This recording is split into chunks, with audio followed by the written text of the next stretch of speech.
A wolf-like devilish beast with the head of a snake suddenly said, "Hiss hiss, what do we do?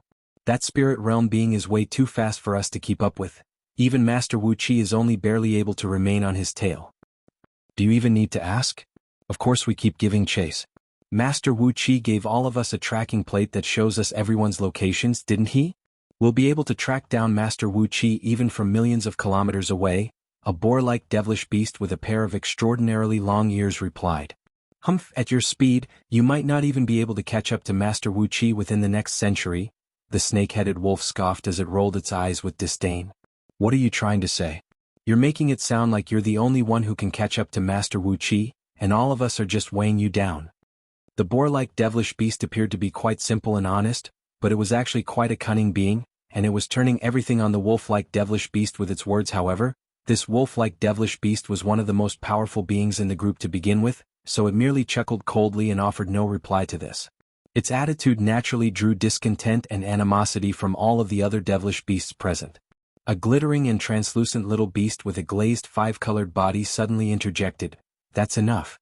Yuan Meng's right, all of us are capable of flying at different speeds, so it would be implausible to expect all of us to be able to catch up to Master Wu Qi.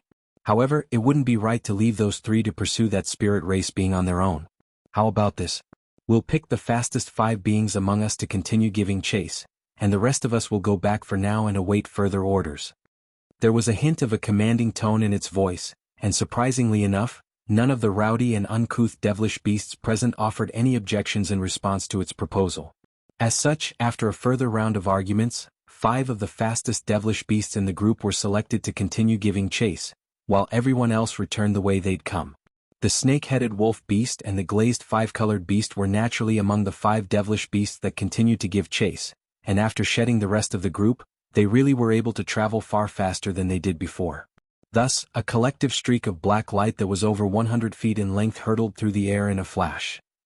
Azure and white lightning flashed around Han Li's body as he disappeared amid another loud thunderclap. In the next instant he appeared several thousand feet away before vanishing again. From afar, one could just catch a glimpse of him on one side of the sky before he appeared on the side, then completely disappeared from view after another flash. Not only after the arc of azure and white lightning disappeared from the area, a streak of 3-colored light would speed past in a soundless manner before also vanishing after just a few flashes. Han Li didn't even have to turn around to know that the 3 devilish beasts were still several tens of kilometers away, pursuing him with all their might. His brows furrowed slightly as a dark expression appeared on his face. He'd already been flying for half a day with the 3 devilish beasts trailing behind him, and even though the gap between them was slowly widening, he was still far from being able to throw them off his trail. The devilish qi in the Golden Devil Mountain ranges severely restricted the spiritual sense of outsiders, yet it only worked to enhance the spiritual sense of devilish beasts, allowing them to detect everything up ahead for hundreds of kilometers with ease. At this rate, he most likely wouldn't be able to shake off these 3 devilish beasts even if he were to lead them on a chase for half a month. However, there were only less than 10 days before the Golden Devil Mountain ranges were due to be closed, so he didn't have that much time to waste. Furthermore, there were holy-grade devilish beings in these mountain ranges, and the longer he kept this up, the greater the chance that one of them would be drawn to the scene. Han Li naturally wasn't going to continue to stack the odds against himself. On top of that, after such an extended period of flight, he'd expended a lot of the divine Devilbane lightning in his body already, and he wouldn't be able to maintain his thunderstorm wings for too much longer. In contrast, the 3 devilish beasts were able to draw upon the power of that strange mirror to keep up this speed for an indefinite amount of time. Thankfully, the pack of devilish beasts that he was most wary of had already been completely thrown off his trail. As such, as time gradually passed by, the killing intent in Han Li's heart grew more and more pronounced. However, he merely continued to fly through the air at the same speed, and it was impossible to tell what he was thinking. After flying for a while longer, a vast expanse of gray mist suddenly appeared up ahead. It wasn't exactly very dense, but it appeared from afar that it covered quite a massive area. A cold light flashed through Han Li's eyes upon seeing this, and lightning flashed around his body as he plunged headfirst into this mist without any hesitation.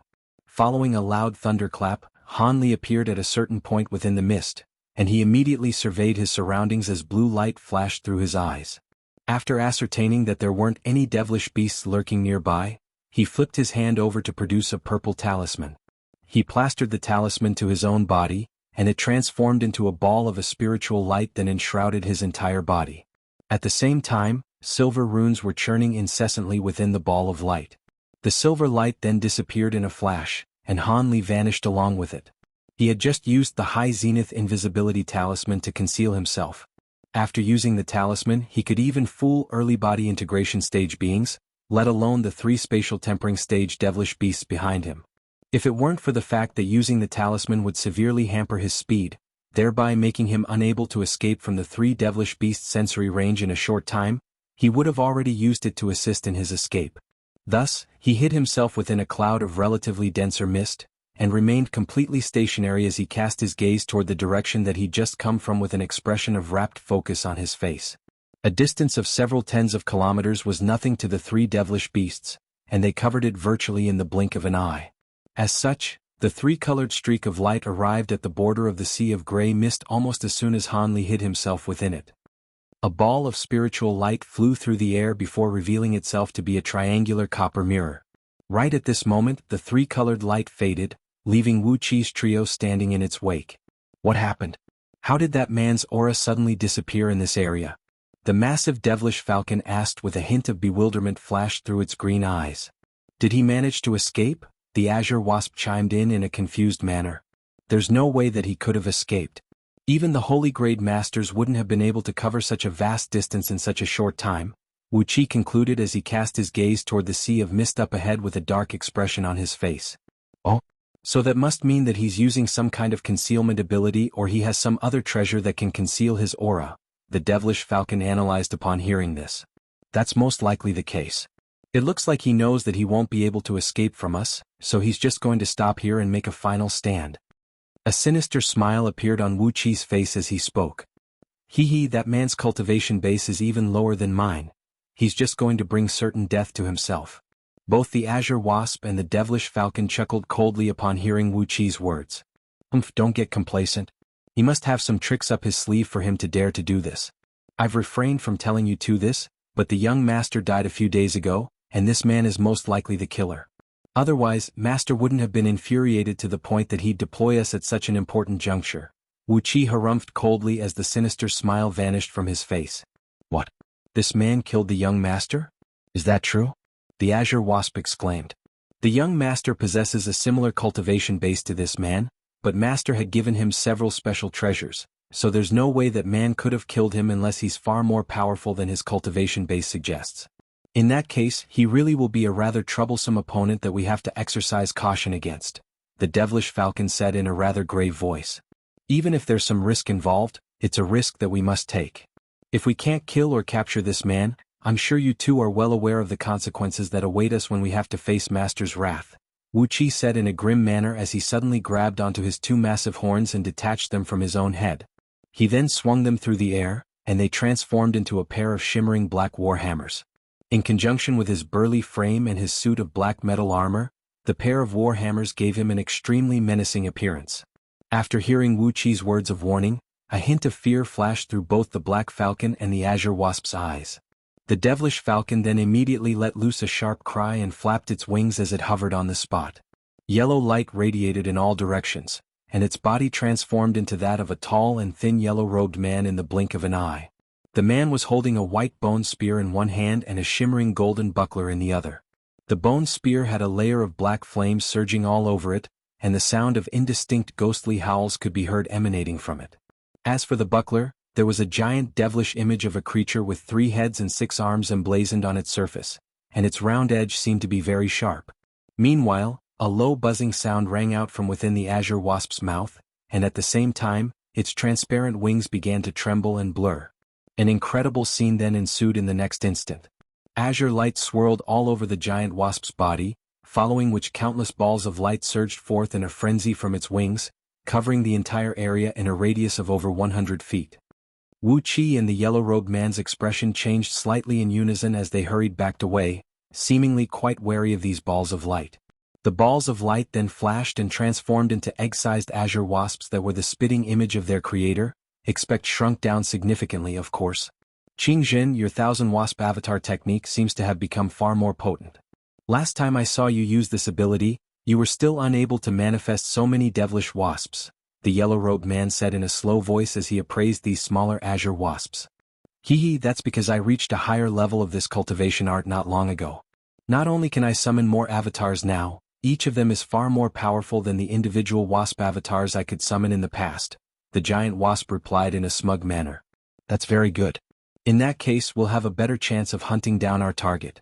Qing Zhen, you get these avatars to lead the way and we'll search through this sea of mist. That man is most likely hiding in here, Wu Qi chortled with glee as he slammed his war hammers together before him. The giant wasp nodded upon hearing this, and despite the fact that it didn't seem to have issued any verbal instructions, the hundreds of wasp avatars around it converged into an azure cloud before disappearing into the sea of mist. Wu Qi's trio then conversed with one another through voice transmission for a short while before finally following the swarm of wasps into the mist. After flying for a certain distance, the wasps up ahead transformed into azure flowers that shot forth in all directions. Meanwhile, the giant wasp itself wasn't moving very quickly, to the extent that it was even lagging behind Wu Qi and the yellow-robed man. However, these two devilish beasts seemed to have already grown accustomed to this, and they weren't fazed at all. This 1,000-wasp avatar technique was a very powerful and versatile technique, but after unleashing it, the giant wasp's cultivation base would be reduced by half, so it was naturally proceeding with extra caution. The devilish wasps searched through the entire nearby area before slowly continuing onward. The entire sea of mist only extended for under 100 kilometers, so it really wasn't very large. After just 15 minutes, the three devilish beasts had almost reached the halfway mark, yet they still didn't discover their target. As time passed, Wu Qi's expression gradually darkened, as did the expressions on the faces of the other two devilish beasts. After a while longer, just as the swarm of wasps was flying toward a patch of relatively denser mist, a streak of golden light suddenly flashed within the mist from several hundred feet away, slicing one of the nearby devilish wasps in half in a flash. Immediately thereafter, a golden shadow emerged from that patch of mist, then fled in another direction at an astonishing speed. The giant azure wasp was elated to see this, and it immediately yelled to its avatars, "There he is! Get him!" A loud buzzing sound rang out from the nearby area as all of the wasp avatars transformed into countless azure flowers that hurtled through the air. Meanwhile, Wu Qi and the devilish falcon exchanged a rather peculiar glance with one another, but they also quickly flew through the air. A gust of black devilish winds erupted into the heavens amid a resounding boom, and it also set off in pursuit of the golden shadow in the distance. As for the giant wasp, it was still flying on ahead at its normal speed. Thus, both the golden shadow and the gust of black winds disappeared mere moments later. The giant wasp blinked its compound eyes upon seeing this, and it suddenly stopped on the spot, looking as if no longer wanted to continue onward. Right at this moment, a streak of golden light suddenly erupted from the gray mist above it before piercing through the air rapidly toward its head. The golden light was extremely bright, and even before it reached the giant wasp, a burst of astonishing spiritual pressure came crashing down upon it. The azure wasp was the weakest among the trio in terms of cultivation base, and this disadvantage had been significantly exacerbated after it had unleashed its 1,000-wasp avatar technique. Thus, a hint of fear flashed through its eyes at the sight of the oncoming streak of golden light. However, strangely enough, the devilish wasp remained completely still, displaying no intention to take evasive measures. Just as the golden light was about to puncture the azure wasp's head, spatial fluctuations suddenly erupted, and a white bone spear abruptly appeared before it. A layer of black flames surfaced over the entire length of the bone spear, and it repelled the streak of golden light amid a crisp clang. The golden circled around and revealed itself to be a shimmering golden spear. Immediately thereafter, a ball of yellow light appeared before the azure wasp, within which a humanoid figure could be seen. It was none other than the yellow-robed man who'd clearly already gone on ahead. He raised a hand and waved it through the air, drawing the bone spear into his grasp in a flash. Meanwhile, a golden buckler appeared in his other hand, and he held it before his body. At this moment he was staring at the cloud of gray mist where the golden light had shot forth from with a peculiar look on his face. All of a sudden, black light flashed in the air above the cloud of gray mist, and two round table-like black shadows abruptly appeared before crashing down with ferocious might. Gale-force winds swept through the air as a loud boom rang out. The black shadows flashed past, and the space in its wake twisted and warped as if it were about to be torn open.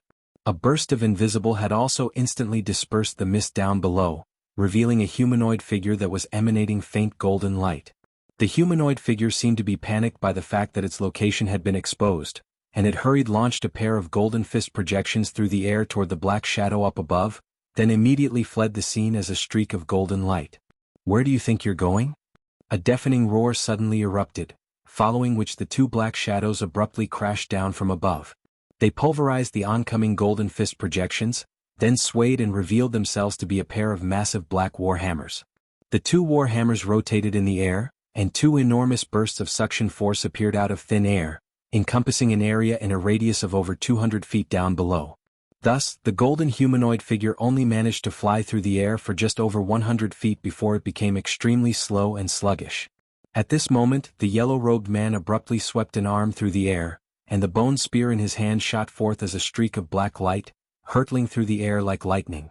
At the same time, the giant wasp's abdomen suddenly twitched, and an azure thread shot forth from its tail end. The streak of black light and the azure thread reached the golden humanoid figure in a flash, and the azure thread appeared to be quite mundane, but it outsped the bone spear before reaching its target first. The thread then disappeared into the golden humanoid figure's body in a flash, and the latter shuddered as the golden light emanating from it dimmed, following which a foul odor began to waft through the air. In the next instant, the streak of black light also punctured through the golden humanoid figure's dantian in a flash.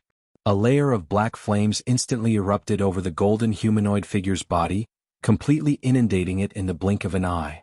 At this moment, one of the giant black warhammers also crashed down from above and struck the black flames amid an earth-shattering boom. The golden humanoid figure was instantly pulverized into nothingness while the black flames were also snuffed out by the immense force of the impact. In the instant that the soul of the azure wasp was destroyed, the swarm of devilish wasp avatars all self-detonated several thousand feet away. Thus, the giant azure wasp and the devilish falcon were slain in virtually the blink of an eye, and Hanli paid no heed to the devilish falcon's plummeting body as he cast a frosty gaze toward the final high-grade devilish beast. Wu Qi had naturally witnessed everything that had just taken place, and he was struck by a sense of astonishment and foreboding. The giant wasp and the devilish falcon possessed inferior cultivation bases compared to his, but there definitely wasn't a significant disparity. However, this man had slain them with ease in the blink of an eye, and not even their souls had managed to escape. How could he not be struck by fear in the face of such a fearsome foe? It was indeed true that he'd only managed to kill the two devilish beasts so easily as he'd caught them off guard with a sneak attack, but under the same circumstances, Wu Qi knew that he definitely wouldn't have been able to slay those two companions of his so easily. At the same time, he was feeling rather perplexed. Just what was that golden shadow that lured them out, only to be killed with a single hammer strike? They'd clearly sensed powerful spiritual pressure emanating from it. Otherwise they wouldn't have been fooled so easily. In any case, if he were to engage this man in battle, death would most likely be the fate that awaited him, so it was a much better idea to wait for reinforcements to get here before killing this man. If worst came to worst, they'd just have to break the agreement that had been made with the outside world and set up an ambush at the entrance to the mountain ranges in order to kill their target. The top-grade beings of the outside world surely wouldn't venture into the mountain ranges and spark a battle over just a single spatial tempering stage being. Thus, after rapidly processing this series of thoughts, Wu Qi immediately devised a strategy. At the same time Hanli cast his gaze toward him, he made a grabbing motion with both hands, and the two metal war hammers abruptly shrank down to their original size before returning to his grasp. He then opened his mouth to produce that triangular copper mirror before quickly pointing a finger at it. A ball of light erupted from the surface of the mirror amid a low buzzing sound, and the ball of light instantly descended from above. A peculiar scene then unfolded. As the ball of light descended, Wu Qi's burly figure suddenly disappeared. Immediately thereafter, the copper mirror tremored slightly, and it also disappeared into thin air, leaving an afterimage in its wake. Hanli faltered slightly upon seeing this, seemingly taken aback by this development. However, his expression then immediately darkened, and blue light quickly flashed through his eyes. It was as if a vortex had appeared in his pupils, and if there were any onlookers present, they'd be struck by the feeling that those eyes were trying to suck the souls out of their bodies. All of a sudden, Hanli seemed to have caught sight of something, and he abruptly made a hand seal before pointing two fingers toward his glabella. A ball of black chi appeared, then manifested an inky black eyeball. It was none other than his law destruction eye. As soon as the demonic eye appeared, inky black light swirled within it, and there seemed to be runes surging incessantly within the pupil. A beam of black light that was around as thick as a human finger shot forth from within the Law Destruction Eye, then also disappeared into thin air. Moments later, an earth-shattering boom rang out from a certain location over 1,000 feet away, following which a black ball of light emerged amid violent spatial fluctuations. A dull thump rang out as Wu Qi's burly figure stumbled out of thin air, and an expression of shock and fury appeared on his face. Wu Qi shuddered as his flailing arms fell still, and he looked down to discover that a gaping hole had been punctured into his chest, within which silver light was flashing incessantly. An expression of incredulity and horror appeared on his face, yet before he even had a chance to cry out, arcs of silver lightning erupted from the puncture wound on his chest, completely inundating his body in a flash. Loud thunderclaps rang out for a long while before finally ceasing, and at this point Wu Qi's body and soul had both been completely destroyed. The only thing that remained was that strange triangular copper mirror. The massive azure bird's body abruptly shrank as it reverted back to its human form amid a flash of spiritual light. After casting his gaze toward the copper mirror, Han Li raised a hand, and a burst of suction force erupted as he drew the treasure into his grasp. He took a cursory glance at the treasure, but was unable to glean much from such a rushed inspection. However, he was quite interested in this mirror. It was able to combine the magic powers of multiple beings and escape into space of its own accord, so it was clearly no ordinary treasure. Han Li waved a hand through the air, and the mirror abruptly disappeared amid a flash of yellow light. It appeared it had been worth expending some magic power to slay these devilish beasts. With that in mind, Han Li didn't remain here for any longer as he flew deeper into the sea of mist as a streak of azure light. Around an hour later, a gust of black devilish winds surged forth from afar. The devilish winds then vanished right before the sea of mist to reveal a group of 5 devilish beasts. The 5-colored little beast cast its gaze toward the sea of mist, and said, "This is where the 3 of them disappeared." Wary expressions also flashed through the eyes of the other 4 beasts upon hearing this. How could the 3 of them have disappeared one after another in such a short span of time? Could it be that they encountered some other difficulties along the way? The snake-headed wolf beast speculated. "I'm not too sure about that, but in any case, we have to focus and be more cautious from here onward," the small beast replied in an implacable voice with a shake of its head. "Yes." The other 4 devilish beasts all lowered their heads in a respectful manner. Immediately thereafter, the gust of devilish winds was swept up once again as all 5 beasts traveled into the sea of mist. A few minutes later, all 5 devilish beasts reappeared at the location where Han Li had slain Wu Qi, and they were inspecting their surroundings with bewilderment in their eyes. One of the devilish beasts, which bore a strong resemblance to a duck with a single white horn on its head, abruptly flew downward as a streak of white light, vanishing from view in the blink of an eye.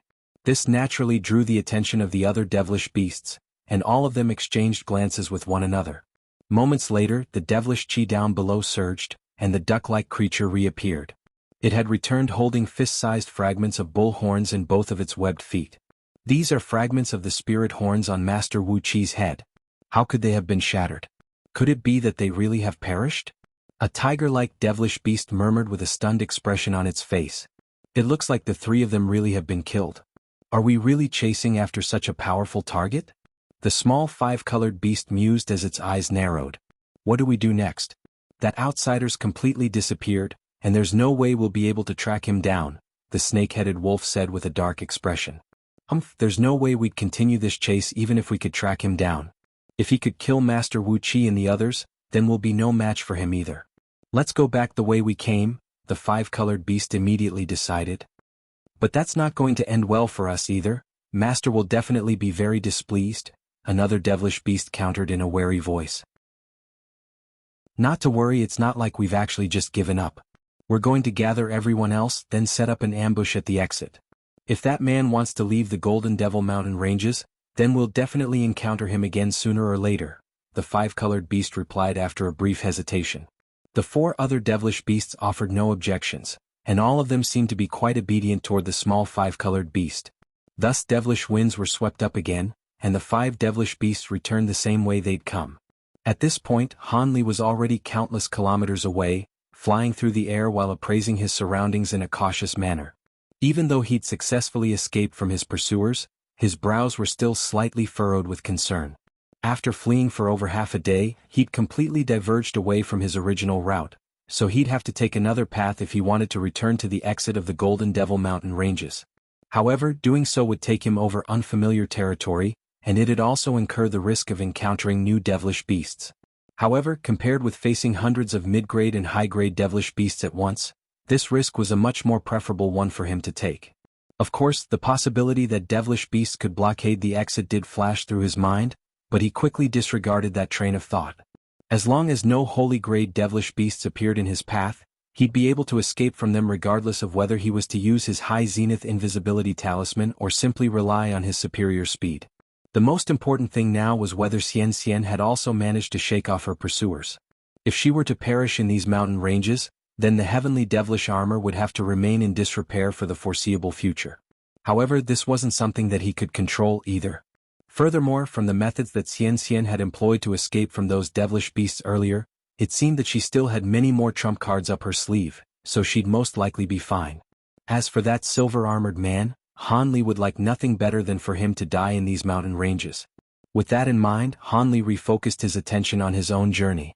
Thus, the streak of azure light increased in brightness and also sped up significantly, disappearing into the distance after just a few flashes. Han Li continued alone on his journey for a day and a night, encountering a few low-grade devilish beasts, all of which were slain by him with ease. At present, Han Li was currently flying over a stretch of small hills, and most of the hills down below had been obscured within black devilish chi, with only a series of summits visible from above. All of a sudden, an earth-shattering boom erupted in the distance, causing the entire nearby area to vibrate audibly. Han Li was naturally quite startled by this massive commotion, and he came to an abrupt halt before turning toward the direction where the sound had come from. There he discovered a vast expanse of crimson fiery clouds. Within those fiery clouds, balls of scorching white flames emerged before exploding to form waves of crimson flames. Dull explosions rang out one after another, and it seemed that there was no end to them. Han Li's eyelids twitched upon seeing this, and he didn't know what was happening over there, but it was quite clear that no ordinary spatial tempering stage being would have been able to create such an astonishing spectacle. Blue light flashed through Han Li's eyes a few times, and after a brief hesitation, he continued to fly in the same direction, even speeding up slightly on this occasion. He had reaped many rewards from this trip to the Golden Devil Mountain ranges already, and all he wanted to do now was to get out of this place as quickly as possible. As such, he wasn't interested in engaging in any activities that could incur unnecessary risks.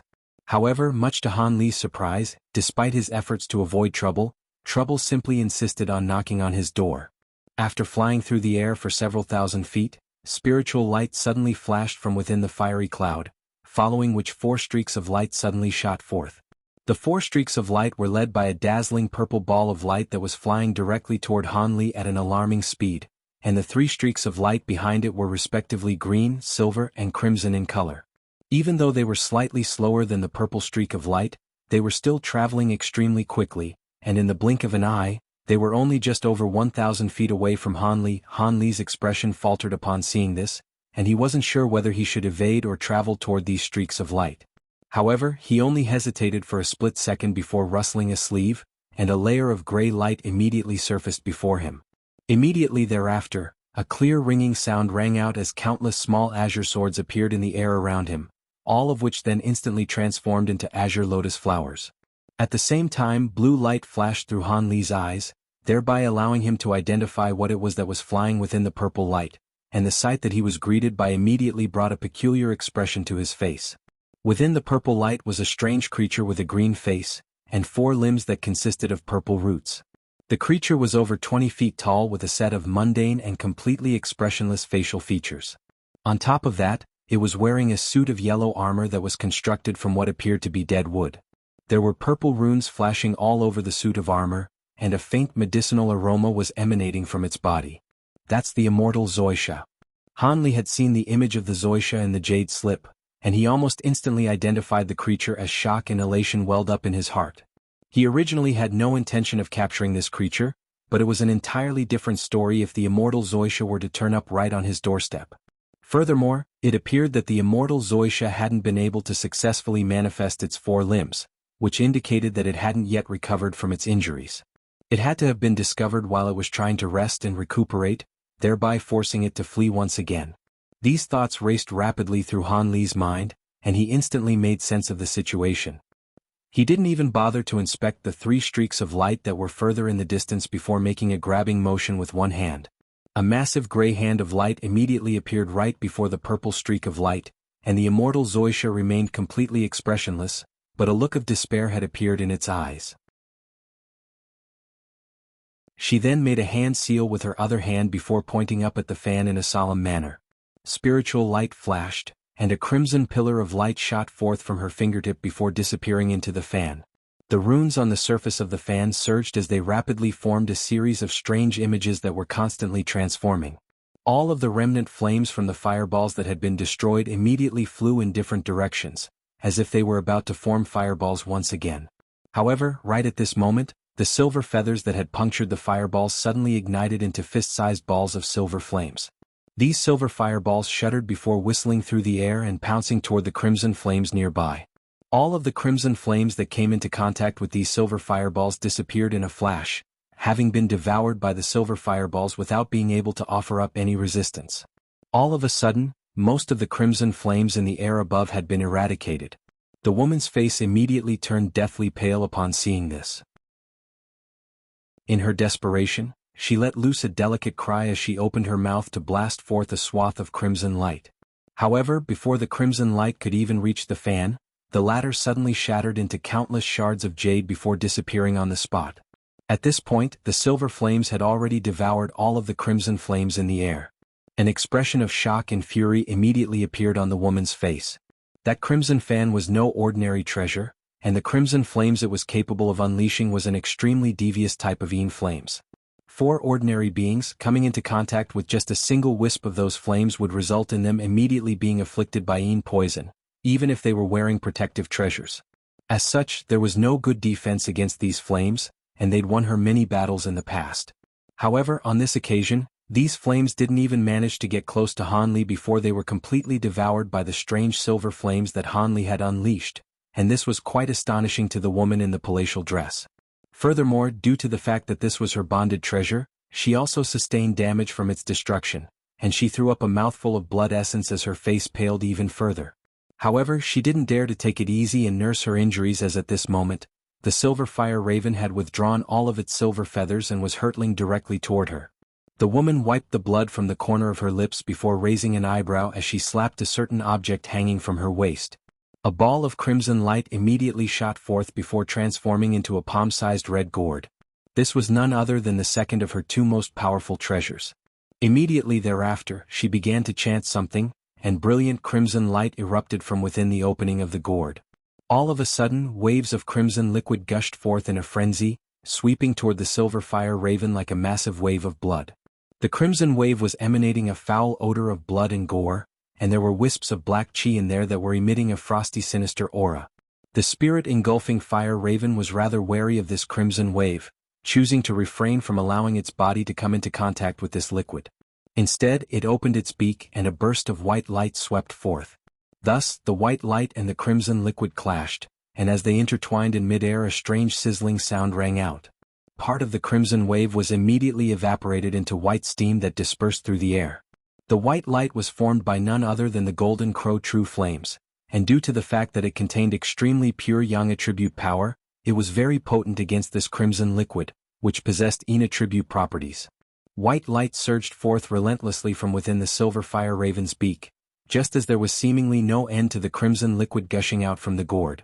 This was a battle of stamina to see whether the white light would evaporate all of the crimson liquid in the gourd, or if the crimson liquid would drown out all of the white light the silver fire rave had to offer. Thus an impasse ensued. However, Han Li only took a cursory glance at the woman before immediately shifting his gaze toward the elderly man and the green-haired being. In the end, a cold light flashed through his eyes as he focused his attention on the green-haired being. All 3 of these beings were at the pinnacle of the spatial tempering stage, but it was quite clear that the elderly man possessed the most feeble aura, while the woman seemed to be the most powerful being among them. Thus, the green-haired being was stuck in the middle.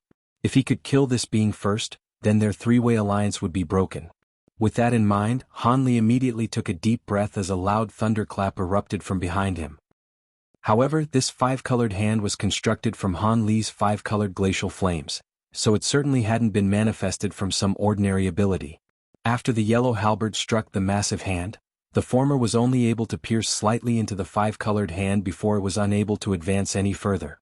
Immediately thereafter, the five-colored hand swelled drastically in size at Han Li's behest, then closed its huge fingers tightly around the copper halberd. The green-haired being drew a sharp breath upon seeing this, and he immediately circulated the magic power within his body to try and unleash some kind of ability. However, right at this moment, spatial fluctuations suddenly erupted nearby, and a plume of azure threads emerged out of thin air. The azure threads then wound themselves tightly around the green-haired being's body in a flash. The green-haired being was naturally quite startled by this development, and he immediately summoned a layer of scorching green flames over his entire body.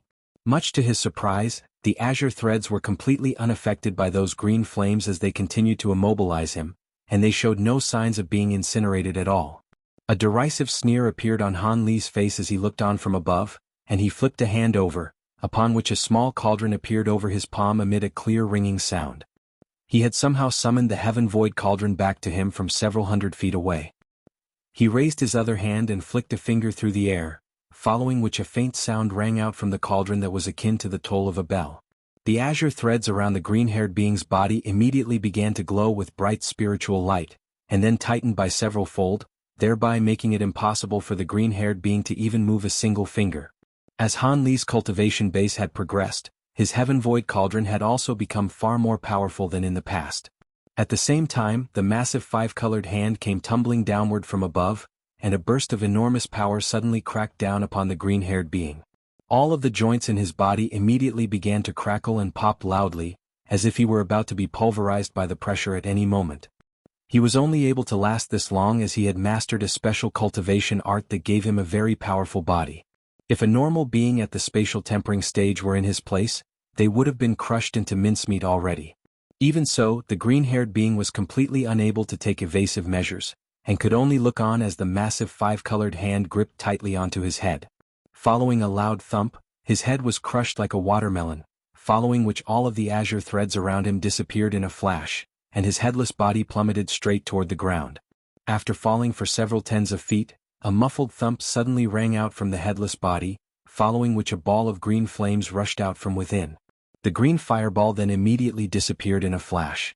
In the next instant, spatial fluctuations erupted over 300 feet away, and the green fireball reappeared with what appeared to be a miniature humanoid figure within it. However, before the humanoid figure had a chance to continue in its escape, azure light suddenly flashed before its eyes. Immediately thereafter, a flying sword that was several feet in length appeared out of thin air, then slashed downward in a lightning-fast motion. The miniature humanoid figure had no time to evade before it was sliced in half amid a howl of anguish, then disappeared as specks of green light. At this moment, Han Li waved a hand from afar, and the flying sword flew back before disappearing into his body. After doing all that, he turned toward the woman and the elderly man with frosty killing intent in his eyes. Is that so? Now I really want to see if you're actually capable of that. Hei replied in an uncouth manner as a vicious light flashed through its eyes. Ju Chu's expression darkened upon hearing this, and the gray bead on its forehead flashed as the fiery clouds around it swelled to staggering heights. Hei didn't back down in the slightest either, as it opened its cavernous mouth, and the black waves around it immediately erupted into a frenzy. It appeared as if the two of them were about to engage in battle once again. Ju Chu's face convulsed with fury, but it seemed to be rather wary of Hei, and it forcibly repressed its rage as it said, "Forget it. I'll let you get away with this for now, seeing as I was rather close with your former master. As long as we can capture the immortal Zoisha, I'll naturally give you the glazed water bead. You're not doubting my words, are you? Not taking into account other matters, you're a holy grade being, so I'm sure you wouldn't go back on your word. Let's keep giving chase. Seeing as Shueying doesn't have the immortal Zoisha, one of those outsiders that just escaped must be in possession of it. How about we ask her who has it?" Hei cackled. "You think we should ask her? I can confirm that she doesn't have the immortal Zoisha, but do you think she and Shuebai will want us to capture the treasure?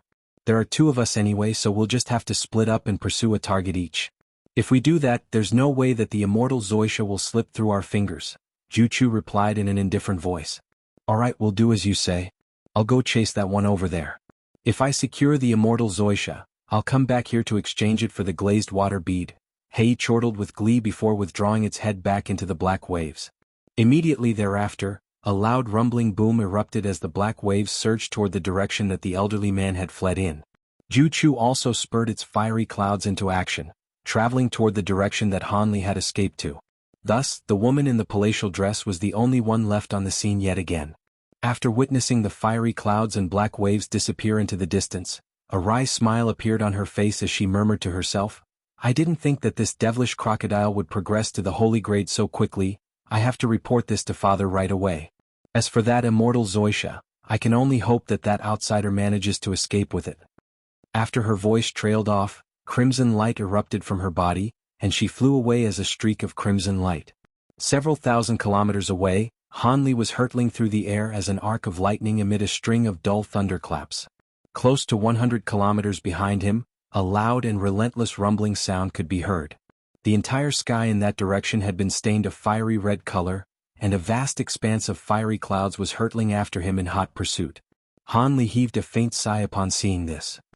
He didn't have much divine devil-bane lightning left, so he wouldn't be able to maintain his thunderstorm wings for much longer. From the startling phenomenon created by his pursuer, it was quite clear that this was no ordinary being, so he most likely wouldn't be able to get away unless he killed the being that was chasing after him. Even so, he still decided to fly on ahead for now. He wanted to lure the enemy further away before facing him in battle so he wouldn't get mobbed by other enemies as well. Thus, Han Li traveled for close to 100,000 kilometers at his current speed, taking him to an area above a set of several mountain peaks.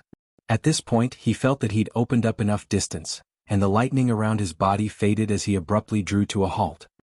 He turned and cast his gaze toward the oncoming fiery clouds before taking a deep breath. All of a sudden, countless streaks of azure light erupted from his body, all of which then abruptly disappeared in the surrounding space in a flash. Han Li knew that he was being pursued by quite a powerful being, so he decided to set up the Spring Dawn sword formation without any hesitation. Having set up this sword formation, he was confident that he'd be able to kill his enemy as long as it wasn't a body integration stage being. Not long after Han Li had set up his sword formation, the fiery clouds swept into the nearby area amid a burst of incessant rumbling.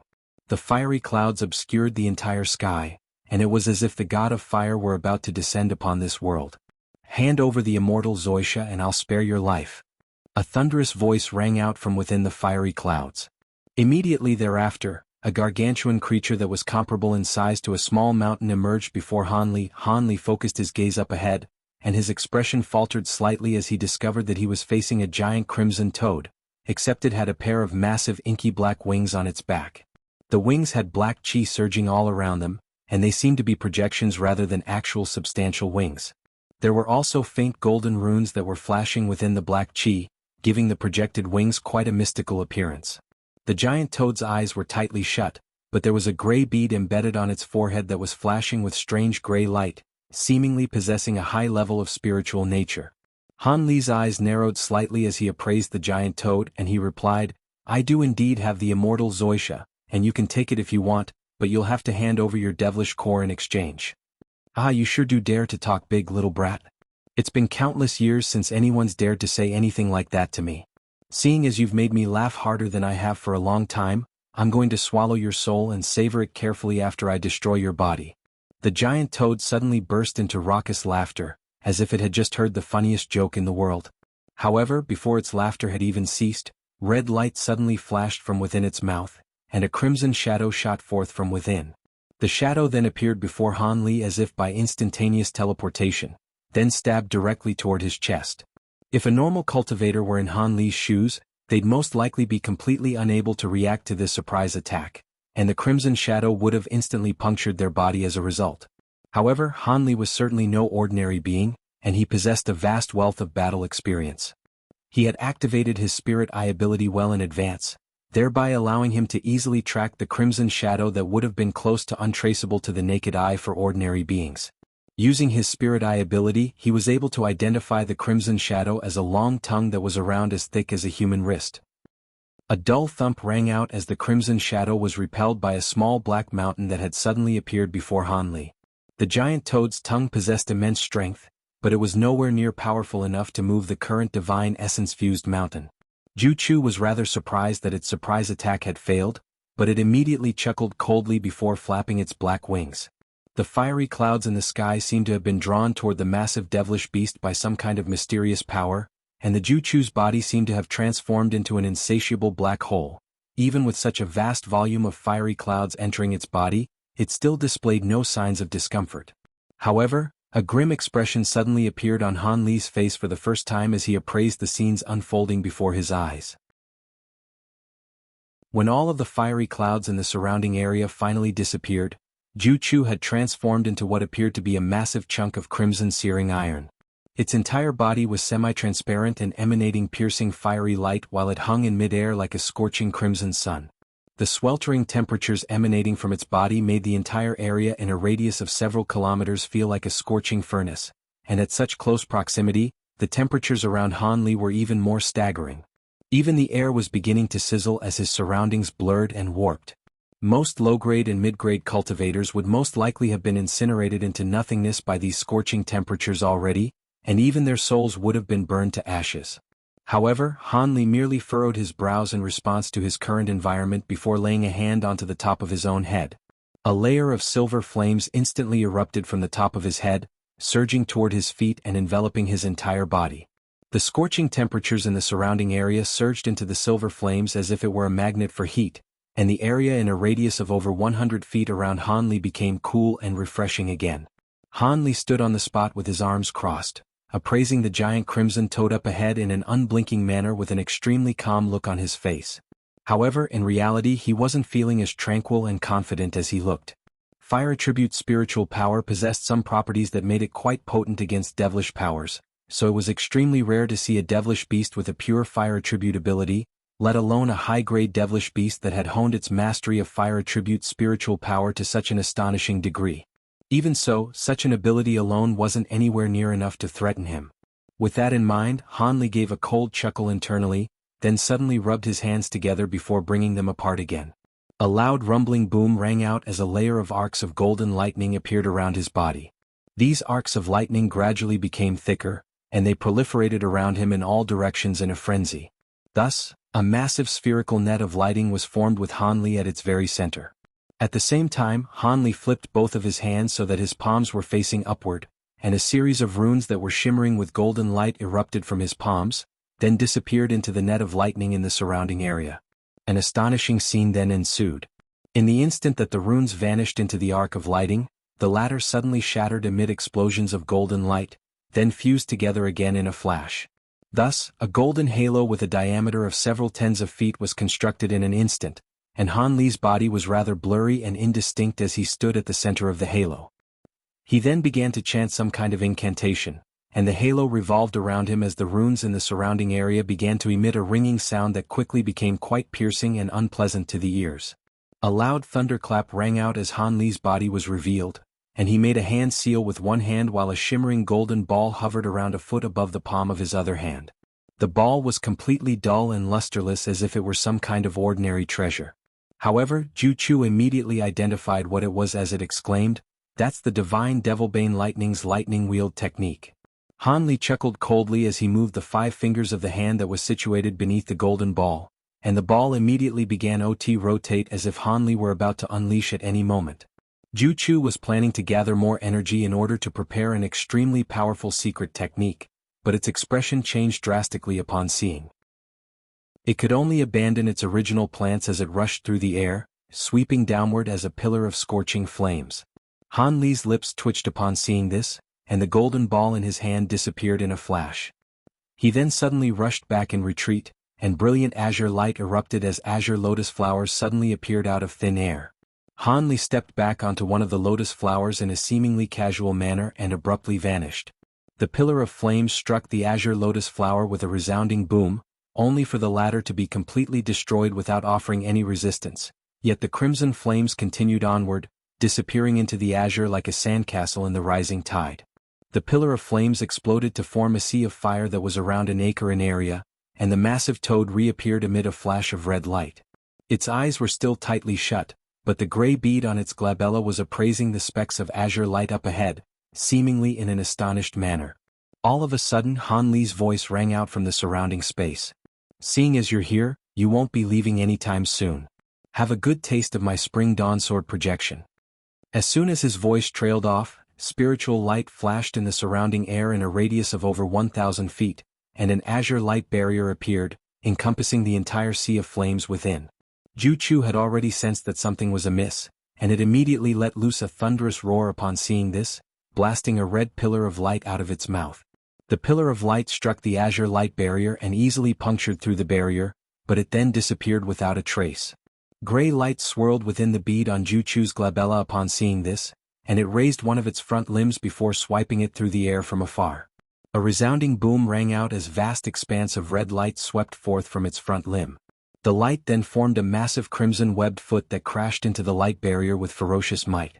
The projection was immensely powerful, leaving several streaks of red light in its wake before tearing through a large section of the azure light barrier.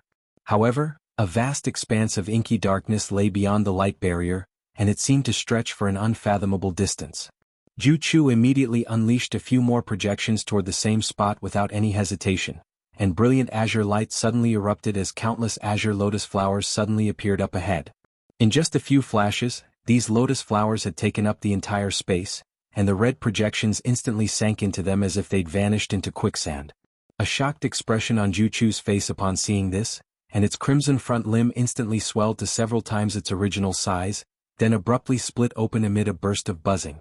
A shimmering red halo then appeared before proliferating outward in a frenzy, instantly expanding to over 100 feet in size as resounding booms akin to rumbling thunderclaps rang out. All of the azure lotus flowers that came into contact with this halo were instantly reduced to nothingness. Thus, the red halo continued onward, looking as if it were going to destroy all of the azure lotus flowers in the area. However, right at this moment, silver flames suddenly flashed in the air above the red halo, following which a silver fire raven that was around a foot in size appeared. The fire raven spread its wings before diving headfirst into the red halo, and the entire halo tremored as a strange crackling noise rang out from its very center. Immediately thereafter, the red halo began to shrink at an alarming rate, reverting back to just several feet in size in mere moments. In the end, all of the red light faded, upon which the silver fire raven reappeared. After devouring the final wisp of residual red light in the air, the fire raven raised its head and let loose a triumphant cry, then immediately disintegrated into specks of silver flames amid a dull thump. Ju Chu was furious upon seeing this, and it let loose a low roar before abruptly flapping its inky black wings. All of a sudden, gusts of black devilish winds were swept up in the nearby area, and the fierce winds began to revolve around the giant toad. Within the span of just a few breaths, the gusts of wind had become extremely fierce and violent. At the same time, Ju Chu began to chant something, and flames erupted all over its massive body. The flames were fanned by the gale-force winds, combining as one to form an incredible pillar of black winds and red flames that erupted into the heavens. That wasn't the end either. After the giant toad ceased its chanting, it abruptly opened its mouth to blast forth a purple flying sword. The flying sword swayed before transforming into countless thin palm-sized blades that disappeared into the pillar of fire and wind in a flash. Immediately thereafter, a sharp ringing sound rang out from within the black and red pillar, and countless streaks of purple light suddenly appeared on its surface. These streaks of light then rapidly expanded, and it seemed as if the pillar of wind and fire was growing thicker by the second. Meanwhile, Han Li was standing outside the Spring Dawn Sword formation while making a hand seal with one hand, and countless specks of five-colored light were converging from all directions. These specks of light then surged into the azure light barrier in a frenzy, and five-colored light formed by the world's origin chi seemed to stretch for as far as the eyes could see in all directions. Han Li had drawn all of the world's origin chi in the nearby area to the best of his abilities toward this location, and at this moment, a cold light flashed through his eyes as he made another hand seal. A peculiar scene immediately ensued within the sword formation. The light barrier in the air above blurred slightly before a vine-like plant suddenly sprouted from it in an upside-down manner. When it first appeared, the plant was only several inches in size, but it swelled drastically to around 10 feet in length in just a few moments. Furthermore, it was quickly growing flowers and bearing fruit, materializing a vibrant green gourd in what seemed like the blink of an eye. Right at this moment, countless azure lotus flowers were manifested from the surrounding light barrier, and all of these flowers blossomed in unison before blasting forth sword projections that were each around an inch in length into the gourd. As the sword projections vanished into the gourd in an abundant stream, an extremely faint azure sword insignia suddenly appeared on the surface of the gourd. However, as the vast influx of five-colored light continued to inject itself into the light barrier, then into the gourd along the vine that it was hanging from, the sword insignia became clearer and clearer while flashing with five-colored light. This was none other than the trump card ability that Hanli was able to unleash using the Spring Dawn Sword formation, the Origin Chi Sword. Only after gathering a vast amount of the world's Origin Chi could he just barely unleash this powerful ability, and that was why he hadn't used any of the sword formation's illusionary techniques in the sword formation, choosing instead to focus wholeheartedly on gathering the world's Origin Chi. He was already prepared for the possibility that his opponent would take some of the world's Origin Chi gathered to be used in its attacks, but much to his surprise, the giant toad merely focused on preparing its own abilities without paying any heed to the world's Origin Chi that he was gathering. As such, the Origin Chi sword was manifested in an extremely smooth fashion, and the uninterrupted influx of the world's Origin Chi ensured that it would grow at a rapid rate. At this moment, Ju Chu had also sensed the abundance of the world's Origin Chi outside the sword formation, and it was stunned by the scenes unfolding before its eyes. However, it had also taken advantage of this opportunity to finish preparing its own secret technique. As such, it suddenly let loose a low cry before pointing up into the air. However, right at this moment Han Li's voice suddenly rang out within the sword formation, and he only uttered a single word. Slash. The gourd tipped itself over, and light swirled from its opening as a sword of light erupted from within in a flash. The sword was around a foot in length, and it was shimmering with five-colored spiritual light. The five-colored sword slowly descended from above, and Ju Chu was immediately struck by a sense of foreboding at the sight of it. Thus, it launched the black and red pillar before it up into the air in retaliation, and as the powers of wind and fire surged upward, the air twisted and warped violently amid a loud buzzing sound, as if the entire space were about to be torn open. The pillar of wind and fire swept up the five-colored sword of light in a flash, and purple light flashed erratically as an ear-splitting explosion erupted within the pillar. The entire light barrier formed by the sword formation tremored violently as if it could shatter at any moment. Ju Chu's expression eased as a smile appeared on its face. It had activated all of the latent potential in this body, then drew upon the power of the spirit bead on the giant toad's glabella to unleash this devastating attack, so there was no way that this sword formation could withstand it. Even if its true body were here, it definitely wouldn't want to face this attack. However, a smile had only just appeared on the giant toad's face when its expression abruptly stiffened. A clear ringing sound suddenly rang out from within the pillar of wind and fire, following which it was somehow sliced in half. Five-colored spiritual light flashed and a massive sword of light shot forth from within. All of the powers of wind and fire nearby seemed to have been struck by an incredible power, and all of it dispersed to reveal the entirety of the giant sword. The five-colored sword turned toward the giant toad, then unleashed a gentle slash that was completely soundless, and seemingly harmless as well. However, the gray bead on Ju Chu's glabella suddenly shattered. Impossible. Ju Chu let loose a blood-curdling shriek as its eyes sprang open for the first time. Its pupils were completely crimson, and there was blood flowing from his eyes. In the next instant, the giant toad's enormous body parted into two halves without any premonition as a burst of crimson flames surged out of its body in a frenzy, then inundated it in a sea of red flames. The remains of the giant toad were instantly incinerated into nothingness, and the colossal creature vanished in the blink of an eye. The massive toad had been completely powerless in the face of the Origin Chi sword, and even its soul hadn't managed to escape. Azure light flashed up above, and Han Li appeared within the sword formation. He looked down at the scorching flames burning down below and heaved a faint sigh. As expected, drawing upon the power of heaven and earth can create far more powerful attacks than any ordinary secret technique. If it weren't for the fact that there simply wasn't enough of the world's Origin Chi in that devilish Chi passageway, this Origin Chi sword would have most likely been enough to slay that devilish ape as well. In that case, I wouldn't have had to severely weaken my true devil projection by using that profound heavenly treasure, Han Li murmured to himself with a forlorn look on his face. He then cast his gaze down toward the sea of flames underfoot, and he suddenly raised an eyelid before making a grabbing motion. An object flew out of the sea of flames and was drawn into his grasp in a flash. It was a faint blue pouch with several types of different shimmering runes inscribed upon it, indicating that it seemed to be no ordinary object. Is this a storage pouch? A hint of surprise appeared on Han Li's face.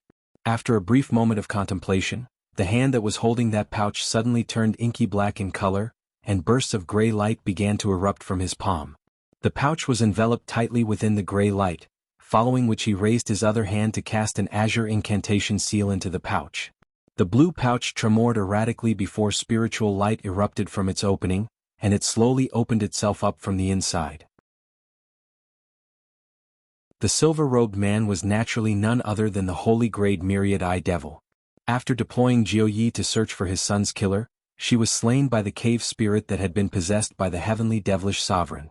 Wu Qi was deployed in her place thereafter, and he'd led a massive horde of devilish beasts that had managed to intercept Han Li and the others, but they'd been split up due to the fact that there were 3 beings that had to be pursued at once. After that, Han Li was able to use the shadow puppet conjured up by his armor origin talisman to lure Wu Qi and his 2 subordinates into a trap, thereby allowing him to kill the trio with ease. As for all of the other devilish beasts, they had been led by the small 5-colored beast to the entrance leading into the Golden Devil Mountain ranges, where they were preparing an ambush for Han Li and the others. As such, despite the fact that Duo Yen had deployed many of his subordinates into the mountain ranges, he was still completely oblivious to the existence of the immortal Zoisha, which was why he was so taken aback by the crimson-robed man's words. As for the other 2 beings present, they were naturally none other than Tai Mo and Xue Bai, both of whom were also holy-grade devilish beasts. Duo Yen clearly didn't seem to be feigning ignorance, so it was now Xue Bai's turn to be struck by a hint of surprise. A crimson light flashed through his eyes as he asked in a solemn voice, "Your son was killed? Why haven't we heard about this, brother Duo Yen? Is this some kind of glamorous news that I should be telling the entire world? Besides, both of you have been quite busy these past few days, so it's no surprise that you haven't heard about this," Duo Yen replied in a derisive voice as his expression darkened significantly. "Ahem. My apologies, fellow Taoist." Xue Bai cleared his throat in a slightly awkward manner. "Setting aside everything else for now, I'm quite interested in this immortal Zoisha you mentioned. Aren't you 2 going to tell me about it?" Duo Yen continued. It's not actually an overly important matter. A spirit being of heaven and earth barged into these mountain ranges a few days ago. Even if we didn't tell you about this here, you'll most likely hear about it soon," Tai Mo chuckled in a nonchalant manner. "Oh? What kind of spirit being could have both of you so interested in it, to the point that you're even deploying your avatars and direct lineal descendants to search for it? You can continue to try and keep me in the dark, but do you really think I won't be able to find out all of this for myself? Come." Duo Yan's expression darkened further as he abruptly clapped his hands together twice. Black light flashed from outside the palace, and a thin man wearing a suit of green armor walked into the room. He made his way over to the silver-robed elderly man before cupping his fist in a respectful salute. "Do you have some instructions for me, master?" "Go and research a spirit being known as an immortal Zoisha right away. Find out what it is and its current whereabouts," Duo Yen ordered in a cold voice. "Yes, master," the green-armored man replied without any hesitation, and black light flashed from his body as he flew out of the gates as a streak of black light. Meanwhile, Tai Mo and Xue Bai merely remained as they looked on from the side, and Xue Bai even had a smile on his face. They seemed to be completely unfazed by what the silver-robed man was doing. Duo Yen turned to his companions, and his expression darkened even further at the sight of their slightly gloating reactions. He let loose a cold harumph before continuing, "All right, that's enough about this immortal Zoisha. Let's move on to the main topic at hand. A few days ago, I received news that some abnormal activity has been observed from the interrealm passageway that we'd already sealed up. It appears that the beings from the Holy Realm are still unwilling to give up, and are trying to access the passageway." "The interrealm passageway? Didn't our sacred ancestor destroy it using the profound heavenly treasure? How are there still beings who dare to try and access it?" Xue Bai was rather surprised to hear this. "Do you not believe what I'm saying, brother Xue Bai?" Duo Yen asked as he cast a cold gaze toward the crimson-robed man. "The interrealm passageway is an extremely important matter, so I wouldn't dare to doubt your words, brother Duo Yen," Xue Bai replied in a slightly sheepish manner. "If there are other holy patriarchs in the Holy Realm, and they also possess profound heavenly treasures, then it won't be impossible for them to open the passageway again," Tai Mo mused as he stroked his chin. "That's impossible. If it weren't for the fact that we were in a dire situation and had no other choice, our sacred ancestor wouldn't have forced open a passageway at the expense of the profound heavenly treasure and a large chunk of her cultivation base. Even if other holy patriarchs possessed profound heavenly treasures, why would they make such a sacrifice for no reason?" Xue Bai countered. "Don't be so quick to jump to conclusions. If there are 2 or more holy patriarchs on the other side, and they're taking turns using the profound heavenly treasure to attack the passageway. Perhaps they'd really be able to open it up with the treasure and their cultivation bases all fully intact. Duo Yen mused in a grave voice. Shui Bai and Tai Mo both faltered upon hearing this before their expressions darkened significantly. So be it, the abnormal activity being detected from the passageway is still very faint, so even if it does get opened up again, that'll be something that happens many years in the future. When that time comes, we'll leave it to our sacred ancestor to decide whether we fight or flee. Her awakening should be imminent, so there's definitely enough time. Tai Mo sighed with a wry smile on his face.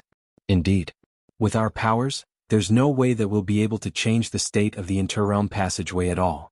Perhaps our matriarch will have a way to stop this, Shui Bai said in an optimistic manner.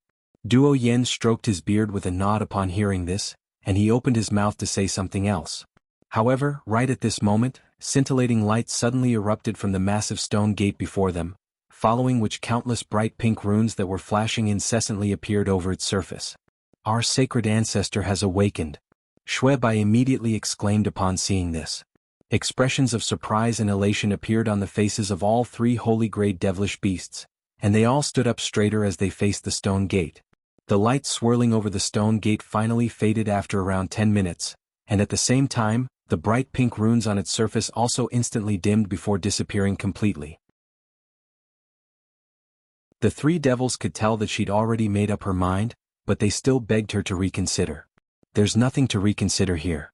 If I don't make this trip, my injuries will never be fully healed, and if my enemies from the Holy Realm pursue me all the way to this realm, I'll be completely powerless to resist. On top of that, I'll also be assigning duties to you here, so you won't be able to slack off either, the woman said with a decisive shake of her head. Please give us any orders you may have, sacred ancestor, Duo Yen hurriedly urged in a respectful manner. The other two devils also stirred upon hearing this. During my slumber, has the interrealm passageway leading to the Holy Realm been opened again? The woman suddenly asked. Nothing had happened to the passageway for man years, but not long ago, we've begun detecting faint fluctuations from the other side. The fluctuations are very slight, but it seems that the beings of the Holy Realm are trying something again, Duo Yen replied in a truthful manner. Both Tai Mo and Shui Bai also adopted solemn expressions upon hearing this. I see. Come to think of it, they should have had enough time to recover already, so it only makes sense that they're making a move now. I'm going to leave you three with a method to set up a massive spell formation that can temporarily bolster the power of the boundary between realms by around twofold. As such, it'll become quite a difficult task for the beings on the other side to open up the passageway again. However, creating this formation will require a vast amount of labor and resources, so the three of you will have to supervise the process in order to construct the formation as quickly as possible. During my absence, you can focus on this task, the woman said in a calm voice. Yes, sacred ancestor, the three devils replied in unison. A thought that suddenly seemed to have occurred to the woman, and she asked, Oh, by the way, has anything urgent happened during my slumber? After exchanging a glance with his two companions, Tai Mo replied, There have been some noteworthy things that have happened in these mountain ranges during these past years, but most of them aren't worthy of being brought to your attention, sacred ancestor. However, there are two things that I must inform you of. Go on then, the woman urged. After a brief hesitation, Tai Mo finally mustered up his courage and said, Prior to your entering your slumber, you gave us a segment of the damaged profound heavenly fortune blade for us to look after, but it was stolen by a holy grade devilish that then escaped from the mountain ranges, so we don't know where the blade segment is now. A segment of the fortune blade was stolen? Who is this devilish ape and how did it appear in these mountain ranges? A hint of coldness crept into the woman's gentle voice. That devilish ape is most likely one of our pursuers that was unwittingly swept into this world back when you opened up the interrealm passageway. It possesses a holy grade cultivation base, but it hid itself very well, and we failed to notice it for many years. During a time in which I was away, the ape suddenly attacked and stole the blade segment that was in my secret chamber. My negligence has resulted in the loss of the treasure, and I'm willing to accept the punishment for my oversight. Tai Mo lowered his head as he owned up to his mistake. The woman was silent for a moment before chuckling in a nonchalant manner. Back when the fortune blade was destroyed, it had already lost most of its powers, and it's since been split into 3 segments, so even I won't be able to repair the treasure.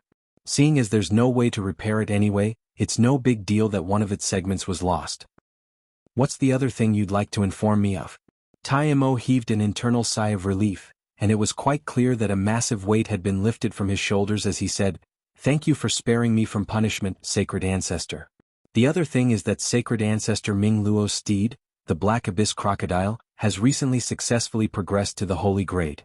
As such, it would be unwise to continue letting it do as it pleases in the mountain ranges. What's your opinion on the matter, sacred ancestor?" So even that devilish crocodile has become a holy grade being. That's a pleasant surprise. In that case, I need someone to run some errands for me in my upcoming trip, so I'll bring it along with me, the woman chuckled upon hearing this. Her laughter was like heavenly music that was very intoxicating to listen to, and all three devils naturally nodded in agreement with this proposal. Then, what the fortune blade segments that we're in possession of? Shuebai asked in a careful manner. Those things aren't very useful to me, so you can keep them as weapons to protect yourselves, the woman replied with a nonchalant wave of her hand. Shuebai and Duo Yen were ecstatic to hear this, and both of them immediately extended grateful salutes. Thank you, sacred ancestor. With those blade segments, their powers would be significantly boosted. Taimo was naturally quite envious toward them, but a thought then suddenly occurred to him, and he bowed as he continued, "By the way, sacred ancestor, we discovered an immortal Zoisha in the mountain ranges, which is a creature that's equivalent to a humanoid devilish spirit. Are you interested in it, sacred ancestor?" A being that's equivalent to a humanoid devilish spirit? Such a thing exists in our mountain ranges? That thing would be ideal for cultivating avatars, and it would require a vast amount of time and effort to nurture one. I can't afford to place too much of my focus on it at the moment, so you three can capture it and do with it as you please. The woman was rather surprised to hear this, but she then shook her head in a disinterested manner. Duo Yen was rather taken aback by this response, and a hint of elation crept into his eyes. Meanwhile, Taimo and Shuebai exchanged a glance with one another, looking as if they were about to say something, but refrained from doing so in the end. "Alright, I've only just awakened, so I'm going to meditate for about a month before I leave these mountain ranges. After that, the three of you can take care of all of the matters in these mountain ranges without having to report anything to me." Seeing as everything important had been discussed, the woman waved a sleeve through the air, and pink light surged forth. In the next instant, the three devils felt their surroundings blur before they abruptly found themselves outside of the stone gate, as if they hadn't even walked through it in the first place. This was a rather shocking development to them. Even though our sacred ancestor hasn't recovered all of her powers, her abilities have only become more profound. As such, Hanli found himself completely exposed before over 100 mid-grade and high-grade devilish beasts, and his expression instantly changed drastically. He didn't know what kind of secret technique this colorful light was, but it had to quite extraordinary to have been able to nullify the effect of his invisibility talisman. Furthermore, how did that devilish beast even know that he was nearby? However, before Hanli could ponder this issue any further, an even more unexpected event took place. In the instant that his cover was blown, azure light flashed from several hundred feet away, following which another familiar slender figure also emerged out of thin air. He focused his gaze in that direction to find that it was Xian Xian. She had also been using some kind of profound concealment technique that had even managed to fool his bright-side spirit eyes. However, as she was exposed to all of these devilish beasts, her expression also changed drastically. Hanli was extremely shocked by this development, and he immediately made a hand seal as a loud thunderclap erupted behind him, following which a pair of translucent wings appeared on his back. Xian Xian also managed to quickly recompose herself before opening her mouth to expel a shimmering silver talisman. Immediately thereafter, thunderous roars erupted from all directions as black devilish chi erupted into the heavens before converging toward the center. Over 100 mid-grade and high-grade devilish beasts had sprung into action at once, and their collective attack was naturally extremely powerful, so much so that even body integration stage beings definitely wouldn't want to be struck by such a fierce assault. Hanli drew in a sharp breath before flapping his wings, and his body shot forth as an azure and white thread before vanishing into thin air. Meanwhile, Xian Xian plastered the silver talisman she just summoned onto her body, and she also abruptly disappeared amid a flash of silver light. The devilish chi came crashing down from all sides, and in the next instant, an azure and white thread reappeared. Immediately thereafter, Hanli emerged in front of the exit that was over 1,000 feet away, and he cast a final glance at the small five-colored beast before disappearing into the exit. After that, Xian Xian also reappeared in front of the exit amid another flash of silver light. She turned to the devilish beasts behind her with a dainty smile before vanishing into the exit as well. The black chi in the air above dispersed, and over 100 devilish beasts appeared, all of which were staring at one another. A streak of 5-colored light flashed, and the 5-colored beast appeared before all of its companions with a dark expression on its face. We let them get away. It's all our fault for being so useless. The boar-like devilish beast grumbled in a frustrated manner. Expressions of frustration and shame also appeared on the faces of all of the other high-grade devilish beasts nearby. Don't be so hard on yourselves. Those two possessed extremely potent concealment techniques, and even I only managed to detect one of them. I had no idea that a second being was also in the area. Are we going to keep ambushing others here then? A certain high-grade devilish beast asked. Of course. Even if we don't catch the right beings, we can't just go back empty-handed, the 5-colored beast replied with a wry smile. All of the other devilish beasts clearly agreed with this sentiment, and they dispersed before concealing themselves in the nearby area again. Han Li was enshrouded within a ball of silver light as he flew through the air. Countless arcs of azure lighting were crashing down upon the ball of light that he was situated in, and there was another ball of silver light not far behind him that was also slowly advancing through the sea of lightning. Several hours later, 2 balls of silver light emerged on the other side of the realm of lightning, following which the silver light faded to reveal a pair of giant silver umbrellas. Standing beneath the umbrellas were naturally none other than Han Li and Xian Xian. Thank heavens we made it out of there. I really shot myself in the foot this time. Not only did I fail to obtain the true Kirin essence, I've also expended a lot of my magic power and treasures. On top of that, I also owe you an enormous debt, fellow Taoist Han. Xian Xian sighed as she cast her gaze toward Han Li. There's no need to dwell on the negatives, Fairy Xian. So many mishaps occurred and we encountered far more high-grade devilish beasts than we expected, so we're very fortunate to have even come out alive. Han Li consoled as a relieved smile appeared on his face. That's true. With so many high-grade devilish beasts hiding near the exit, there are most likely going to be very few beings that will emerge alive. In any case, that's none of our concern. Let's get out of here. Xian Xian heaved a long sigh as she cast her gaze back toward the restriction they just emerged from. Han Li naturally nodded in agreement, and the two of them quickly sped into the mist up ahead. Around 2 hours after they departed, white light suddenly flashed from another direction within the mist. Immediately thereafter, a streak of piercing white light shot forth before fading to reveal a humanoid figure. This was a portly old man in a set of brocade robes, and he wore a concerned look on his face. He hurriedly inspected his surroundings before murmuring to himself, I've only been away for less than half a day, so surely I wouldn't be unlucky enough to have missed some people already. I'm going to teach that madman a lesson once I've taken care of the matters here. He's well aware that I have some urgent matters to attend to, but he insisted on sparring with me so he could show off some new ability of his. Nothing good ever comes from meeting him. The elderly man grumbled to himself in a frustrated manner. This was a body integration stage being, and it was none other than the one who had offered the extravagant reward for the immortal Zoisha. He had been waiting here for several days already, and never would he have thought that he really had missed his target during the brief period of time that he'd been away. Perhaps it was simply Han Li's lucky day, or perhaps the old man had been desperately unlucky.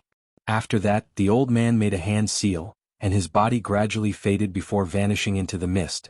Han Li was naturally unaware of the fact that he'd unwittingly just saved himself from having to deal with a heap of trouble. Instead of returning to Lightning Cloud Town, they passed by it and continued to travel through the Sea of Mist. Over half a day later, the two of them finally emerged from the Sea of Mist, and after flying for around a month further, the grand outline of Cloud City finally appeared on the horizon. Only then did the two of them temporarily stop in midair. Fairy Xian, in order to avoid being noticed, I think we should split up and enter the city separately, Han Li suggested in a calm manner. Xian Xian contemplated his words momentarily before smiling as she proposed. Indeed, Brother Han, we'd most likely attract some attention if we were to enter the city together. How about this? You enter the city first and I'll follow along 15 minutes later. No problem, Han Li agreed with a quick nod. By the way, you can give the holy grade devilish core to me before we part. In order to repair the suit of heavenly devilish armor, I have to use a secret technique to refine the devilish core first. If you give it to me now, I'll be able to repair it as early as possible, Xian Xian continued with a smile. Han Li smiled in response before immediately raising a hand, sending a jade box flying directly toward Xina Xian. A hint of surprise flashed through Xian Xian's eyes as she raised a hand to draw the jade box into her grasp. However, she didn't immediately take off the lid. Instead, she stared at Han Li momentarily before suddenly bursting into laughter. You sure do trust me to be handing over such a precious treasure without even a second thought, Brother Han? Hee, it's not a matter of trust, it's just that I'm sure you're smart enough not to do anything unwise just for a mere holy-grade devilish core, Han Li replied with an indifferent shake of his head. In any case, I'll be sure not to betray your trust, Brother Han. You can come to my shop in half a month, and I'll have the repaired heavenly devilish armor waiting for you, Xian Xian said with a smile. Then I'll be thanking you in advance, Fairy Xian. Han Li also smiled upon hearing this. After chatting for a while longer, Han Li cupped his fist in a salute and went on ahead. He rose up in the air as a streak of azure light, and disappeared into the cloud mist up above in the blink of an eye. Meanwhile, Xian Xian remained standing on the spot, casting her gaze toward the direction that Han Li had departed in, seemingly in deep thought about something. Are you trying to befriend this person? A voice suddenly rang out from within her body. You're awake. Xian Xian was quite elated to hear this voice, and she immediately swept a sleeve through the air. A ball of azure light instantly shot forth from within before transforming into a fist-sized Kirin projection. The projection shook its head with a wry smile as it said, I already forced myself to awaken a few days ago, but I'm in a severely depleted state after helping you unleash so many types of secret techniques, so I rested in silence for the past few days. Our trip proved to be completely fruitless this time. Not only was the cave spirit possessed by a heavenly devilish sovereign, even a being of the same nature as you arrived to foil our plans. If it weren't for our good luck in some critical moments, we really could have perished in there, Xian Xian sighed in a resigned manner. Indeed. It's quite fortunate that Han brat is far more powerful than we anticipated. Otherwise, we really wouldn't have been able to emerge from the Golden Devil Mountain ranges alive. Are you planning to befriend him in order to prepare for our next trip to the True Spirit Cave? The Kirin projection asked. The next time the True Spirit Cave appears will be many years later, and there's no point in thinking about something so far away. Even if I didn't take that into account, the fact of the matter is that this man seems to be no less powerful than a holy race being, so there's certainly no harm in trying to befriend him, Xian Xian said with a smile. After a moment of contemplation, the Kirin projection nodded in response. That's true. Such an astonishingly powerful 7th-tier upper race being could prove to be a powerful ally in the future. I really am very disappointed that we expended so many treasures and took so many risks all for nothing, Xian Xian sighed in a gloomy manner. The Kirin projection was silent for a long while before chuckling in a nonchalant manner. Hee, there's no need for you to be so dejected. You won't be able to obtain the true Kirin essence for now, but that doesn't mean I don't have other ways to enhance your constitution and help you reach the holy race. Xian Xian faltered slightly upon hearing this before an ecstatic look appeared on her face and she asked, What? Do you know the location of a second True Spirit Cave? Hee, that's naturally impossible, but instead I know the location of a set of ancient ruins. That was a place where a vastly renowned pill refinement master had lived during ancient times. The Kirin projection began in a mysterious voice, and Xian Xian listened intently to its story. Thus Han Li returned to Cloud City and strode through the city gates. Meanwhile, countless kilometers away, within a damp swamp in the Golden Devil Mountain ranges, there was a black-robed man with a dark and hideous face seated on a green rock with his legs crossed. The man had his eyes closed, and as he slowly inhaled and exhaled, the black devilish chi in the surrounding area swirled around him as if it possessed a mind of its own. The man was clearly practicing some kind of mystical cultivation art, and he seemed to be completely absorbed in his cultivation.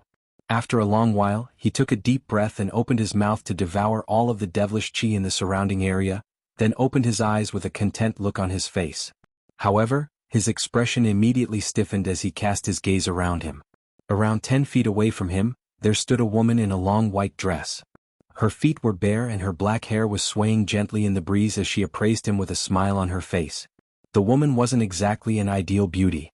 Her mouth was slightly too large to satisfy the image of a classical beauty, but her eyes were as bright as stars, her nose appeared as if it had been chiseled out of the finest white jade, and her skin was as fair as snow.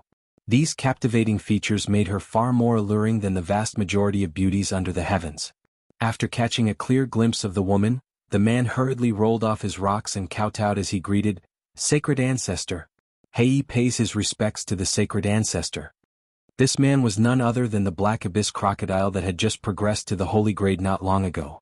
Prior to this, he'd caught up to the old man with the Yen surname and killed him, but failed to find the immortal Zoisha. As such, he returned to the location that he'd agreed to meet Ju Chu at, only to be later informed that the giant toad had been slain by Han Li. It was completely flabbergasted by this news, but it had no choice but to leave in a dejected manner. After that, he came to this place to cultivate and fortify his cultivation base, which had still been rather unstable following his breakthrough. However, never would he have thought that the woman whom he'd thought was still in slumber would suddenly decide to seek him out. With her unfathomable powers, she'd be able to kill him without even raising a single finger. With that in mind, the devilish crocodile was completely petrified, and he didn't know whether this visit was going to spell disaster or fortune for him. You may rise. You really have progressed to the holy grade. Not bad at all. Looks like Sister Ming Luo didn't feed you all those spirit medicines for nothing. With how much she was feeding you, it was only a matter of time before you reached this level unless you possessed extremely mediocre aptitude. Looks like you've also managed to activate the evil dragon bloodline within your body, the woman chuckled. The man's expression changed drastically upon hearing this, and a wry smile appeared on his face as he said, "You know about this as well, sacred ancestor?" "Of course I do. Otherwise, Ming Luo wouldn't have fed you so much spirit medicine even if you were her favorite steed. Among all true spirit bloodlines, the evil dragon bloodline possesses the most potent devilish power. A mature and fully awakened evil dragon could even devour heavenly devilish monarchs and are comparable to heavenly devilish sovereigns. You've only inherited the evil dragon bloodline, but I presume that your powers aren't inferior to mid-holy grade beings.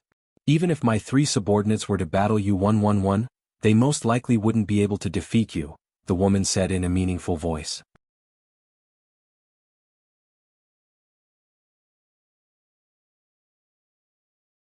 After blasting nascent flames at the devilish ape's corpse for the past 3 days, he'd expended a lot of magic power, so he had to rest and recover first.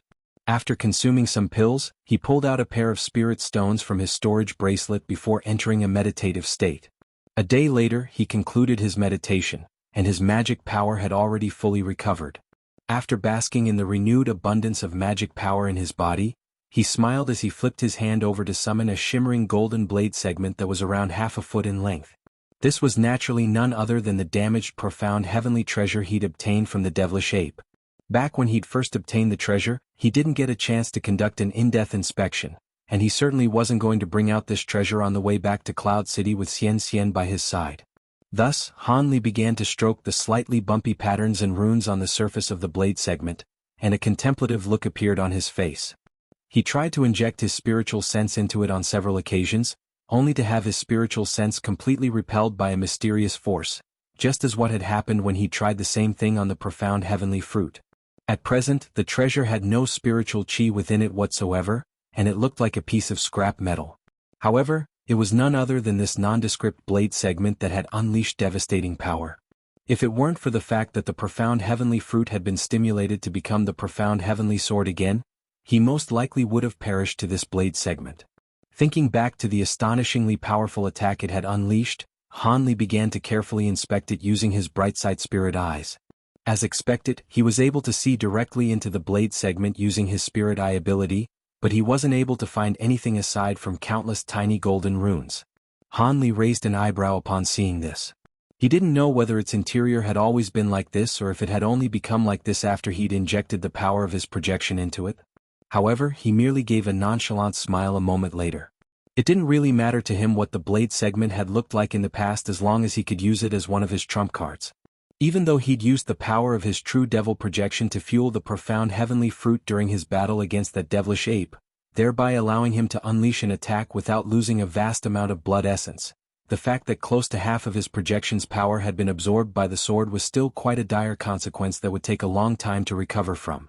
Besides, the profound heavenly fruit had sealed itself into his arm again, and he was still unable to summon it at will, so who knew if it would appear again the next time he found himself in a dire situation. He didn't want to depend on such an unreliable trump card to save his life.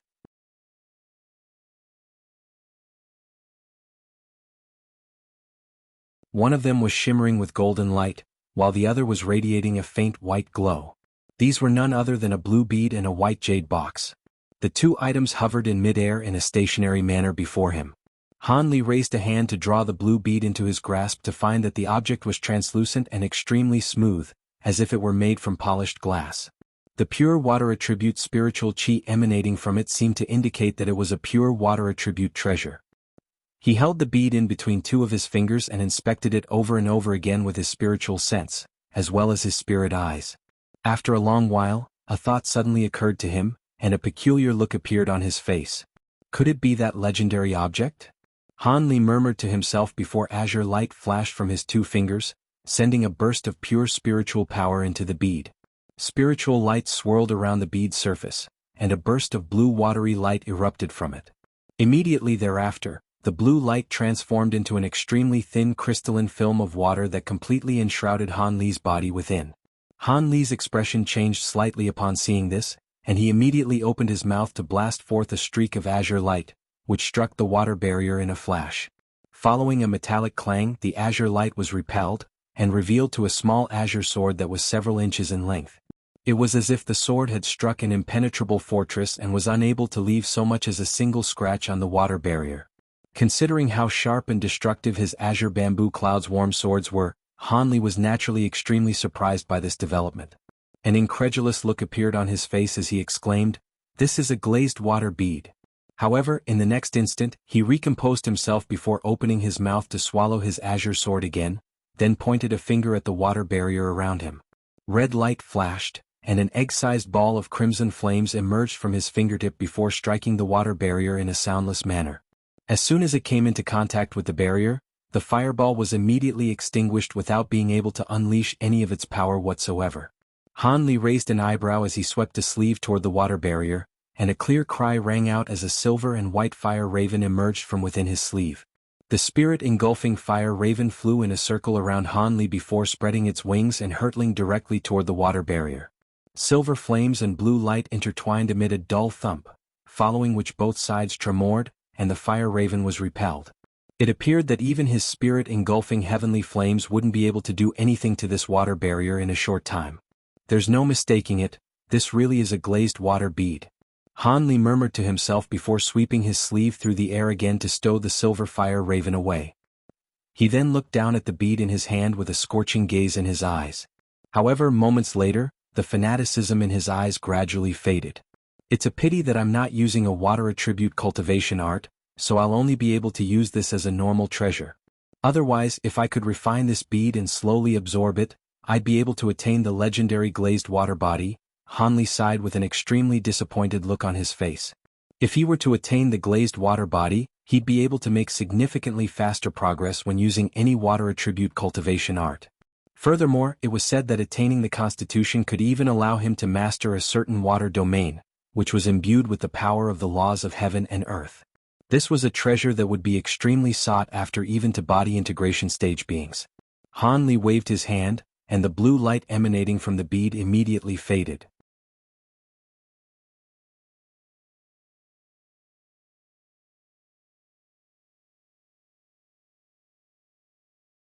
However, aside from the divine essence-fused mountain that he possessed already, Han Li had no idea where he could find the other 4 mountains. Furthermore, aside from those 4 immensely powerful mountains, all of the secondary materials that had to be infused into these mountains were also extremely rare. Some of them were materials that Han Li had only ever heard of, yet never seen before, and that was quite disheartening to him. After contemplating this matter in his secret chamber for a long while, Han Li's expression gradually eased. He glanced at the jade page in his hand before flipping his other hand over to produce a jade box. He placed the jade page into the box, then plastered a few restriction talismans onto the box before stowing it away. Even though he already had the refinement method, there was no guarantee whatsoever that he'd come across any of other required mountains in the future. As such, there was no point in becoming overly obsessed with this treasure, as luck would most likely play a huge role in whether he could gather all of the required materials. Having come to terms with this, Han Li sat in silence for a while longer before finally recovering to a completely placid mental state. After that, he rustled a sleeve and a bracelet flew out from within. Spiritual light radiated from the bracelet, and a ball of black light flew out from within before landing gently onto the ground. Within the black light, there was a small black monkey that was huddled up into a motionless ball. It was none other than the Weeping Soul Beast. After suddenly putting on an extraordinary display of power to kill that cave spirit, which had been possessed by the soul fragment of the heavenly devilish sovereign, the monkey had fallen unconscious, and was still yet to awaken. Han Li's expression darkened slightly upon seeing this, and he made grabbing motion toward the small beast. A burst of azure light surged forth from between his fingers, sweeping up the little monkey before drawing it to him. Han Li's eyes narrowed as he inspected the monkey, and a series of translucent threads shot forth from his glabella before silently embedding themselves into the beast's body. In order to ascertain the weeping soul beast's current condition, Han Li had manifested threads with his spiritual sense in order to conduct a more thorough examination. Thus, the crystalline threads disappeared into the small monkey's body, yet the weeping soul beast displayed no reaction to this. Meanwhile, Han Li's eyes were already half closed as he began to inspect the beast's condition using those spiritual sense threads. After a long while, an incredulous look appeared on Han Li's face as he exclaimed, "Impossible! How could something like this have happened?" Not only had the weeping soul beast recovered all of the magic power it had lost, its body was a lot more powerful than before, and the magic power within its meridians had also become far more abundant. Furthermore, during the period in which he was conducting his inspection, the weeping soul beast's body was still changing at a slow and steady rate. Is it about to evolve again? Han Li appraised the little monkey with a perplexed look on his face.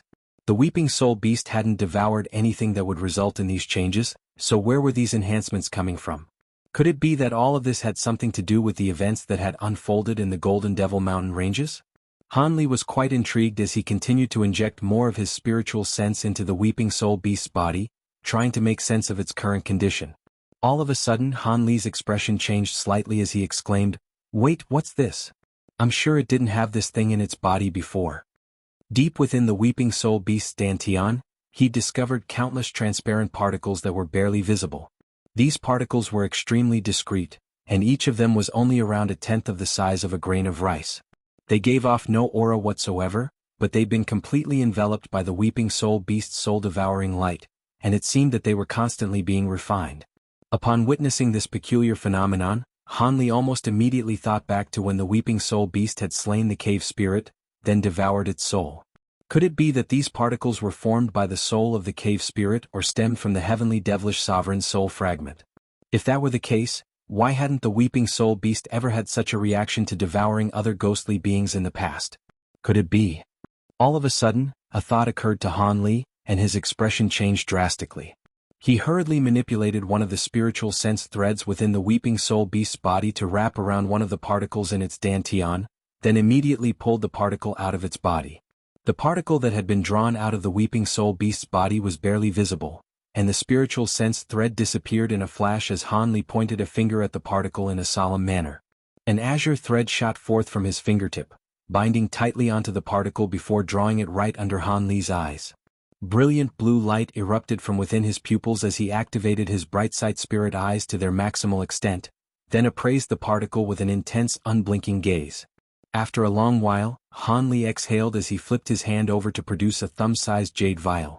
The azure thread swayed before carrying the translucent particle into the small vial, following which the vial disappeared in a flash. After that, Han Li quickly swept a sleeve through the air, and the spirit beast bracelet that was hovering in mid-air expelled a burst of spiritual light, which drew the weeping soul beast back into the bracelet. Han Li then stowed the treasure away before rising to his feet and hurriedly departing from his secret chamber. Almost as soon as he emerged from behind the stone door, Han Li transmitted an instruction to Dal, asking it to look after the cave abode. Immediately thereafter, he flew through the air as a streak of azure light, appearing outside his cave abode in mere moments. He then quickly descended to the foot of the mountain before hailing a beast-drawn carriage and giving the driver an instruction to take him to the center of the city. During the next dozen or so days, Han Li visited all of the shops in Cloud City in which tomes were being sold, and selectively purchased a large number of tomes that he'd never paid any attention to in the past. These tomes covered a vast variety of topics, some of which detailed cultivation arts and secret techniques, while others were merely general books that introduced all types of strange objects and peculiar events. After taking all of these tomes back to his cave abode, Han Li immediately began to read through them at an astonishing speed, as if he were trying to find something within them. After an entire night had passed, he emerged from the secret chamber with a disappointed look on his face. He then left his cave abode again and purchased another large batch of tomes from all over Cloud City. Thus, 5 or 6 days passed by, and Han Li repeated this process day after day. The number of tomes that he'd purchased and the number of spirit stones that he'd spent on them had both reached astonishing sums. However, after returning from another tome shopping spree, Hanli picked up an antiquated jade badge as he sat in his secret chamber, and as he swept his spiritual sense into the jade badge, an elated look suddenly appeared on his face. I found it.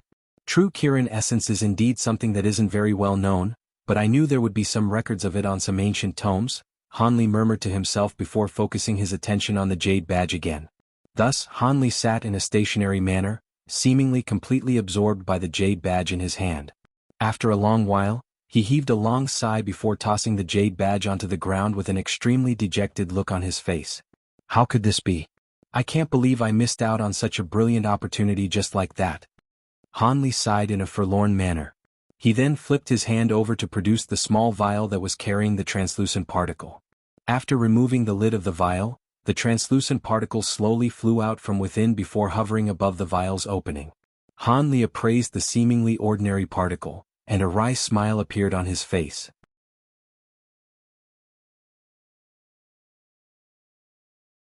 Initially, the particle remained completely motionless, but as time gradually passed, the golden light on its surface began to waver, and it became brighter and brighter as a low buzzing sound rang out. Hanli's heart sank upon seeing this, and before he had a chance to switch to another hand seal, a dull thump erupted from within the formation. The golden particle abruptly disappeared, and an egg-sized cloud of golden mist appeared in its place. The mist swirled around as an astonishing boom akin to a thunderclap rang out from within, following which it swelled drastically to around 10 feet in size, and it was only continuing to expand. The azure flames around it were instantly torn apart, and the golden mist was flashing erratically, clearly having completely lost control and was about to explode at any moment. Hanli's expression changed drastically as he thought of the fearsome power imbued within the particle, and one of his hands suddenly turned inky black as he made a grabbing motion toward the particle. Gray light erupted from his fingertips, forming a gray light barrier that enshrouded the golden mist within it in a flash. Immediately thereafter, a dull rumbling sound rang out as golden and gray light intertwined with one another. The divine essence-fused light then began to flash erratically as if it were about to be blown apart any moment, and it was completely unable to repress the power of the golden mist. A fearful expression flashed through Hanli's eyes as his body hurtled backward in retreat toward a corner of the secret chamber. At the same time he swept a sleeve through the air, and a small crystalline shield appeared up ahead. The shield swelled to several tens of feet in size in a flash, and almost as soon as Hanli had adopted all of these measures, the divine essence-fused light finally exploded as countless beams of golden light erupted forth from within. Hanli's heart immediately sank upon seeing this, and he instantly poured forth as much magic power as he could into the giant shield before him. At the same time, golden light flashed from his body, and golden scales appeared all over his skin. He had no choice but to withstand the force of this explosion, and as for whether his secret chamber or even his entire cave abode could remain intact in the aftermath, that was something that was known only to the heavens. However, an unexpected scene then ensued. After breaking through the gray light barrier, the golden mist didn't continue to swell or explode. Instead, it abruptly surged upward as a pillar of golden light, piercing through the restriction and the ceiling like a hot knife through butter. A passageway with a radius of around half a foot was punctured into the ceiling in the blink of an eye, and the golden pillar of light disappeared in a flash. Hanli looked up with an astonished expression on his face to find that there was sunlight shining into the secret chamber from the hole in the ceiling. Immediately thereafter, an earth-shattering explosion rang out in the air above, and all of the world's origin chi around the entire mountain began to surge and churn violently. Hanli's lips twitched as he raised a hand to cast a white incantation seal into the hole on the ceiling, and the hole began to seal over at a rapid rate amid flashes of white light, completely recovering in the blink of an eye. After that, Hanli flew out of the secret chamber as a streak of azure light, and he appeared in the air above his cave abode after just a few flashes. He raised his head to look up into the sky, and his brows furrowed slightly at the sight that he was greeted by. In the air above, bursts of fierce golden winds were howling through the sky.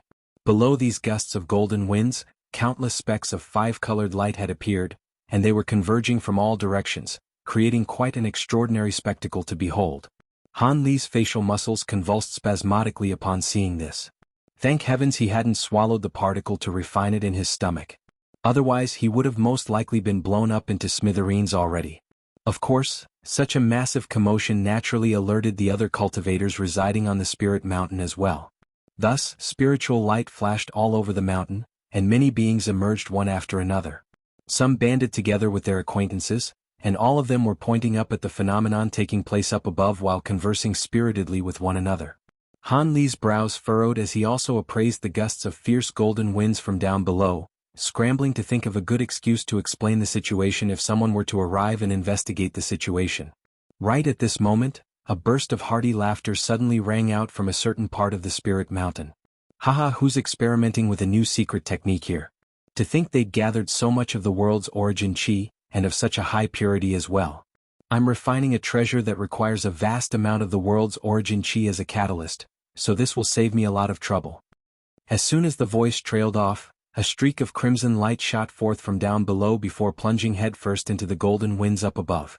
All of a sudden, scorching flames erupted for around 10 feet out of the streak of crimson light, forming a crimson fire WRM that was over 100 feet in length. The fiery WRM expelled a vast expanse of shimmering red light out of its mouth with a loud rumbling boom, and the astonishing golden winds in the sky were all completely swept away by this red light in just the span of a few breaths. At this point, the crimson WRM had already swelled to over 200 feet in length, and a burst of raucous laughter rang out as it transformed into a humanoid figure that was around 10 feet tall amid a flash of red light. The humanoid figure appeared to be an elderly man in his 60s with a set of rough facial features and a head of white hair.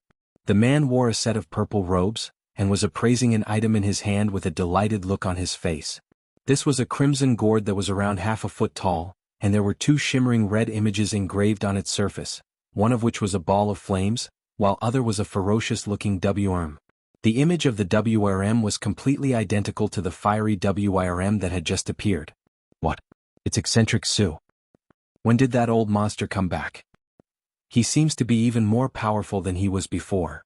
A stir ran through many of the foreign beings down below at the sight of the purple-robed man, and many of them seemed to recognize him.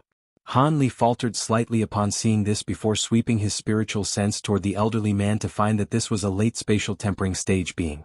On a spirit mountain where no body integration stage beings resided, a being of his cultivation base was indeed quite formidable.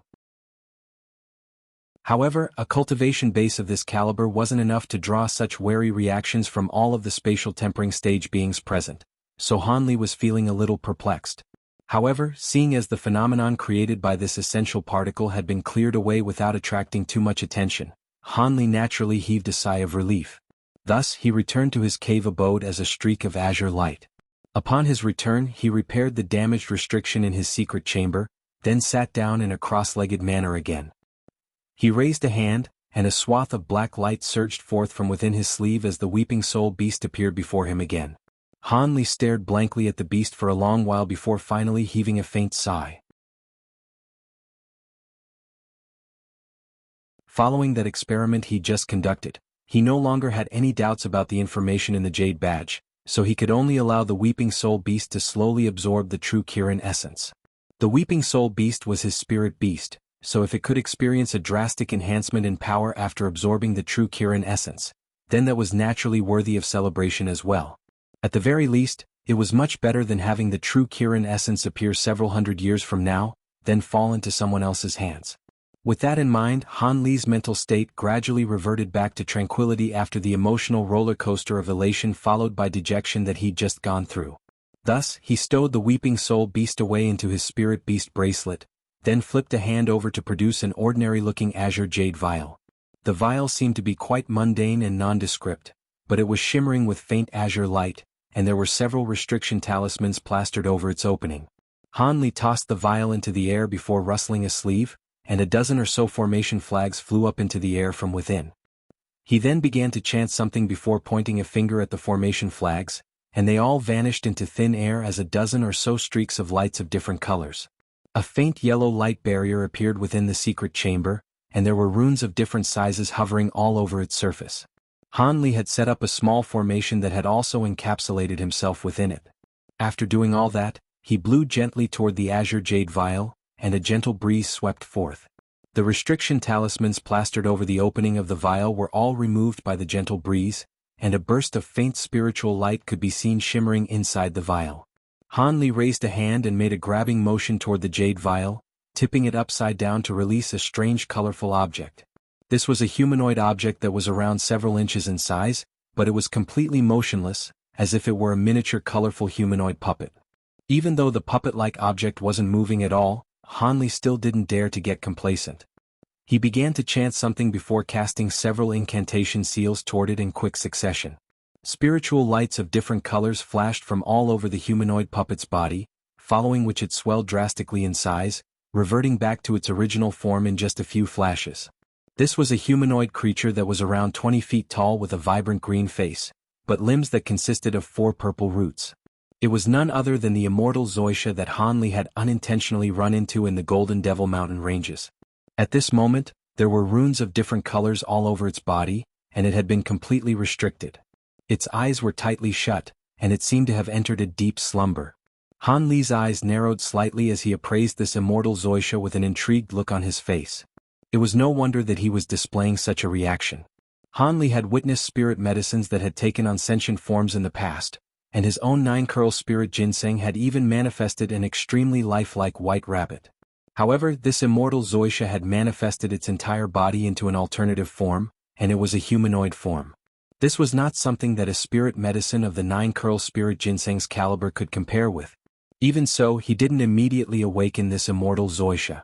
Instead, he flicked a finger, and a thin streak of sword chi shot forth from within his sleeve before circling around one of the immortal Zoisha's purple root-like limbs.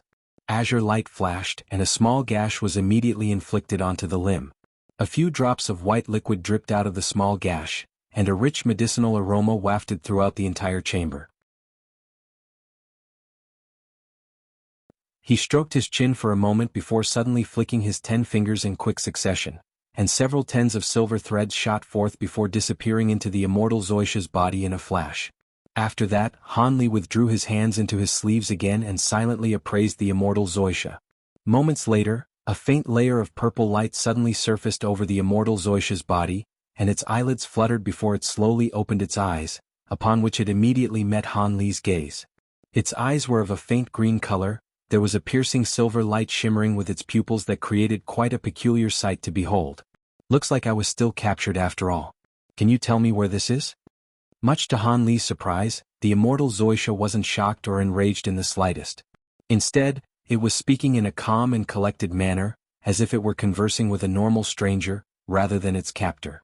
A hint of a smile appeared on Han Li's face upon seeing this, and he truthfully replied, "This is Cloud City, which is not far away from the Golden Devil Mountain ranges. Looks like you must have attained intelligence long ago for you to still be so calm in this situation." The immortal Zoisha was silent for a moment before replying, "What can I do aside from remain calm in this situation? If I beg for my life, would you release me?" "That's true. A spirit medicine like you that is able to manifest a human form is extremely rare, even in the context of the entire spirit realm, so of course I won't be releasing you," Han Li replied with a smile and a nod. A hint of surprise flashed through the immortal Zoisha's eyes at the sight of Han Li's calm demeanor, but it then glanced at the limb that Han Li had inflicted a gash on earlier, and it harumphed coldly before closing its eyes, seemingly not wanting to communicate with Han Li any further. However, Han Li remained unfazed as he continued, "I'm quite curious, aside from using you as an ingredient to refine pills, what other purposes can you serve? There must be something else. Otherwise, there wouldn't be so many high-grade beings that are so desperate to capture you." A hint of a derisive sneer appeared on the immortal Zoisha's face upon hearing this, but its mouth remained firmly shut. "Seeing as you've attained sentience and intelligence, you must have a soul already. You wouldn't want me to use a soul search technique, would you?" Han Li sighed. "A soul search technique? If you think you can get the information you want by using such a technique, then be my guest." The immortal Zoisha chuckled coldly. Han Li's brows furrowed slightly upon hearing this. In the spirit realm, there weren't many soul-locking secret techniques like the one enclosed within the Providence True Devil Arts, but there certainly wasn't a shortage of such secret techniques either. This immortal Zoisha clearly lived for countless years, so it wasn't all that surprising that it had mastered such a technique. Even as these thoughts ran through his mind, his expression remained completely unchanged, so it was impossible to tell what he was thinking. "It's alright if you don't tell me. After all, I can refine some top-grade pills using your body as an ingredient anyway. However, from what I've heard, The souls of spirit beings like you are very useful to some cultivators who are using certain special cultivation arts and secret techniques. I don't know how many years it took you to develop such a high level of intelligence, but if I were to hand you over to one of those aforementioned cultivators, all of your efforts would go to waste, Hanli suddenly mused. You're threatening me? The immortal Zoisha shuddered slightly before opening its eyes with a cold expression on its face. I wouldn't call that a threat.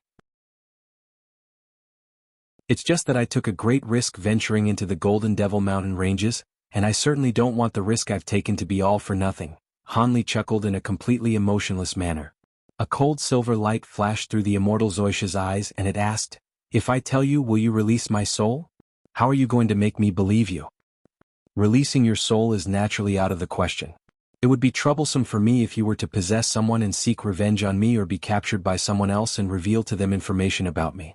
However, I can give you a final release so you can be reincarnated again someday. As for whether you believe me or not, do you have any other choice? Hanli said with a smile. I do indeed have no choice, but that doesn't mean I'm not going to raise any conditions, the immortal Zoisha replied in a slow voice. What conditions do you have? I'd be happy to hear them, Hanli said with a nonchalant smile. The immortal Zoisha seemed to have considered this matter in advance and it immediately replied, It's very simple. I'll tell the true purpose that my body can serve, and in return, you have to allow my soul to dissipate into heaven and earth so I can enter the cycle of reincarnation. In that case, if I do have a second life, I'll have a chance to become a being like you. However, this exchange must take place on my terms. Otherwise, I'd rather have both my body and soul perish here than be used by someone else. What terms do you propose? Hanli asked. I'll use a secret technique to split my soul into two, the larger portion of which will contain my autonomous will, while the remaining portion will contain some of my memories. You have to release the main portion of my soul first, and if the remaining portion sees that you've done so, it'll tell you my secret. After you get what you want, you have to release the remaining portion of my soul as well so it can also enter the cycle of reincarnation. Thus, you won't have anything to worry about, and I can also tell you my secret without any qualms, the immortal Zoisha said in an expressionless manner. Hanli was quite tempted by this offer, but he still shook his head as he said, I won't have anything to worry about? I'm not sure that's true. What if I were to release the main portion of your soul, only for the remaining portion to revoke your promise and refrain from telling me anything? In that case, I'd be releasing your soul for nothing? Back when you captured me, I was already carrying many injuries, so even if I hadn't fallen into your hands, someone else would have captured me sooner or later. Hence, I have no vendetta against you, so I certainly wouldn't risk a portion of my soul just to spite you. After all, who knows what issues could arise if a damaged soul were to enter the cycle of reincarnation? The immortal Zoisha countered in a calm manner. Hanli stroked his chin and appraised the immortal Zoisha for a while before suddenly nodding with a smile as he said, All right, we'll do as you say. You're really willing to accept these terms so easily? The immortal Zoisha was rather taken back by how readily willing Hanli was to accept these conditions. Do you have a better suggestion then? Hanli asked with a faint smile on his face. No, it's just that I thought even if you were going to agree, you'd have to think about it for quite a while, the immortal Zoisha explained. There's nothing much for me to think about. In all honesty, being able to capture you was a pleasant surprise in itself, so there's no need for me to be greedy and overthink things, Hanli said in a meaningful manner. The immortal Zoisha's expression changed slightly upon hearing this, but it didn't say anything in response. All right, you can go ahead and unleash your soul-splitting secret technique now. How much time will you require? You're not going to tell me you need several decades or even a century, are you? Hanli asked. Of course it won't take that long, but it's not going to be a short time either. I should be able to complete this secret technique within a year. However, during this time, you have to remove some of the restrictions on my body, the immortal Zoisha replied in a serious manner. A year? Alright, I can give you that much time and I'll remove most of the restrictions on your body. However, the restrictions that remain on your body will be quite nasty, so I'd advise you not to think about running away. Of course, if you can still get away under these circumstances, then I'd have no one but myself to blame, Hanli said in a calm manner.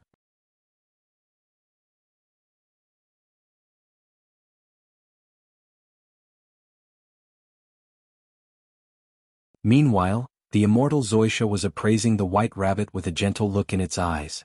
It suddenly stepped forward and made a grabbing motion, upon which a swath of purple light surged forth from its hand, sweeping up both the rabbit and the root that it was eating and drawing them toward it. The white rabbit continued to nibble on its root within the purple light, as if hadn't noticed that anything was amiss. The immortal Zoisha stared at the white rabbit for a while before extending a hand into the purple light to try and stroke it. However, before its fingers could make contact with the rabbit's furry body, the latter vanished through the air amid a flash of spiritual light, leaving a trail of afterimages in its wake. In the next instant, the white rabbit appeared on the ground again, and it had risen up on its hind legs. At the same time, its snowy white fur also stood up on end, and it barely its little teeth at the immortal Zoisha in what it presumably thought to be a menacing display. It was quite clear that the immortal Zoisha's actions had rubbed the rabbit the wrong way. However, the immortal Zoisha merely smiled in response, and its aura suddenly changed as the light emanating from its body changed from purple to a vibrant green color.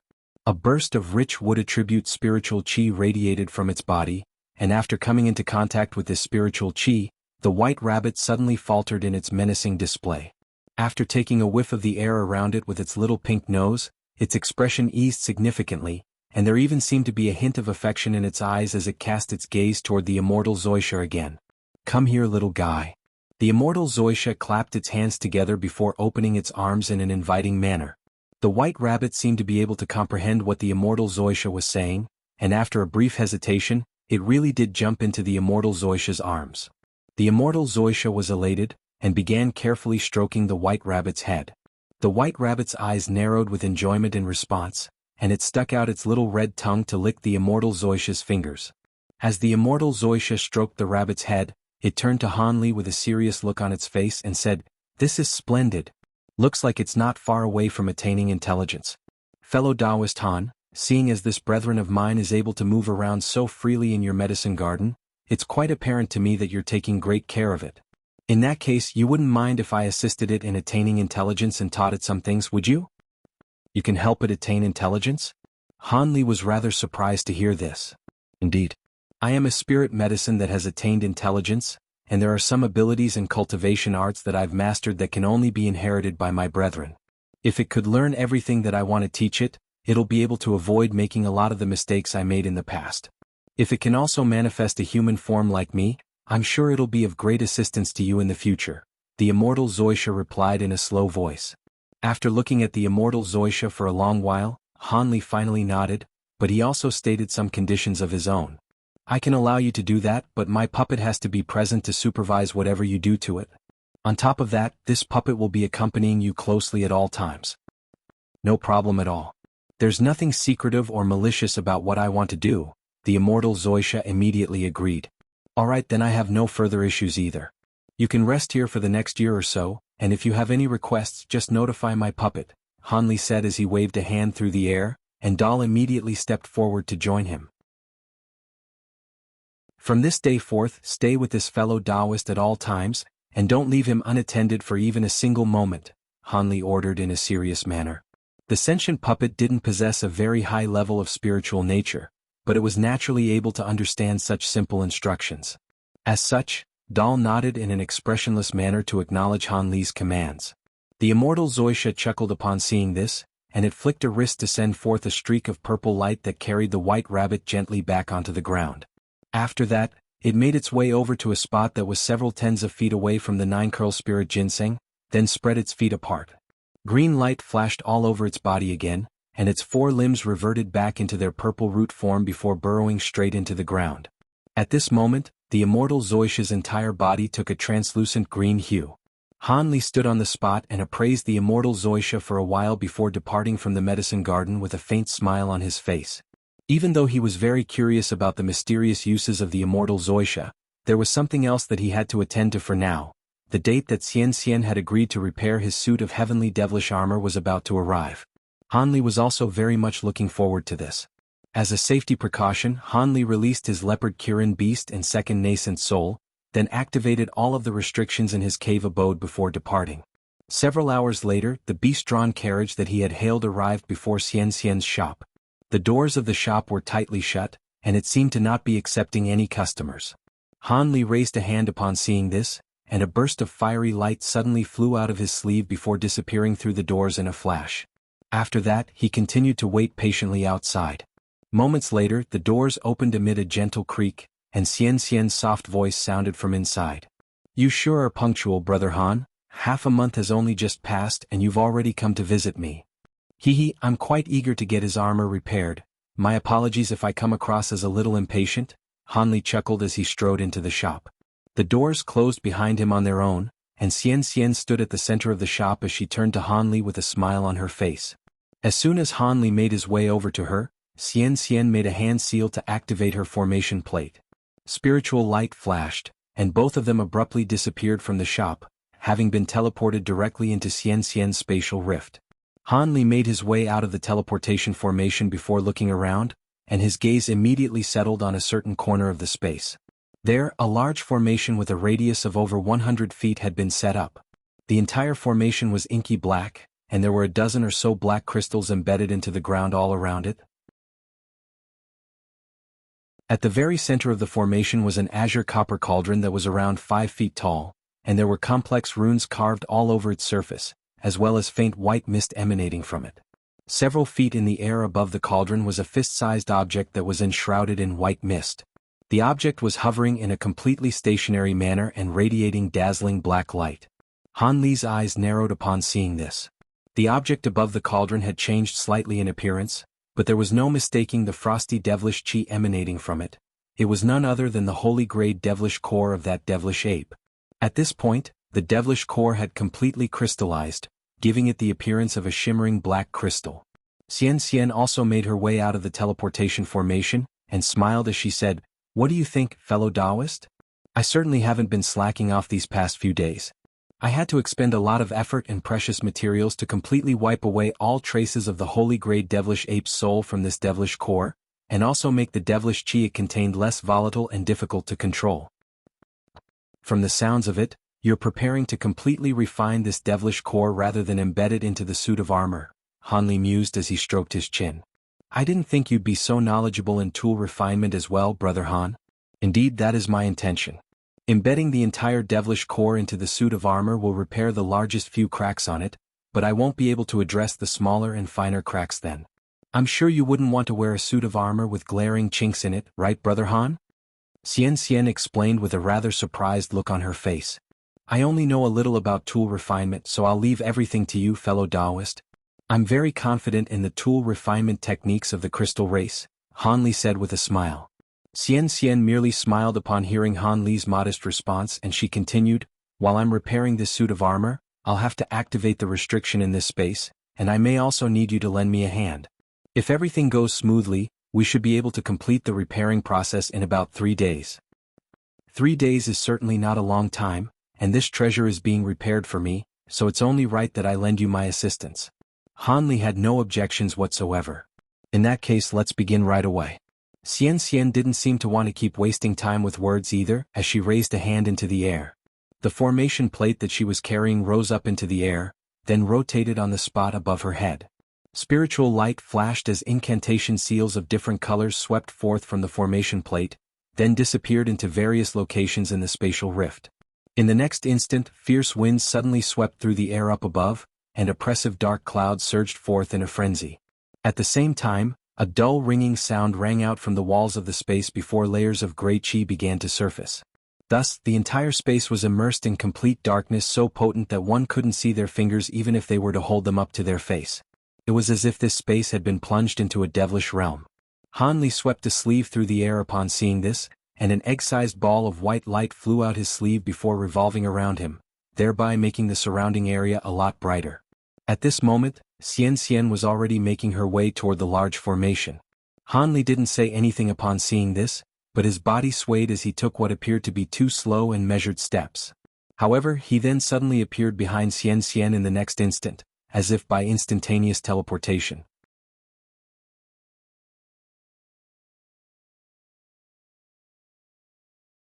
"Bring out your devilish armor, Brother Han," Xian said as she turned to Han Li with a solemn look on her face. Han Li naturally had no objections to this. As such, he flipped a hand over to produce a jade box that was around a foot in size, upon which were plastered a pair of restriction talismans. He swept a sleeve over the box to remove the talismans and its lid, and a burst of black chi immediately surged forth from within in a frenzy. Within the black chi, a suit of purple armor that was around half a foot slowly emerged. Not only was it extremely sinister in appearance, there were several spikes protruding from the shoulder and knee sections of the armor. On top of that, its entire surface was filled with black patterns, and it was emanating immensely powerful devilish chi. However, there was a large hole on the chest of the suit of armor, and the surrounding area was riddled with cracks, clearly indicating that it had been severely damaged.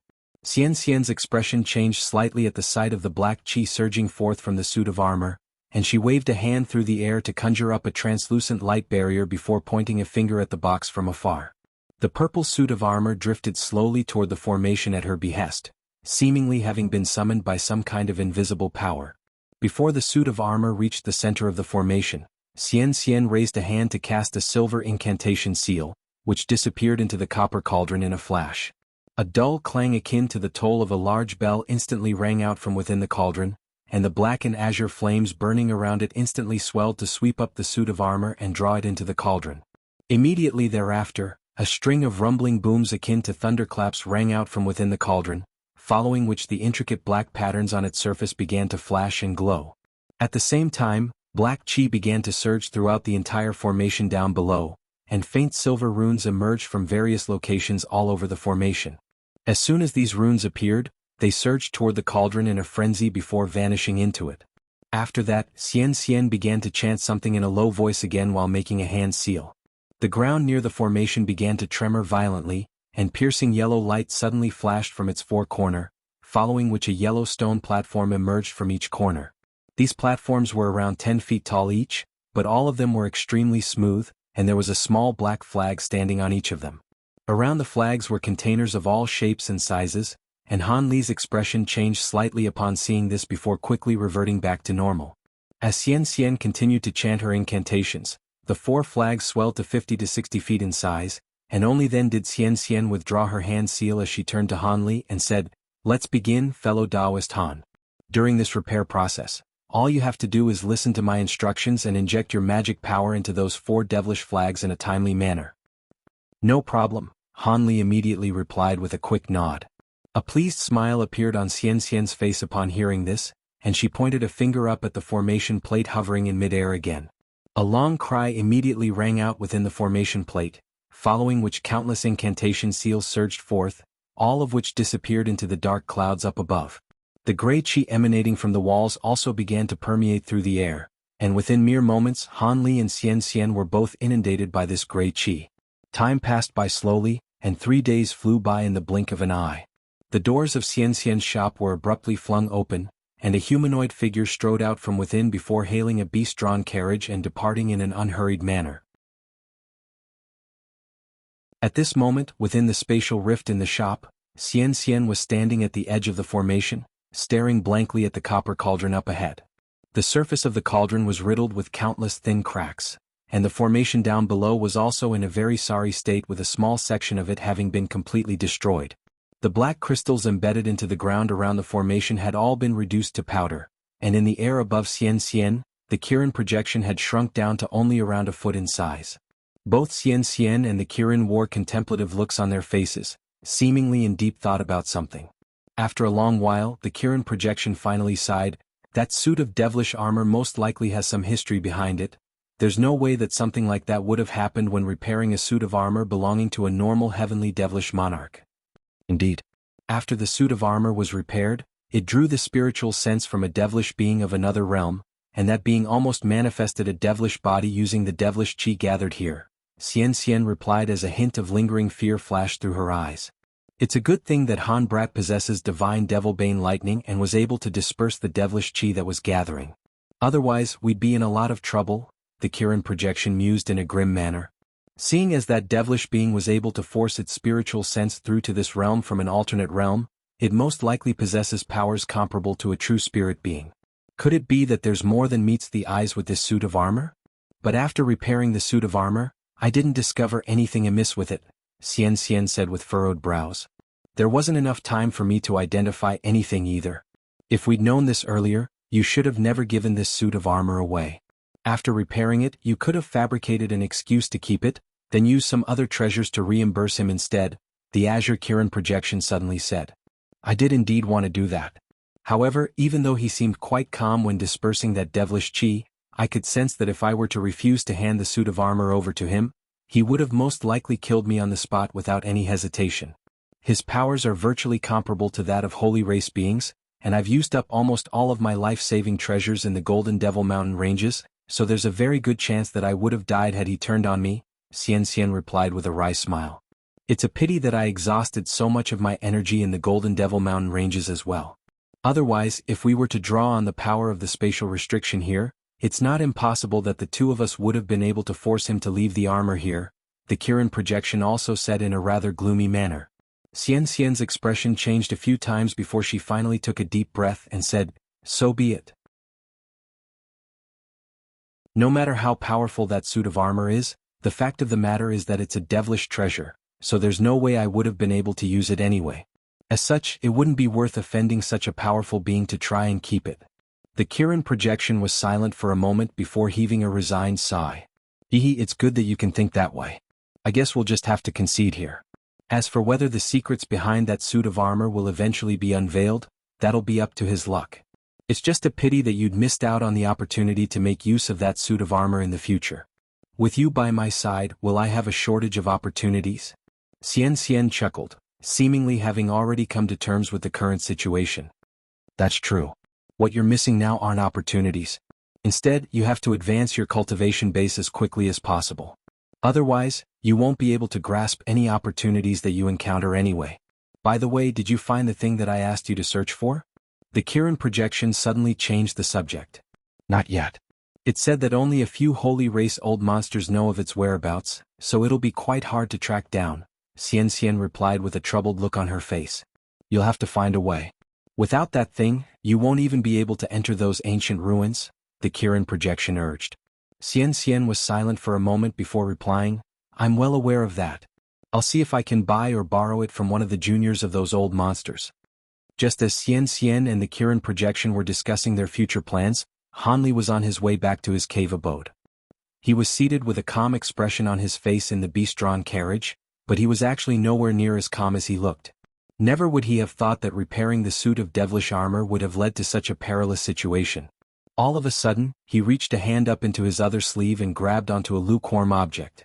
This was a jade box that the newly repaired suit of heavenly devilish armor had been placed into, and he plastered over 10 restriction talismans all over the box. Han Li stored the jade box with his finger, and he couldn't help but recall back to the scenes that had unfolded in Xian's spatial rift. The first half of the armor's repair process had been quite smooth, but a series of issues began to arise during the second half of the process.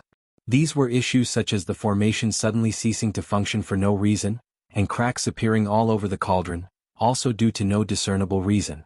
Thankfully, the two of them were able to resolve these issues. However, never would they have thought that just as the final repair procedure was about to be completed, an extremely powerful burst of spiritual sense suddenly forced its way into the spatial rift, then immediately surged toward the suit of devilish armor. Due to how abruptly everything had happened, Xian was momentarily rooted to the spot. Thankfully, this wasn't the first time that Hanli had witnessed interrealm spiritual sense of this nature, and he immediately dispelled it using his divine Devilbane lightning. Generally speaking, even if a burst of interrealm spiritual sense were to fail to achieve its objective, it could still immediately tear through space and escape. However, perhaps the owner of the spiritual sense was intent on obtaining that suit of armor, or perhaps they didn't think 2 spatial tempering stage beings would have been enough to pose a threat to it. In any case, as opposed to retreating, the burst of spiritual sense plunged into the pure devilish chi within the formation, then tried to manifest a devilish body. Of course, Hanli wasn't going to allow it to get its way. Thus, he released all of the divine Devilbane lightning within his body at once, striking the devilish being with a devastating barrage. The devilish being was naturally unfathomably powerful, and even a wisp of its spiritual sense that hadn't manifested into a devilish body could withstand a dozen or so bolts of divine Devilbane lightning with ease. However, hundreds of arcs of golden lightning had been unleashed at once by Hanli, and the devilish being's spiritual sense didn't even get a chance to cry out before it was zapped into nothingness. Through that event, both Hanli and Xian were made aware of the fact that this suit of devilish armor seemed to be far more powerful than they'd originally expected. Hanli had obviously also identified the hesitation in Xian's eyes at the time, and even though his expression remained quite calm, he was ready to attack at a moment's notice if she tried to go back on her word. As a result, even though Xian Xian was clearly extremely reluctant to part with the suit of devilish armor, she could only look on as Han Li stored it away into a jade box. Thus, Han Li's impression of her improved slightly once again, but he didn't stay there for much longer. After extending a few words of gratitude to Xian Xian, he left her spatial rift before departing on a beast-drawn carriage. And thus the story came full circle. He was currently sitting in the carriage while stroking the jade box up his sleeve, and he was becoming more and more curious toward this suit of devilish armor. Of course, now would not be a good time to bring out the suit of armor to study it as he was sitting in a beast-drawn carriage. As such, Han Li could only repress his curiosity and stow the jade box away before entering a meditative state. Several hours later, the beast-drawn carriage arrived at the foot of the spirit mountain. Han Li disembarked before tossing a spirit stone to the driver, then flew up the mountain in a calm manner. His cave abode was situated around halfway up the mountain, and all of the cultivators with cave abodes here were either almost constantly away or arduously cultivating in their cave abodes. As such, it was relatively rare to see anyone on this mountain. However, as Han Li was flying toward his cave abode, he was quite surprised to discover a pair of uninvited guests outside. One of them was a red-robed man who appeared to be in his 60s. This was none other than the eccentric Su who had used his crimson gourd to absorb all of the world's origin chi gathered in the aftermath of the true Kirin essence's explosion. The very same crimson gourd was hanging from his waist, and standing next to him was a young boy who appeared to be around 14 to 15 years old with a set of fine and delicate facial features. Both of them were sitting outside the stone door of his cave abode with their eyes closed in meditation, and Han Li was naturally quite surprised to see this.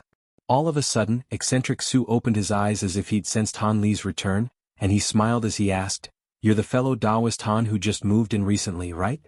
Han Li recomposed himself before asking in a polite manner, "That's right. Were you waiting for me, fellow Taoist Su?"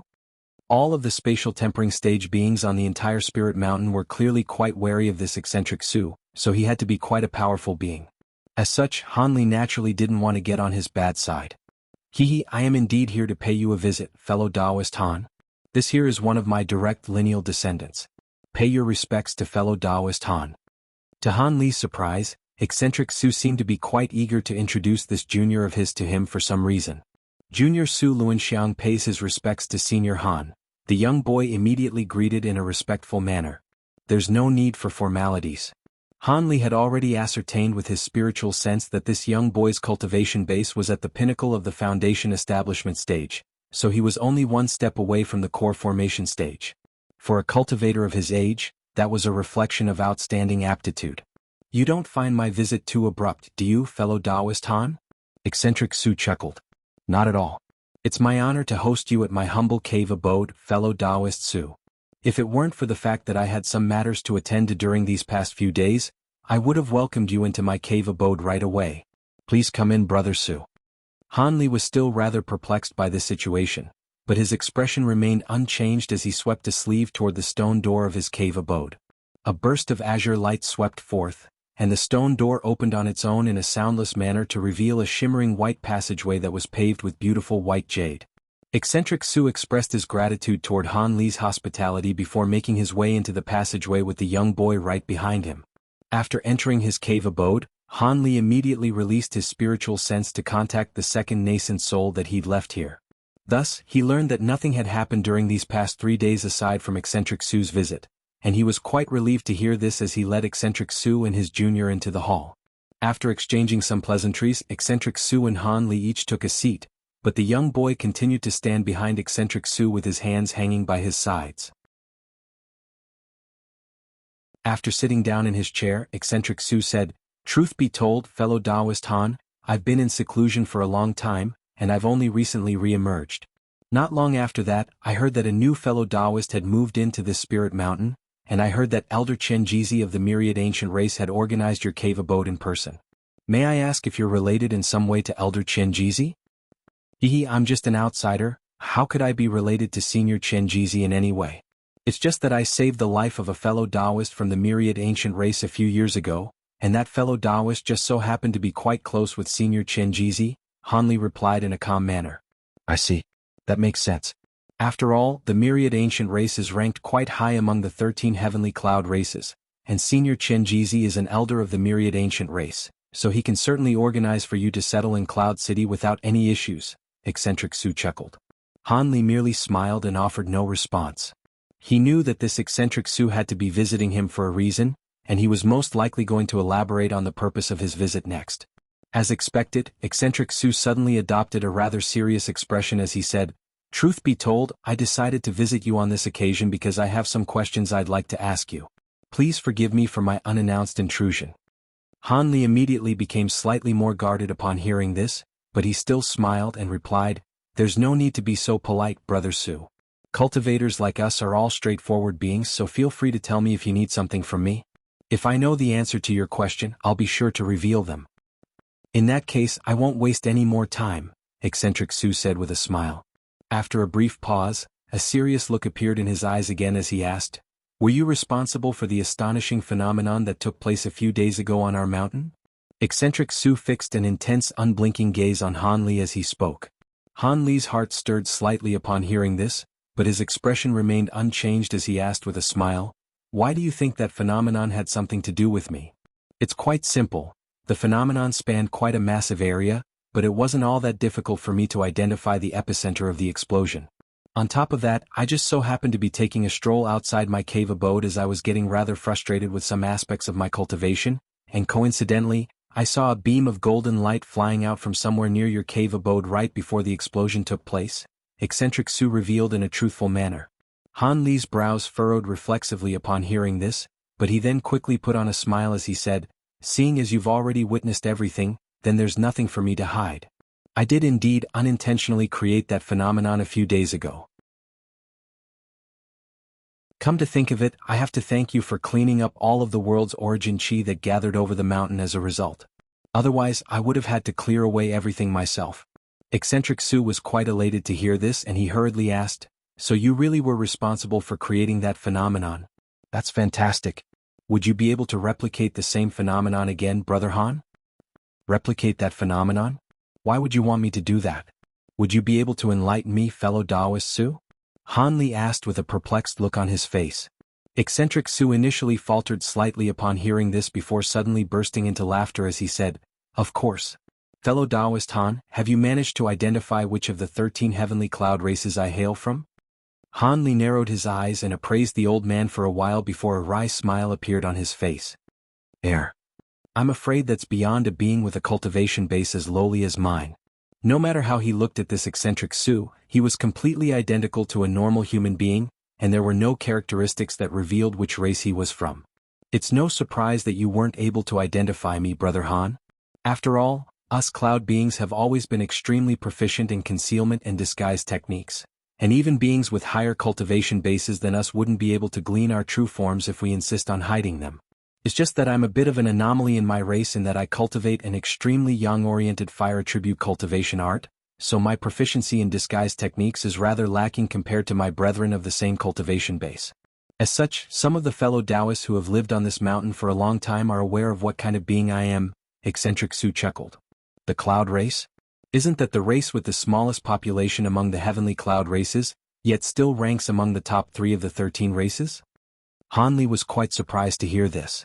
He had indeed heard of this cloud race, and he knew that it was one of the mysterious of the 13 heavenly cloud races. Looks like you know quite a lot about our cloud race, Brother Han. Our cloud race and the crystal race are the 2 races with the smallest populations among the 13 races.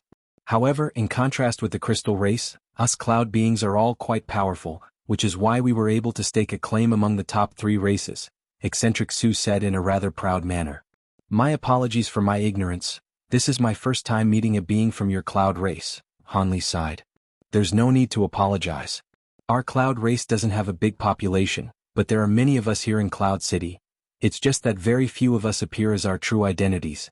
Perhaps you've even met some being whom you thought were from other races, but were actually just cloud beings in disguise," eccentric Su said in a meaningful voice. Han Li was rather speechless upon hearing this.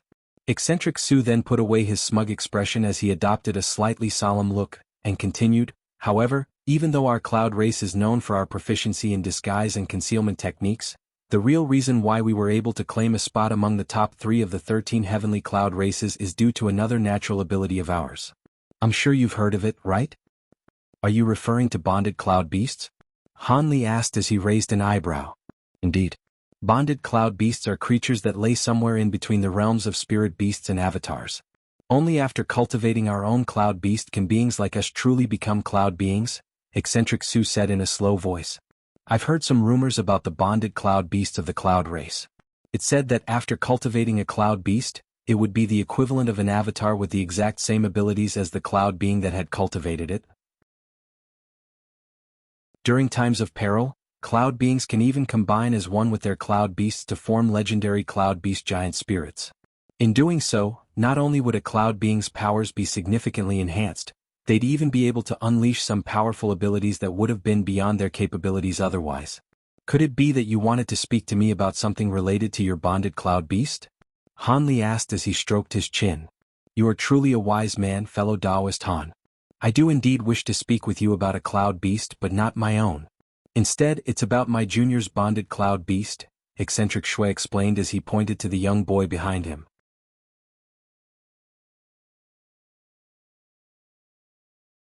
Oh, would you be able to elaborate further on that, fellow Taoist? Han Li cast his gaze toward the young boy with a slightly surprised look in his eyes. Of course I can. Truth be told, I don't have many direct lineal descendants, and Xiang'er is the only junior of mine that is worth nurturing in my eyes. I don't mean to boast, but my junior's knack for cultivation is quite outstanding, even in the context of the entire cloud race. He should be able to become an upper race being in less than a century. From the benevolence in Eccentric Sue's eyes as he looked at the young boy, it was quite apparent that he held the boy in extremely high regard. You're far too kind, great-grandfather. I only have ordinary aptitude that's nothing to boast about, the young boy hurried said in a shy manner.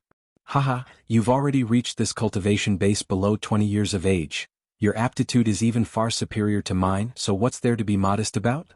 Eccentric Sue laughed heartily in response. Your junior does indeed possess astonishing talent. Han Li also chimed in with a smile.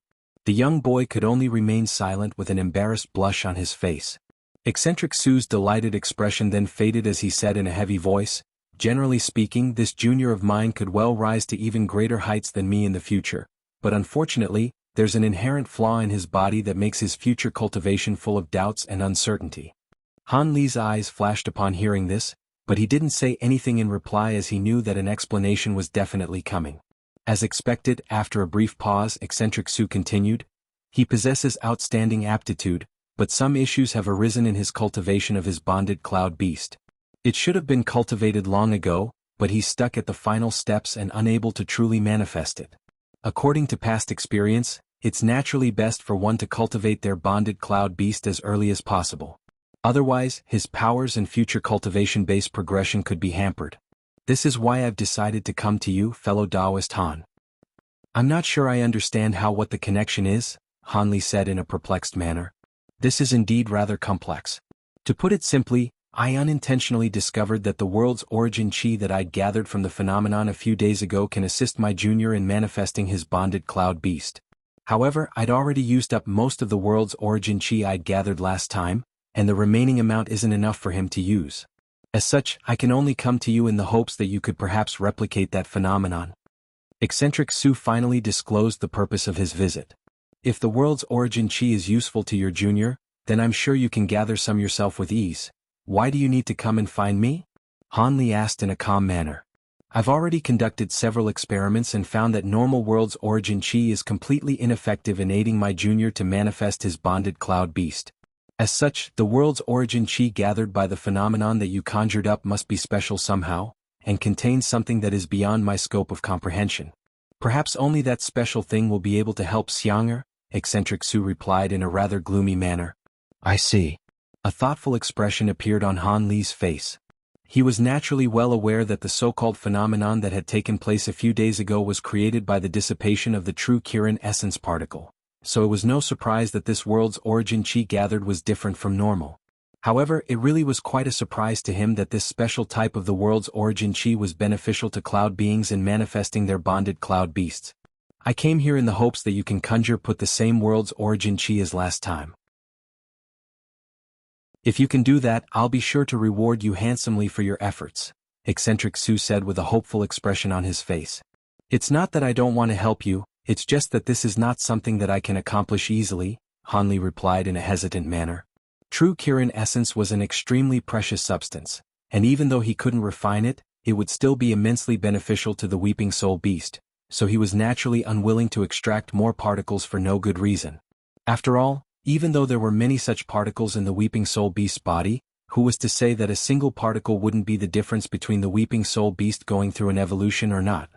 Hanli was definitely unwilling to help a foreign being that he'd only just met at the expense of his spirit beast. Eccentric Sue's heart sank slightly upon hearing this, but he still insisted, "Are there some difficulties involved that you can't disclose, fellow Taoist Han? This is an extremely important matter to me, so I'm willing to offer you as many spirit stones as it takes." After a long pause, Hanli furrowed his brows as he explained, "This is not an issue that can be resolved with spirit stones. Truth be told, the phenomenon that I created last time wasn't a result of a secret technique or cultivation art that I used.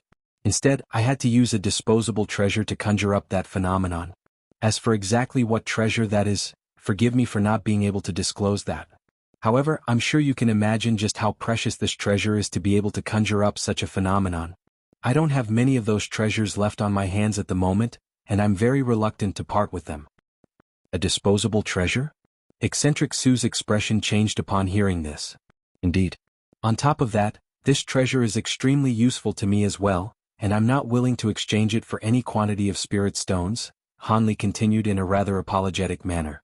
"If it's a disposable treasure, then it would indeed make sense that you're not willing to exchange it for spirit stones. But then again, regardless of how precious a treasure is, it must have a price.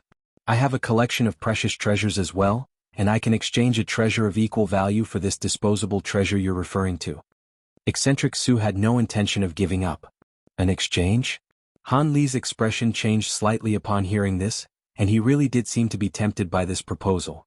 At the sight of Han Li's reaction, Eccentric Sue knew that he had a chance, and he was elated as he immediately swept a sleeve over the table before him.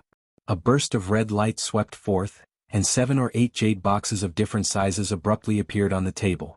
"These items are the most precious treasures among my collection, and 2 of them are treasures that I almost gave my life to obtain. You can have a look at all of them, then if any of them catch your eye, feel free to take it. On top of that, I'll also be owing you a big favor for this," Eccentric Sue promised in a straightforward manner. Han Li smiled upon hearing this, and he cast his gaze toward the jade boxes on the table as a series of thoughts quickly flashed through his mind.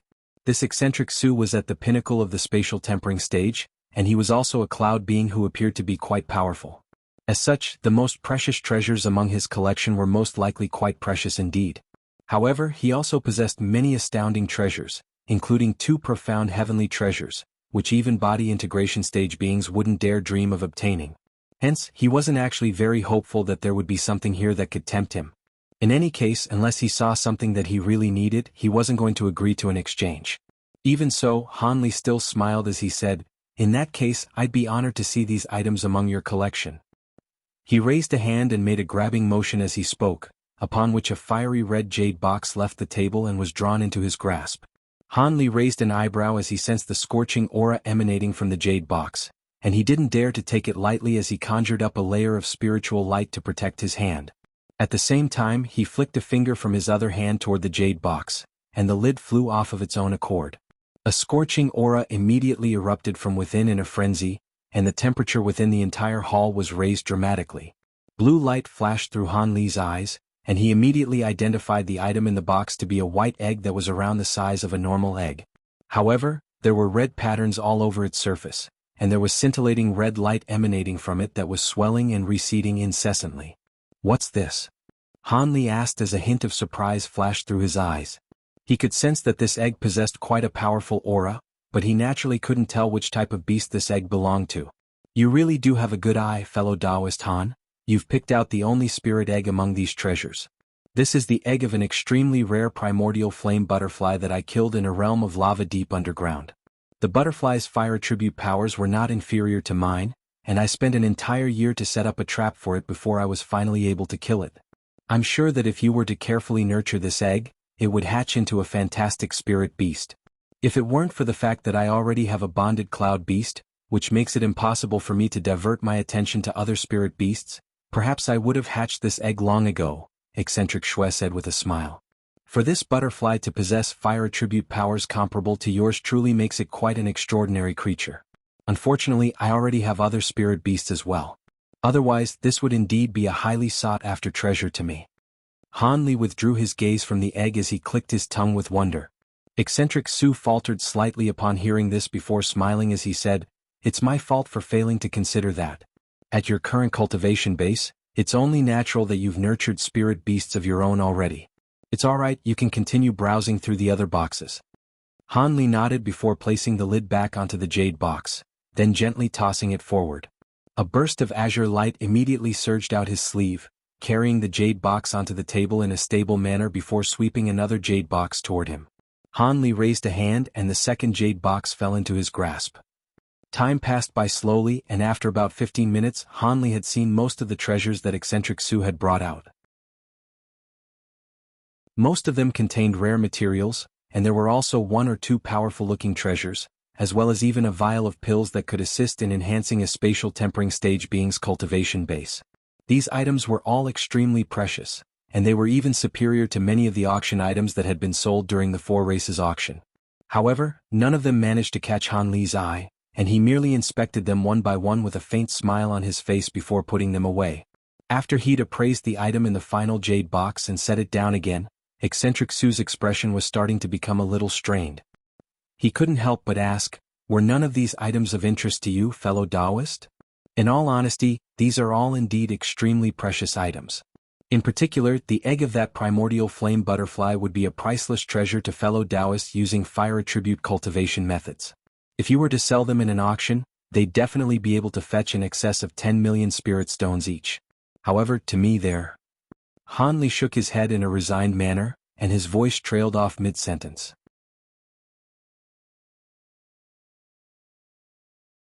Even though Han Li didn't finish his sentence, eccentric Su naturally understood the unspoken implications, and his brows furrowed as he asked, "Why don't you tell me what kind of treasure you'd like in exchange for that disposable treasure of yours?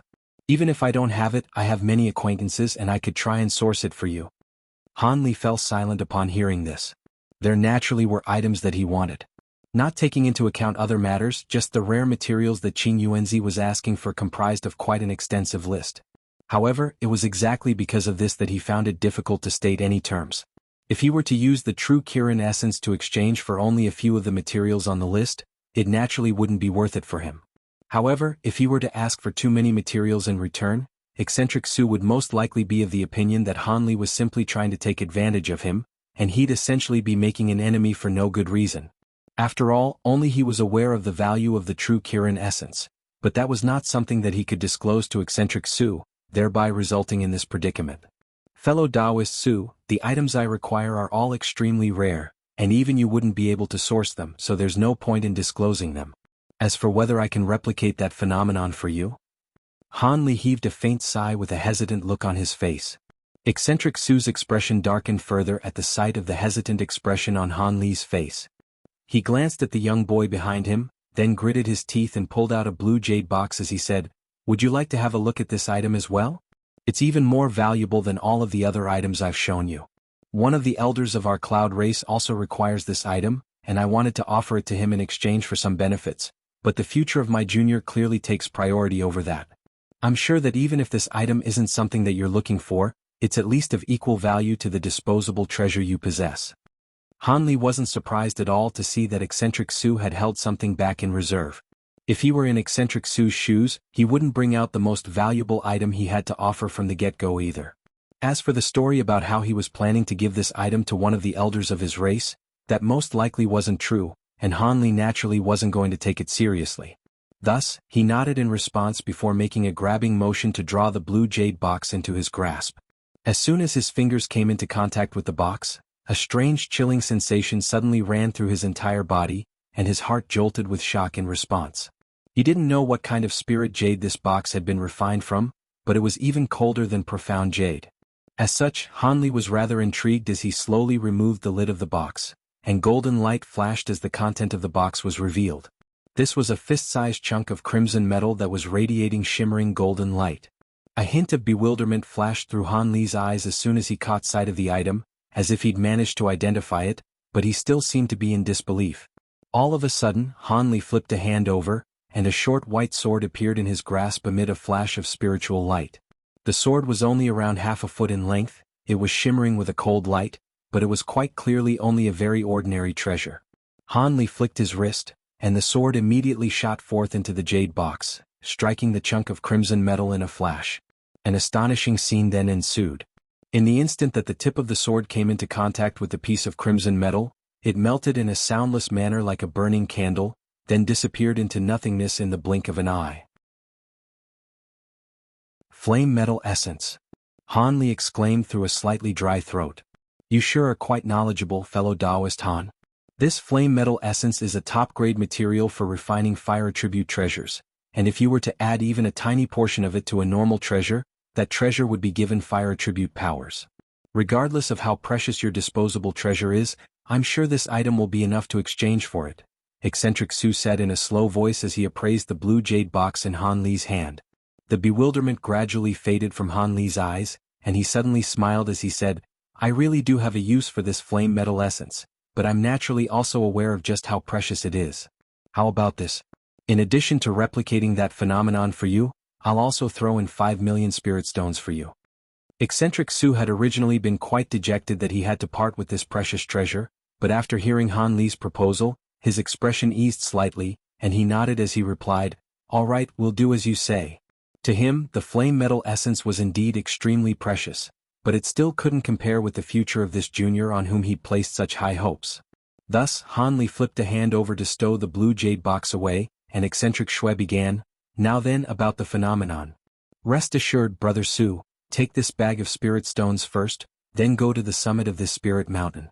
I'll unleash the treasure right away to conjure up the phenomenon, and all you have to do is wait and harvest the world's origin chi when it appears, Han Li explained with a smile before sweeping a hand over his storage bracelet, producing a leather pouch of spirit stones that he tossed over to Eccentric Su. Eccentric was clearly not expecting Han Li to fulfill his end of the transaction so quickly, and he faltered slightly as he reflexively caught the bag, then immediately rose to his feet in an elated manner. All right, I'll be waiting at the mountain summit then. Thus, he hurriedly departed with the young body before flying up the mountain. After the two had left his cave abode, Han Li was unable to repress his excitement any longer as a faint smile appeared on his face. I didn't think I'd obtain the flame metal essence so quickly. In addition to the golden marrow crystal insects and the blood apricot, I've gathered all of the main materials required to manifest my Provenance True Devil projection. Now, all I need to do is gather some secondary materials, and I'll be able to manifest a substantial body for my projection, Han Li murmured to himself with a bright gleam in his eyes. After that, the process was quite simple.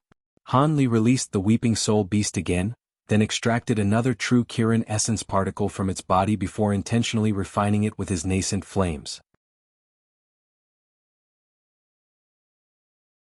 The person that he had questioned was a man in a brocade robe with a head of white hair, but a set of youthful facial features.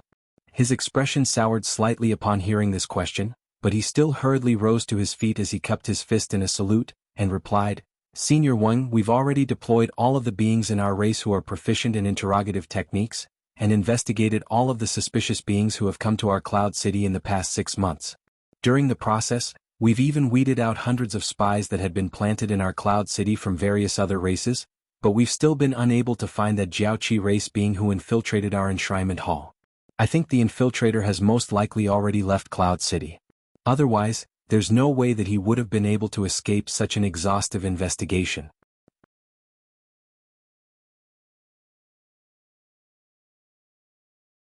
That's not necessarily the case.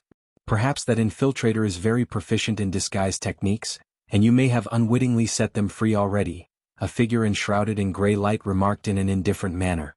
Humph, our water wraith race may be lacking in combat prowess and power compared to other races, but our expertise in disguise techniques is definitely among the best in all of the 13 races. If you think your Yin Demon race can do better, then I'll naturally be happy to hand over this duty to you, Brother Tsang-ing, the white-haired being replied in an abrasive manner. I'm only saying this as a mere suggestion.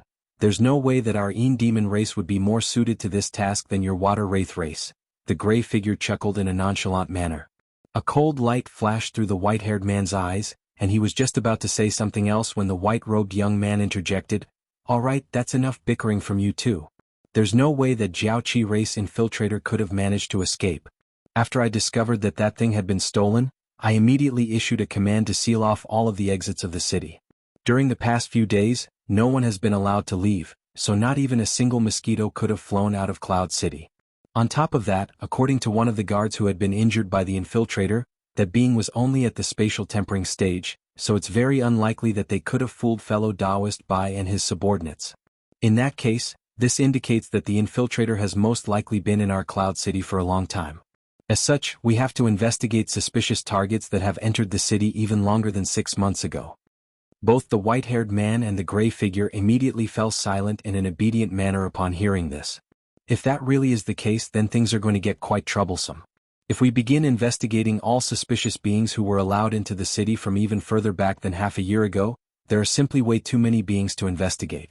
If all of the outsiders begin to panic upon realizing what we're doing, then that would spell even more trouble for us, Chen Jizi suddenly said after clearing his throat. That's indeed a possibility, and it's also what I'm most worried about. However, this infiltrator has stolen the blueprints of the restriction formation that we just set up in the entire Cloud City, so we can't let them escape without paying a price. Otherwise, if the army of the Jiaoqi race were to reach our city, that restriction would be virtually useless against them, the white-robed young man replied. That's a very valid concern, Senior Wang. As long as the Jiaoqi race infiltrator remains in the city, we naturally can't allow them to leave. However, if we were to really conduct an exhaustive investigation, we could perhaps keep it up for a month or two with no issues, but if that infiltrator decides to play the waiting game and hide somewhere in the city for years on end, we can't afford to keep this up forever, an elderly man with a long black beard said in a grim voice. Oh, does that mean you have a good idea you'd like to propose, fellow Taoist Ning? The white-robed man asked. I don't have any valuable insights to offer, but we have Fairy Kai here, don't we? With Fairy Kai's intellect and talents, I'm sure she'll be able to find a solution with ease. The elderly man hurriedly waved his hands in response before suddenly thrusting Kai Luiying under the limelight. Kai Luiying's eyes flashed upon hearing this and she smiled as she said, Sure you jest, Brother Ning. With Senior Wang and Mount a Master Sha here, there's no place for my little tricks. I can only do my best to fulfill the duty that I'm assigned. Fellow Taoist Kai, now's not the time for modesty.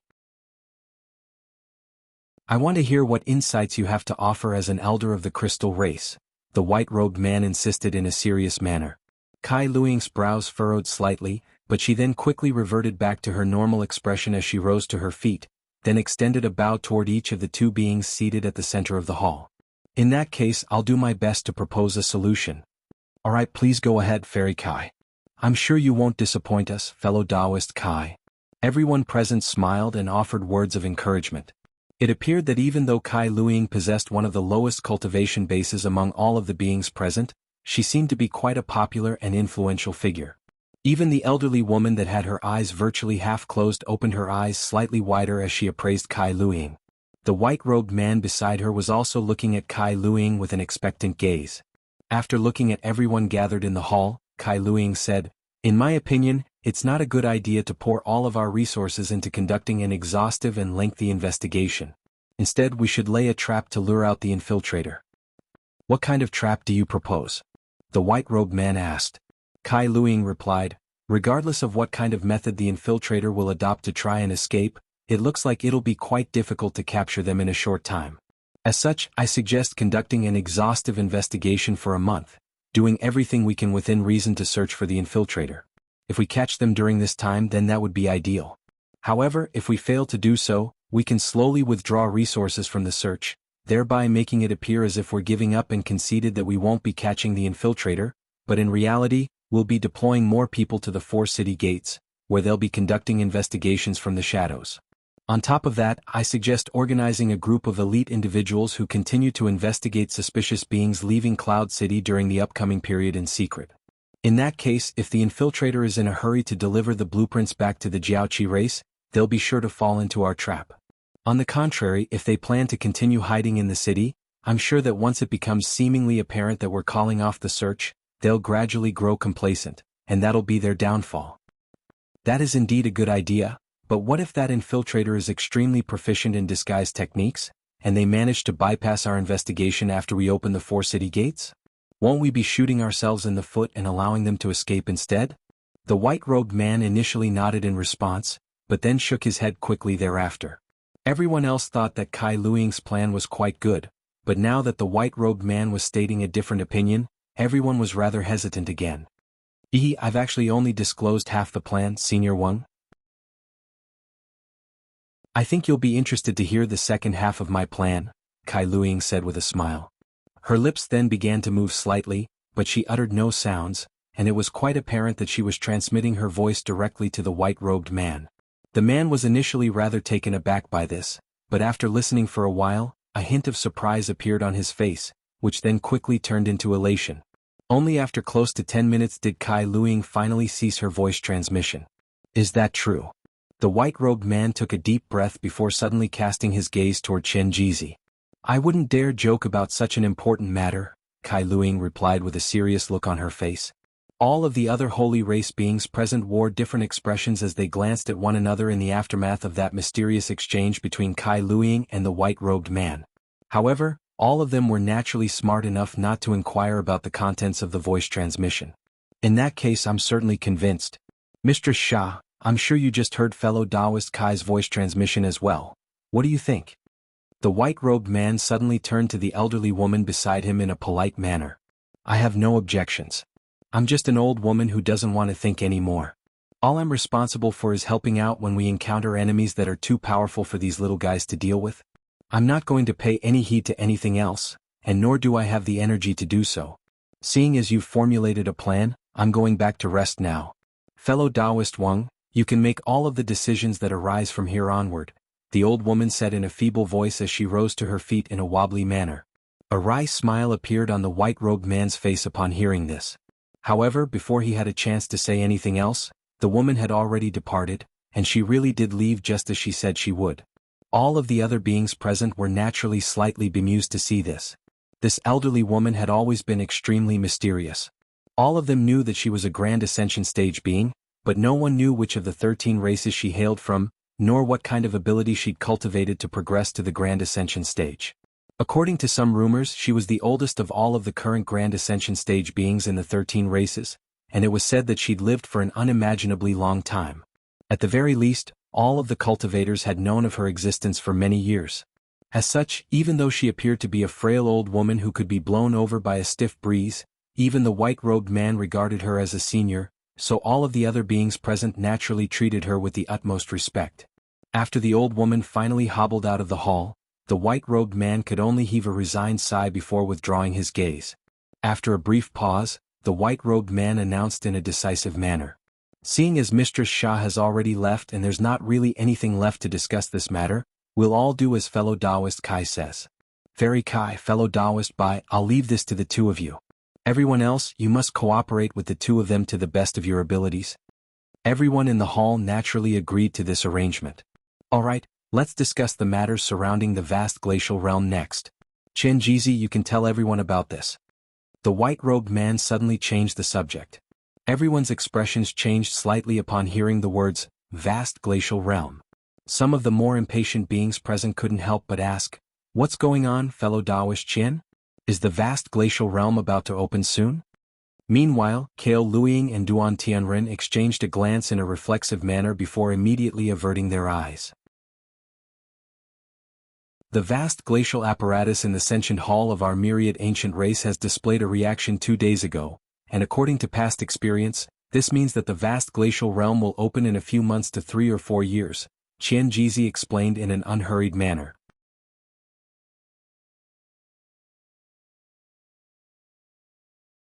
It's opening that quickly? This is not a good time. A stir immediately ran through the entire hall.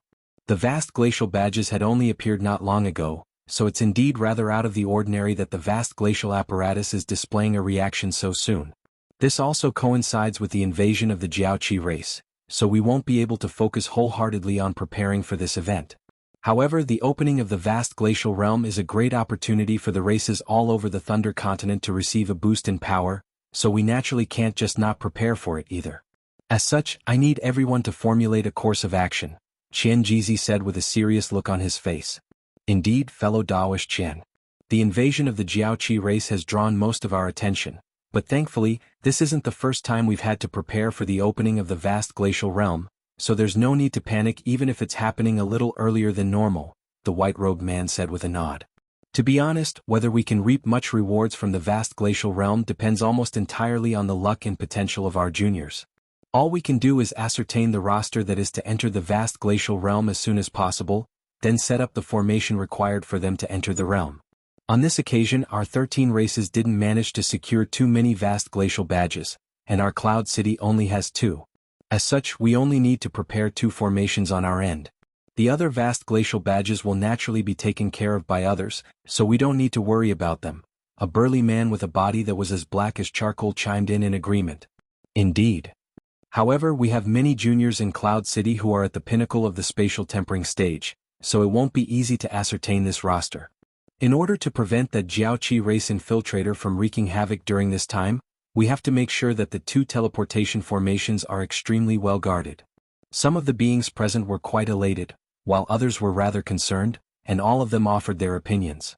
Meanwhile, the white-robed man merely listened to their discussion with a smile on their faces, and when the chatter finally died down, he turned to Kai Luiying and asked, "Fairy Kai, do you have anything to add?" Kai Luiying faltered slightly after being singled out, but she then immediately smiled as she replied, "All of the areas have been addressed in detail by all of my fellow Taoists, so there's nothing for me to add." After a brief pause for contemplation, the white-robed man finally made his decision. "Alright, in that case, we'll prepare for the opening of the vast glacial realm just like we've always done in the past. As for the specific roster of juniors to be sent into the realm, I'll leave that to all of you to decide. However, all of the beings chosen must be at least at the late spatial tempering stage, and we must deploy 3 times as many people as we have in the past to guard the teleportation formations. On top of that, the area in a radius of 5 kilometers around the 2 formations will be sealed off as a restricted area that's barred from entry to unrelated individuals. Only the myriad ancient race knows how to set up the formations, so I'll leave that to you, fellow Daoist Qian. Qian Jizi and the 2 myriad ancient race elders next to him naturally bowed and accepted these orders. A thought then suddenly occurred to the white-robed man and he asked, "By the way, have you chosen the candidates to activate the vast glacial badges?" "One of the candidates has already been chosen, but the other badge has already been activated," Qian Jizi replied after a brief hesitant pause.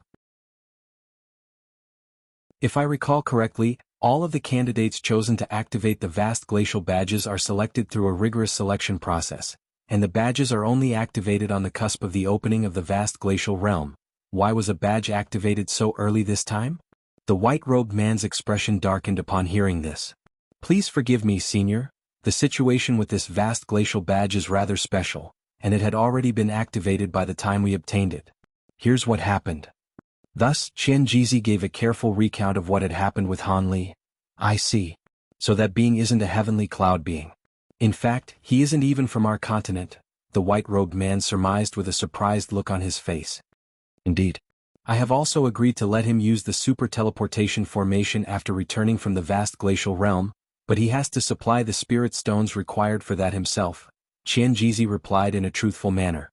The white-robed man's expression returned to normal before he continued, "That's not really an issue, but what's important is that you make sure there's nothing fishy about him. Rest assured, Senior Wang, we've made sure that there are no issues with this man. We're only using him so that others can be sent into the vast glacial realm, and he's been under our surveillance this entire time, so he won't be able to do anything that's of detriment to us. After they enter the vast glacial realm, they'll all split up, so there won't be any problems," Qian Jizi assured in a confident manner. After contemplating this notion for a short while, the white-robed man also decided that this wasn't an issue, so he nodded and said, "Seeing as you're so confident and the vast glacial badge has already been activated by this person, then so be it. When the time comes, tell the others to conduct more surveillance on this man from the shadows." Qian Jizi naturally accepted this arrangement as well. After the 3 myriad ancient race elders had taken their seats, a holy race being with dark green skin stood up and reported, "Fellow Taoist Lu and the others have sent information back from the front lines. The Jiaoqi race has increased the size of their army again, and there are even 5 or 6 more holy grade beings among them. This development has caught us off guard, and 3 of our cities have already been conquered, thereby placing us firmly on the back foot. It appears that the Jiaoqi race fully intends to expand the scale of this war. Deploy 5 holy race beings and 1,000 upper race beings from the city to the front lines right away.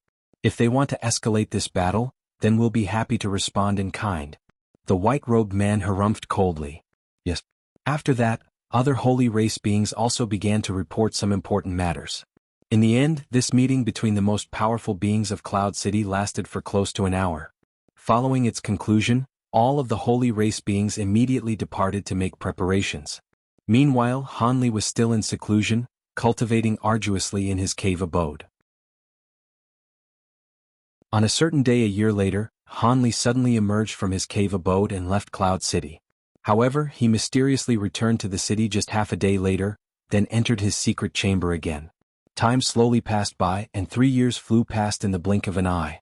Within the secret chamber inside Hanli's cave abode, it was quite a dimly lit environment, and there were 3 humanoid figures seated on a futon each. One of them was shimmering with golden light with a layer of golden scales over their skin. Another had black qi surging all around their body, making it impossible to glean their true appearance. The final humanoid figure was glowing with purple light, but their skin was remarkably green. All 3 of them were making different hand seals, seated in a completely stationary manner. After an indeterminate period of time, the golden humanoid figure suddenly stirred before opening his eyes. 2 balls of piercing blue light immediately erupted from within his pupils. What's going on? Why has that person come to find me? Could it be? The golden humanoid figure murmured to himself. Immediately thereafter, he waved a sleeve through the air, and a ball of white light shot forth from within before hovering in the air above. The entire secret chamber was immediately illuminated by bright white light, thereby revealing the 3 humanoid figures in a high level of clarity. The golden humanoid figure sitting in the middle was none other than Hanli, and his brows were furrowed tightly, seemingly in deep thought. The green-skinned being emanating purple light from its body was identical in appearance to Hanli, and he was appraising Hanli with curiosity in its remarkably clear eyes. At this moment, a burst of Buddhist chants rang out from within the cloud of black qi, which slowly dissipated to reveal a monstrous being with 3 heads and 6 arms. The monstrous being was around 20 feet tall, and its body was also shimmering with golden light. 2 of its faces had extremely clear facial features, while the final face was completely devoid of all features, striking the beholder with quite a harrowing sensation. At this moment, the golden giant suddenly opened the eyes on its 2 clear faces, and its pupils were like a pair of black holes that threatened to suck in the beholder's soul. A guest has arrived. You 2 can keep cultivating on your own while I go out to meet our guest, Hanli instructed before flying toward a wall as a streak of golden light. The streak of light disappeared into the wall in a flash, and moments later, azure light flashed from the stone door of the cave abode, which then slowly swung open as Hanli made his way out in a calm and collected manner. Hanli pays his respects to Senior Kai. May I ask why you've decided to pay a visit to my humble abode? Hanli greeted with a respectful bow. The guest standing outside was a slender and elegant woman. It was none other than Kai Luiying of the Crystal Race. Am I not welcome here, fellow Taoist Han? Kai Luiying asked with a smile. Of course you are, Senior Kai. It is a great honor for me that you've decided to visit. May I ask who this fellow Taoist is? Hanli chuckled before turning his attention to the woman standing behind Kai Luiying. She appeared to also be a woman with a gorgeous figure, but she wore a white hood on her head, and her facial features had been obscured by a ball of crystalline light. This is a new disciple of mine, Kai Luiying explained in an extremely concise manner. The woman also nodded in silence to affirm this. It would naturally be unwise for Hanli to ask any further questions, so he could only invite the 2 into his cave abode. Thus, not long after that, all 3 of them were seated in the hall of his cave abode.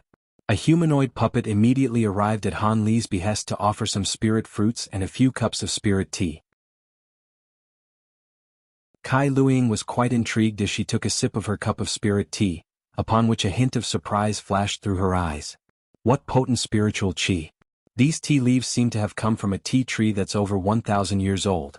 On top of that, the tea tree itself also seems to be of a rare breed. In that case, such spirit tea will be hard to find even in Cloud City, Kai Luiying praised after taking a few more sips. If you like this tea, I have some more of these tea leaves and I can give them all to you, Senior, Hanli said with a smile before sweeping a sleeve over the table, upon which a white box appeared out of thin air. In that case, don't mind if I do, fellow Taoist Han. I really am quite a fan of this tea, Kai Luiying chuckled.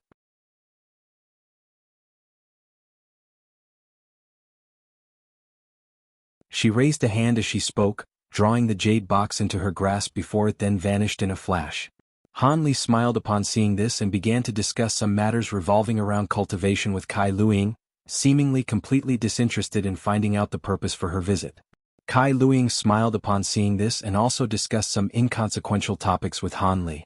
Thus, 2 full hours passed by, yet the two of them were still engaged in a spirited conversation, looking as if they could chat for another 2 hours. However, the woman wearing the white hood was starting to become quite impatient. She was casting her gaze between Han Li and Kai Luiying incessantly and growing rather fidgety.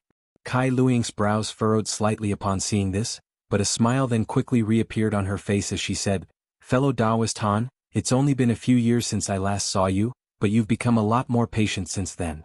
Even after this long, you still haven't asked me about the purpose of my visit. Could it be that you cultivated some kind of special secret technique or experienced a spike in your cultivation base recently?" "Surely you jest, Senior. I have no patience to speak of. It's just that I naturally wouldn't dare to ask the purpose of your visit before you decide to tell me," Han Li replied in a respectful manner. "Looks like I was mistaken then.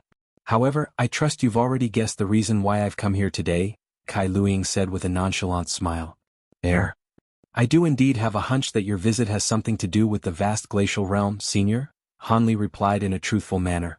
"Hee, as expected, you've hit the nail right on the head, fellow Taoist Han.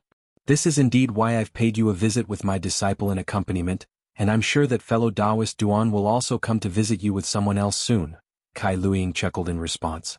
Han Li faltered slightly upon hearing this, and he cast his gaze toward the hooded woman with a hint of surprise in his eyes. "In that case, could it be that your disciple is?" "That's right, this disciple of mine is one of the beings who possess an essence-fused body that we were talking about last time," Kai Luiying confirmed. "If I recall correctly, didn't you say that this person should be a guest member of your race? How has she suddenly become your disciple?" Han Li asked in a surprised manner. "What's so strange about that? I told you earlier that this is a new disciple of mine," Kai Luiying replied with a smile. "I see. Apologies for my foolishness," Han Li said with a wry smile. "Do you think I only accepted this disciple due to the matter surrounding the vast glacial realm?" Kai Luiying suddenly asked with a meaningful look in her eyes. "I wouldn't dare to think that." Han Li's expression abruptly changed slightly upon hearing this. "It's alright even if you do think that way. However, I can assure you that my disciple was fully willing to accept me as her master, and I didn't force her into this arrangement in any way," Kai Luiying said in a nonchalant manner. "I was indeed wholeheartedly willing to become master's disciple." The hooded woman finally spoke for the first time. Her voice was a little low and deep, but it was very captivating and pleasant to listen to. A sheepish look appeared on Han Li's face upon hearing this, and he could only offer an awkward smile. "The purpose of my visit is actually very simple. I only wanted you to get to know this disciple of mine. Once you enter the vast glacial realm, the two of you have to work together," Kai Luiying said in a slow voice. "Does that mean the vast glacial realm is about to open soon, Senior?" Han Li asked. "Indeed, fellow Taoist.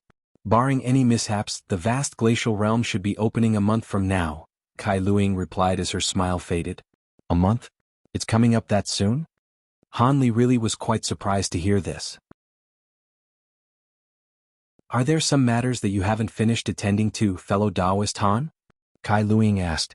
"No, it's just that if I had another few decades to work with, I could perhaps get my cultivation base up to the pinnacle of the 7th tier. Perhaps then, I'd be able to use the abundant spiritual qi within the vast glacial realm to make a breakthrough," Han Li sighed in a resigned manner. "That is indeed a wasted opportunity. However, at your current cultivation base, it won't be too difficult to break through the bottleneck. On top of that, Brother Su and I have already promised you many benefits, so you should learn to be content with what you have, fellow Taoist Han," Kai Luiying said in an indifferent voice. Han Li's heart stirred upon hearing this, but he still forced himself to maintain a smile as he replied, "Rest assured, Senior, even if I wanted to refrain from entering the vast glacial realm, Senior Chen Jizi definitely wouldn't allow it. It's good that you understand that, fellow Taoist. Aside from introducing my disciple to you, I also have some other matters to discuss with you. The vast glacial realm and those restricted ruins are extremely perilous, so you must prepare some treasures prior to embarking on your journey." Kai Luiying nodded before changing the subject. Han Li was quite elated to hear this and he said in an earnest manner, Please enlighten me, Senior. Kai Luiying nodded with a pleased expression upon seeing this before continuing. I'm not going to tell you about the main aspects to look out for in the vast glacial realm. Someone will notify you of all that prior to your departure. Instead, I'm going to be telling you about some insights I gleaned from my past trip into the vast glacial realm, as well as some hazards that may be easily overlooked. Firstly, after entering the vast glacial realm, it's best to avoid the regions that are extremely hot or extremely cold. Those places have either been inhabited by powerful ice attribute beasts or had extremely powerful restrictions set up. At your cultivation basis, entering those regions will almost definitely spell certain death. Secondly, if you encounter. Thus, Kai Luiying passed on her experiences with a serious look on her face, and both Han Li and her disciple listened with rapt focus. After all, this advice could potentially save their lives, so they certainly didn't dare to ignore it.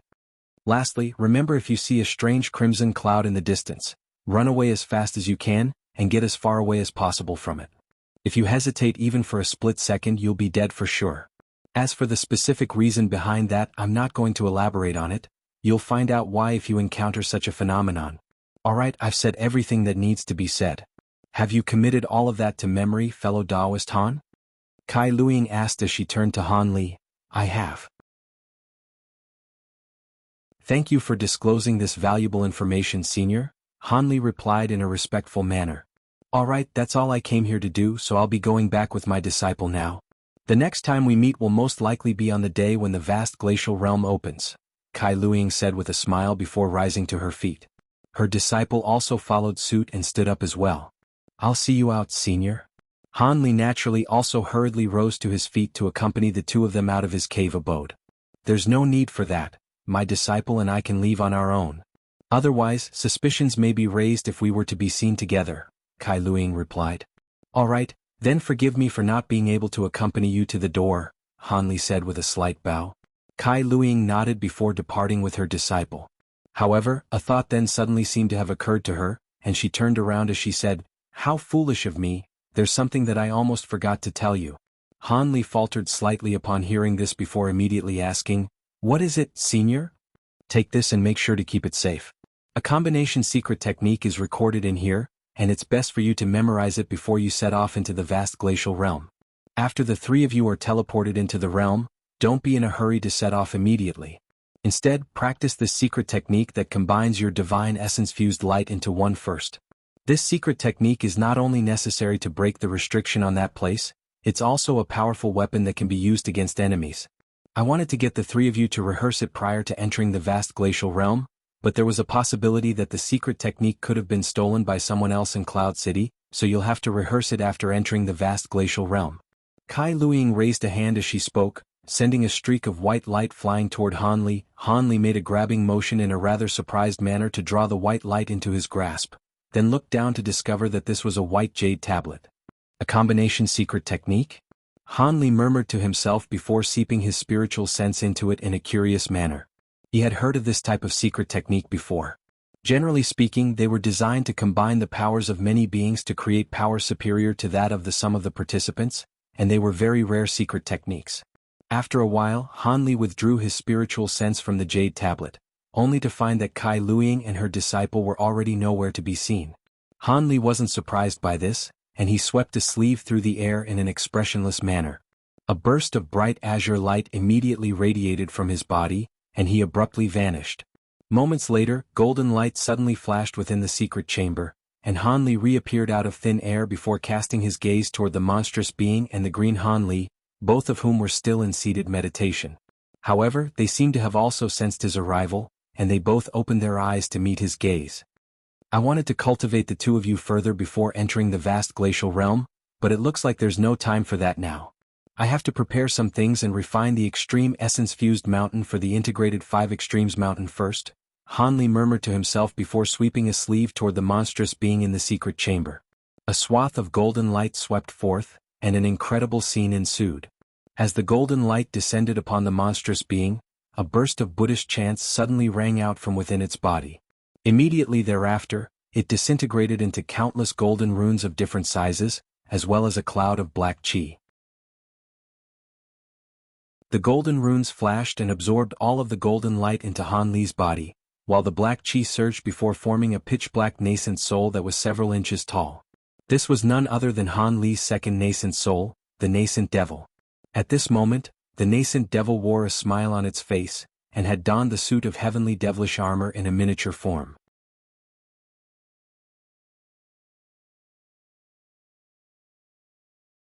Han Li smiled as he appraised the nascent devil before waving a hand toward it.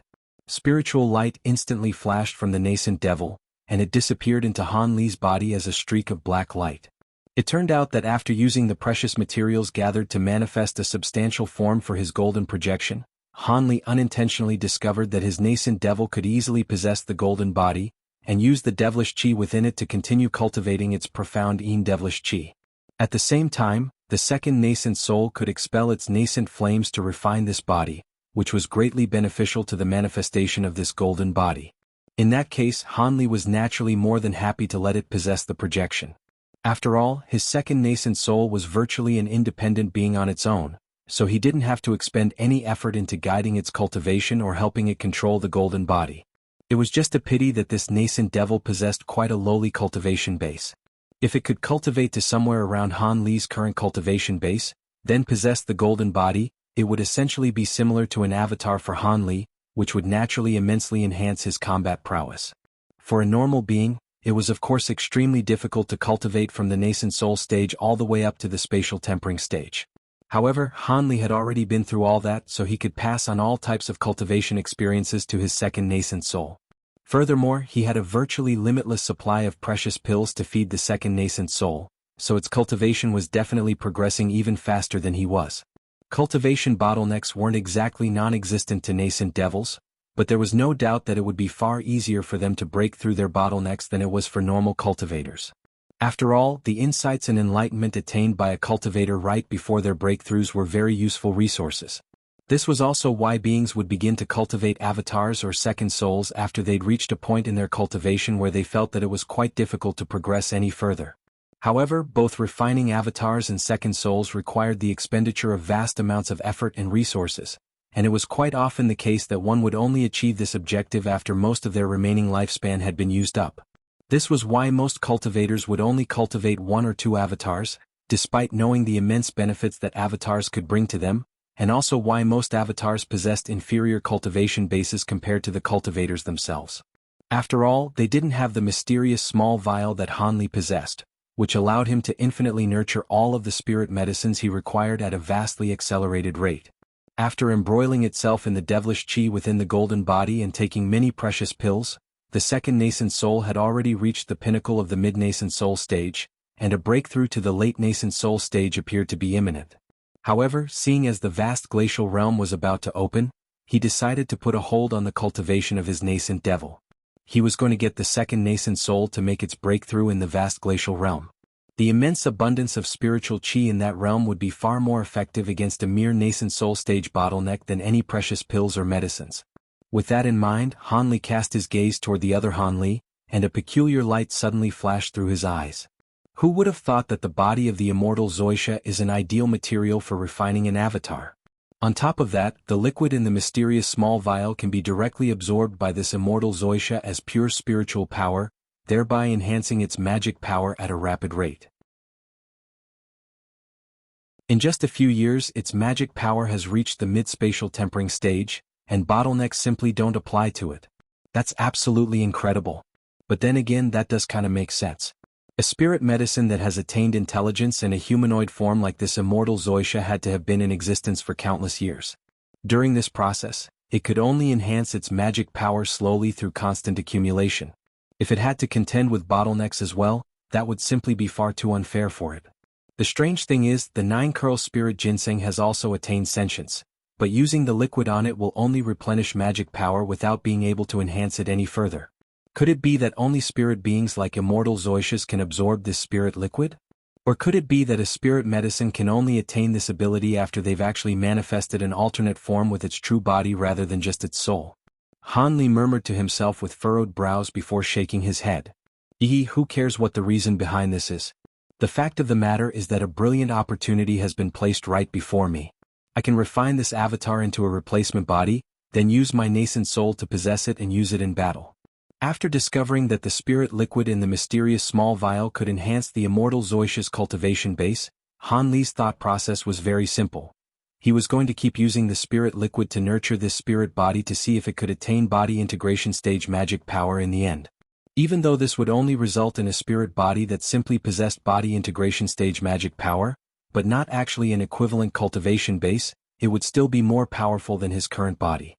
If he were to then use his nascent soul to possess it, with all of the powerful abilities he'd mastered, he definitely wouldn't have to fear any body integration stage beings. Furthermore, there may not be an upper limit on the amount of magic power that this spirit body could attain. If he could nurture it to the point where it possessed Grand Ascension stage magic power, he'd virtually not have to fear anyone in the spirit realm. Of course, it was yet to be seen if that were actually possible. For some reason he had a feeling that something that defied the natural order to such an extreme extent simply wasn't feasible. Perhaps he could only nurture this spirit body so it possessed magic power equivalent to that of body integration stage beings or beings at the pinnacle of the spatial tempering stage. After all, after nurturing his golden lightning bamboo until it was 10,000 years old, the spirit liquid no longer proved to be effective on it. With this precedent, Han Li naturally wasn't confident that the immortal Zoisha would be able to absorb the spirit liquid without any upper limit.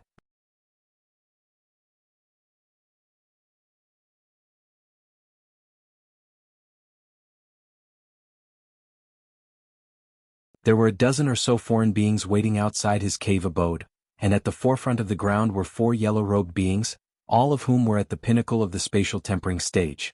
The rest of the group was comprised of armored warriors wielding long silver halberds, and all of them wore serious expressions on their faces. One of the yellow-robed men cupped his fist in a salute as soon as Han Li emerged from his cave abode, and said, "Fellow Taoist Han, we were given orders by Senior Chen Jizi to take you to the meeting place where everyone has gathered." "I'll have to trouble you to lead the way then," Han Li replied in a calm manner. In the past, only very few of the most important beings in Cloud City were aware of the fact that he was the one who had activated the vast glacial badge. However, now that the opening of the vast glacial realm was imminent, many more people had most likely been made aware of this information. Chen Jizi was naturally afraid that someone would try to kidnap or kill Han Li for their own objectives, which was why he deployed this group to accompany him to the meeting place. The yellow-robed man smiled upon hearing this before waving a hand toward the armored warriors behind him. The dozen or so armored warriors immediately parted to reveal a spirit carriage that was shimmering with azure light. The carriage was being drawn by a pair of gorgeous massive azure birds, and it was quite clear that this was no ordinary spirit carriage. Han Li strode forward and entered the carriage without a fuss, and the 4 yellow-robed beings also rose up into the air before descending onto the carriage. The 4 of them had clearly rehearsed this before, and they each landed on one corner of the spirit carriage to shield Han Li between them at the very center.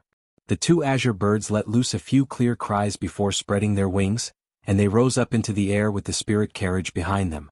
Meanwhile, each of the armored warriors summoned a silver disc, and they also rose up into the air atop these treasures. Moments later, the azure spirit carriage had reached an altitude of several thousand feet, and it was flying straight out of Cloud City. It was quite clear that the entire Cloud City was on high alert. Not only were there extremely few pedestrians on the streets, there were also many groups of armored warriors patrolling the city on the ground below, as well as in the air above. What Han Li also noticed was he could sense restriction fluctuations coming from some of the more important places in the city, as if all of the spell formations there had been activated. It appeared that the higher-ups of Cloud City really did regard the opening of this vast glacial realm as an extremely important event. The spirit carriage flew along without encountering any mishaps, taking Han Li directly to the inn where he'd first activated the vast glacial badge. At present, this area had been completely sealed off by layers upon layers of restrictions, and even from afar, several tens of giant pillars could be visible in these restrictions. These pillars were around 1,000 feet tall each, and they encircled the entire area in a radius of close to 10 kilometers around the inn. These pillars were all emanating spiritual lights of different colors, and they formed a 5-colored light barrier that made it impossible for anyone on the outside to see what lay inside. As soon as the carriage approached the area, Han Li could clearly tell that there were at least 10 times as many guards here than compared to other places. Almost the entire area had been surrounded by armored warriors, and there were also over 100 puppets present. These puppets were around 70 to 80 feet tall each, and some of them were as inky black while others were fiery red, and they'd also been deployed to various locations in the area. A hint of surprise flashed through Han Li's eyes upon seeing this. All of the guards here were at least of the core formation stage, and the majority of them were at the nascent soul stage. As for spatial tempering stage aura, even after just a quick inspection using his spiritual sense, Hanli had already discovered 2 or 3 in the nearby area, and this wasn't even taking into account the layers of restrictions that had been set up all around. To say that the defenses here were tight would be quite an understatement. The Azure Spirit carriage didn't appear to have any special features on it, but none of the guards stopped it along the way. Now that they were close to the light barrier, a few armored warriors riding atop steeds that appeared to be giant winged wolves flew out of the light barrier, heading directly toward Han Li's carriage. "General Tai, is fellow Daoist Han here?" An azure-armored man who appeared to be around 50 years of age asked from afar as he sat on his giant wolf steed. "Hee, Senior Chen must have asked you to come and greet us, right, Brother Hua? Rest assured, fellow Daoist Han is sitting in the carriage, so you can open the restriction for us now," one of the yellow-robed men standing on the spirit carriage replied with a smile. "That's good to hear, I'll open the restriction right away." The azure-armored man nodded upon hearing this, following which he and a few other armored beings each summoned a restriction badge, then waved them in unison toward the light barrier that they'd just emerged from. Pillars of light of different colors immediately shot forth from their badges before striking the light barrier and forming a light formation that was around 10 feet in size. The light barrier immediately swayed before a faint buzzing sound rang out, and an opening appeared on it before expanding to form a passageway. There was 5 colored lights swirling within the passageway, giving it quite a mysterious appearance, and the yellow-robed man who had spoken earlier immediately spurred on the giant azure birds, instructing them to lead the spirit carriage into the passageway. The silver-armored warriors behind them and the wolf riders also hurried and followed suit. What appeared to be an ordinary passageway took the spirit carriage quite a long time to fly through, and Han Li rather surprised by how long it took to reach the other side. This indicated that there was a spatial restriction enclosed within the light barrier, and if an oblivious being were to try and sneak into the light barrier, they'd be temporarily trapped in there regardless of how profound their movement techniques were. As a result, there was no way that they'd be able to avoid being discovered during their infiltration attempt. Just as these thoughts were flashing through his mind, the Azure Spirit carriage emerged on the other side of the light barrier, and Han Li was greeted by the sight 2 massive formations down below, each of which had a radius of several hundred feet. There were countless fist-sized crystals embedded all over the surfaces of these formations, and a series of complex and profound patterns had been carved around the formations. All of these crystals and patterns were emanating faint spiritual light of different colors, creating quite an exuberant sight to behold from afar. Between the 2 formations, there was nothing else aside from a newly constructed hall that took up an area of several acres. There were humanoid figures all around the formations as well as the massive hall, and there appeared to be thousands of beings present. Most of them were armored warriors who were on guard duty while the remaining several hundreds of them all wore different attire. However, there was one constant, which was that all of them possessed advanced cultivation bases. Even though these people had surrounded the 2 formations and the hall, there was not even a single person who was speaking. However, as the Azure Spirit carriage that Han Li was in began to descend from above, many people down below still raised their heads to look up. The 4 yellow-robed men paid no heed to the widespread attention they were receiving, and they merely continued to drive the carriage, taking to a smooth landing on a plot of empty land that appeared to have been prepared specifically for this purpose. Han Li cast his gaze around him, and only then did he discover that there was another completely identical spirit carriage parked beside him, except that one was completely white in color. After the carriage had drawn to a stop, one of the yellow-robed men turned to Han Li as he cupped his fist in a polite salute, and said, "Fellow Daoist Han, Senior Chen Jizi and all of the other seniors are waiting for you in the hall. We still have other matters to attend to, so we'll have to part ways with you here. Thank you for transporting me here, Brother Tai." Han Li also returned his salute with a smile. After that, his body swayed, and he slowly drifted down from the carriage, then made his way toward the hall in an unhurried manner after landing on the ground. The dozen or so armored warriors had witnessed Han Li disembarking from the spirit carriage, so they only appraised him with curiosity in their eyes, and refrained from stopping him to ask questions or conduct a search. Han Li was naturally quite glad to be spared the trouble, and entered the hall without a hitch. After passing through a corridor that was lined with armored warriors on both sides, he arrived in a spacious hall, within which were around 40 to 50 people, some of whom were standing while others were seated. At the center of the hall was a chair, upon which sat a white-robed man who appeared to be in his 20s. It was none other than the man with the Wang surname. Qian Jizi, Duan Tianren, Kai Luing, and 7 or 8 other holy race beings were also seated in various parts of the hall. Behind them were groups of beings from various different races, all of whom were at the pinnacle of the spatial tempering stage. As Han Li was walking into the hall, Qian Jizi was in the process of saying something to the white-robed man with a smile on his face, while everyone else was listening in silence. However, everyone's attention was then immediately drawn to Han Li following his arrival. Han Li's heart jolted slightly at the sight of the white-robed man, but his expression remained calm as he extended a deep bow and said, "I pay my respects to all of the seniors present. I'm glad to see you're here as well, fellow Taoist Han. The vast glacial realm will be opening in a few hours, and I'll introduce you to your companions later," Qian Jizi said with a smile. "Yes, senior." Han Li naturally wasn't going to state any objections here. The white-robed man glanced at Han Li, and he seemed to have noticed something as a hint of surprise had flashed through his eyes. He suddenly asked, "So you're the one who unintentionally activated the vast glacial badge?" "Indeed, Senior Wang," Han Li hurriedly replied with a respectful bow. "You recognize me?" The white-robed man was rather taken aback. "I had the honor of seeing you from afar during the 4 races auction, Senior," Han Li replied in a truthful manner. The white-robed man appraised Han Li carefully for a moment before saying something that was quite unexpected to everyone. "The 4 races auction, eh? In that case it seems we have some affinity with one another. I can see you're only a 7th-tier upper race being, but your magic power and spiritual sense are both several times more powerful than beings of the same cultivation base. I have a treasure that I unintentionally came across many years ago known as the Heavenly Astral Seal. Using it is quite taxing on one's magic power and spiritual sense, but it's very useful for beings below the holy race, so I think it'll be perfect for you." As soon as his voice trailed off, he swept sleeve through the air, and a shimmering silver object was immediately sent flying toward Han Li. Han Li initially faltered upon seeing this before a hint of elation welled up in his heart.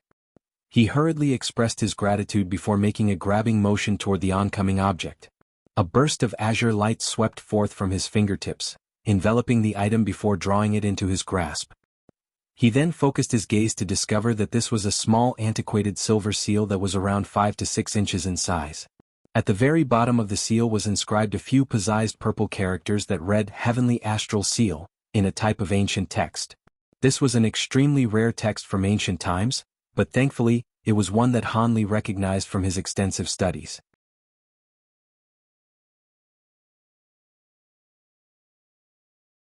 Even though Han Li was quite surprised that a Grand Ascension stage being was giving him a present on their first official meeting, he naturally wasn't going to refuse it. At the same time, he was considering what reason the white-robed man could have for doing this. Everyone was also quite surprised to see this, and many of them began to exchange glances with one another. Just as everyone thought the white-robed man was going to say something else to Han Li, much to everyone's surprise he simply leaned back and fell silent.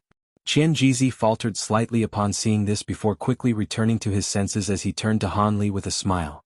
"You're vastly fortunate to be receiving a treasure from Senior Wang, fellow Taoist Han.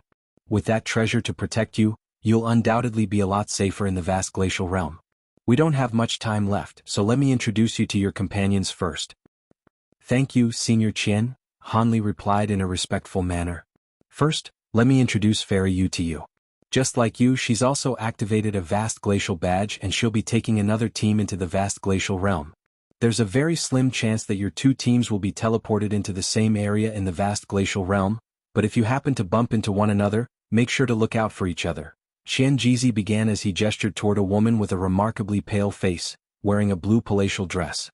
"It's a pleasure to meet you, Fairy Yu." Han Li took a quick glance at this woman, yet found himself unable to identify what race she hailed from. In any case, he still smiled and cupped his fist in a polite salute. The woman merely nodded in an indifferent manner without saying anything in response.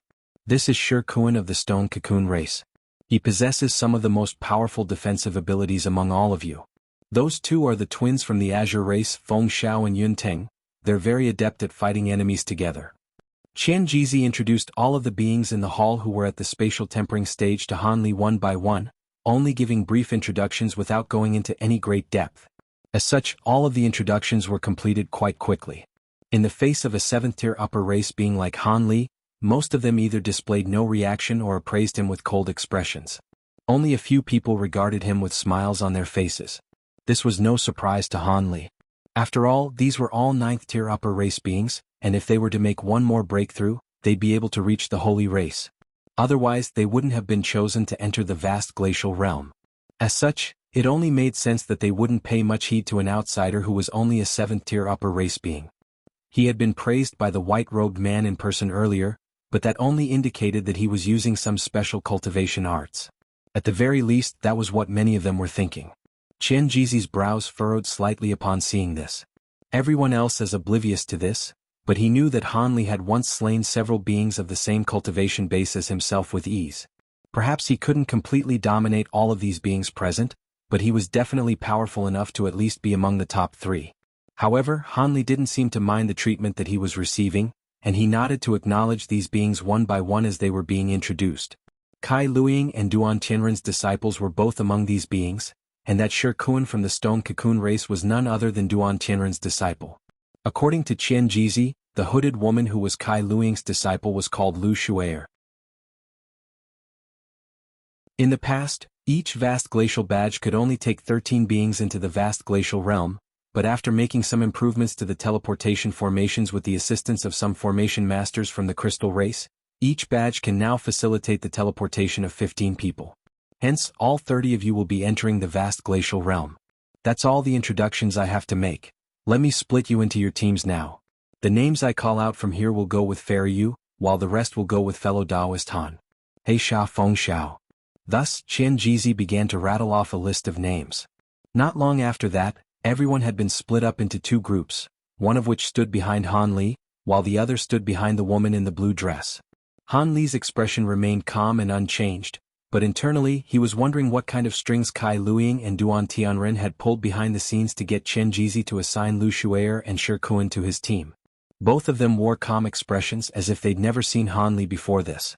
As such, it appeared that he had no choice but to take a trip to those ruins in the vast glacial realm. After the 2 teams had been assigned, an unfamiliar holy race being rose to his feet before disclosing to Han Li and the others matters that they had to be careful of in the vast glacial realm. Even though Han Li and the others had already heard this information more than once from other sources, they still listened with rapt focus, just in case there was something that they'd missed in the past. After finishing his address, the holy race being stepped aside again, and Qian Jizi waved a sleeve through the air, sending a burst of white light sweeping out from within. 50 to 60 treasures of different sizes then appeared in mid-air in a flash. These treasures came in all shapes and forms, including things like rings, bowls, flags, canes. However, the most common types of treasures, such as flying swords and flying sabers, were nowhere to be seen. Everyone looked on at the diverse array of treasures up ahead with bewilderment in their eyes. Some of them turned to Qian Jizi and opened their mouths as if they were about to ask some questions, but right at this moment Qian Jizi smiled and said, "What are you all waiting for? These treasures were all chosen for you from the secret vault of our city to help ensure a smooth trip. All of them can be used without being refined, but each of you can only choose one." Everyone faltered slightly upon hearing this before expressions of elation appeared on their faces. Many of them immediately made hand seals or simply made grabbing motions to draw their desired treasure toward them. The few treasures with the most powerful auras were taken almost right away. Thus, spiritual lights of different colors flashed as treasures flew left and right through the air. It was a free-for-all contest to see who could secure the best treasure. In the blink of an eye, close to half of the treasures had been taken, but there were still a few people who were yet to make their choices, and were still considering their options.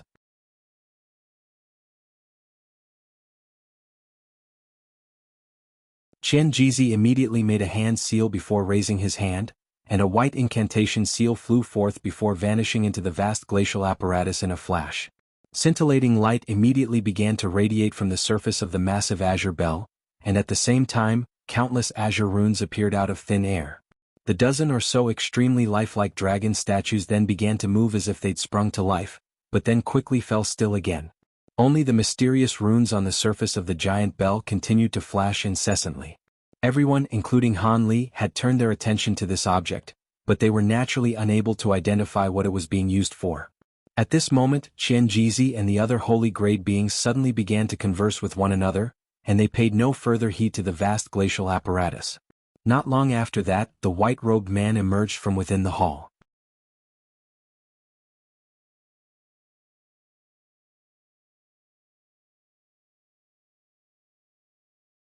As such, Hanli strode toward the center of the formation, then flicked his 10 fingers through the air in rapid succession, sending one incantation seal after another disappearing into the vast glacial badge that was hovering in midair. Immediately thereafter, countless golden and silver runes emerged from the vast glacial badge, and these runes revolved around the badge before forming a light formation that had a diameter of around 10 feet.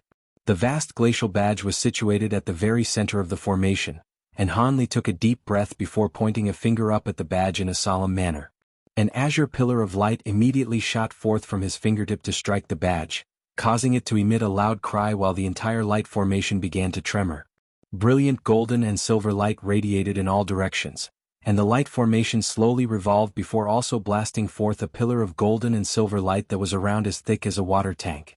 The pillar of light rose up into the sky, disappearing into a certain black vortex up above in a flash, but it showed no signs of stopping there.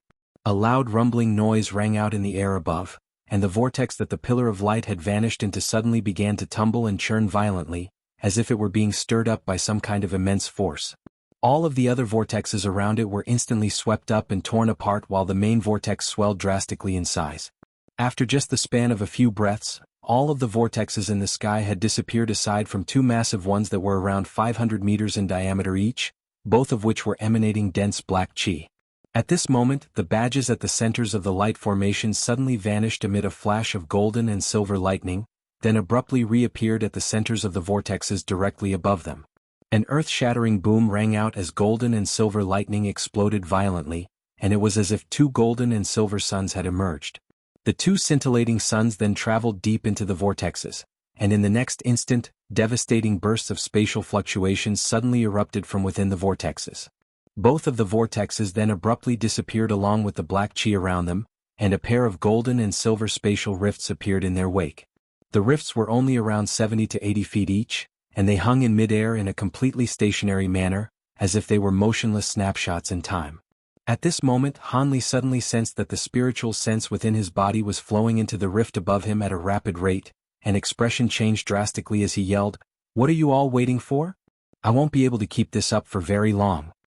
The beings who were standing around the formation immediately tossed their formation treasures into the air upon hearing this. Immediately thereafter, they began to make hand seals and chanted in unison. The formation treasures hovering before them all transformed into balls of light at their behest, all of which disappeared into the formations. An extremely exuberant display of lights appeared within the formations, following which large runes began to surface all over the place. As the chanting grew louder and louder, these giant runes began to revolve rapidly within the formations, and their rotational speed only grew faster and faster.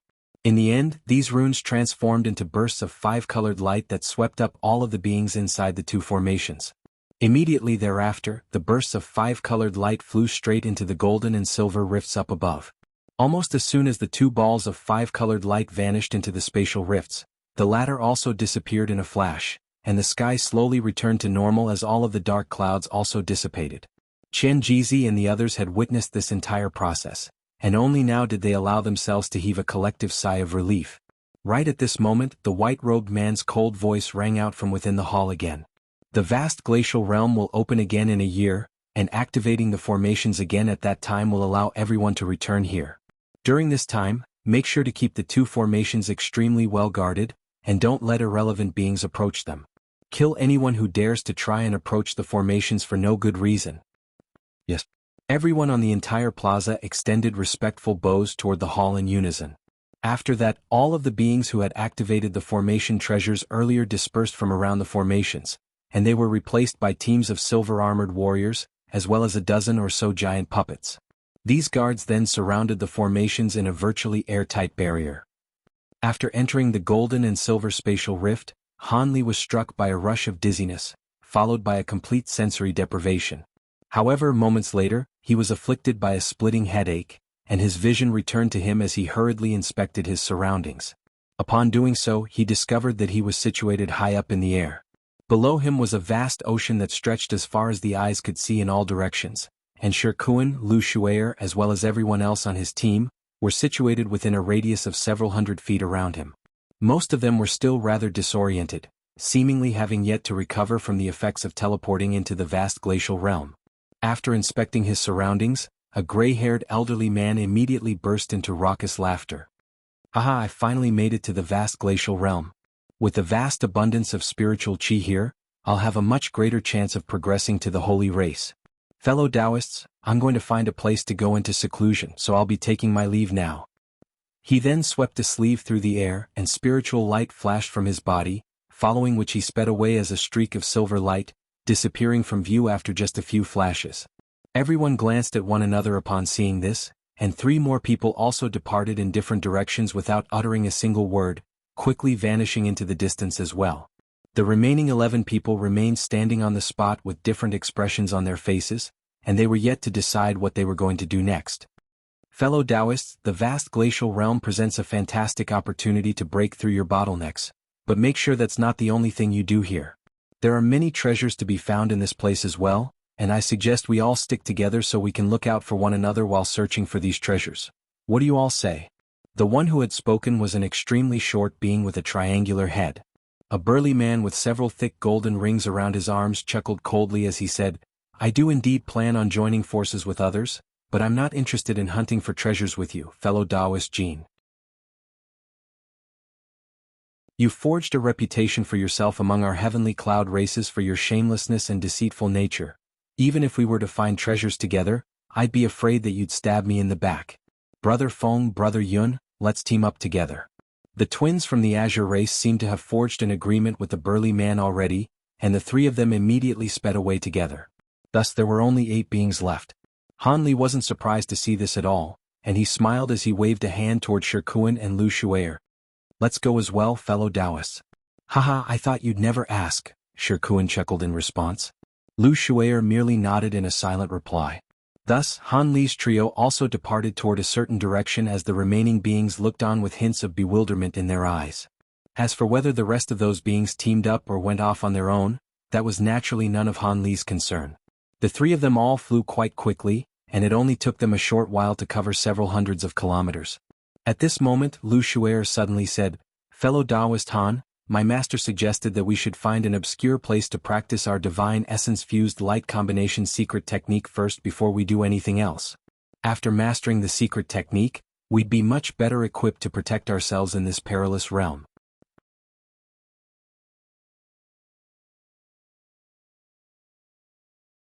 Shirkuan was a menacing-looking man who appeared as if his entire body had been constructed from gray rocks, and he shook his head as he said, Why do we need to go through the hassle of doing that?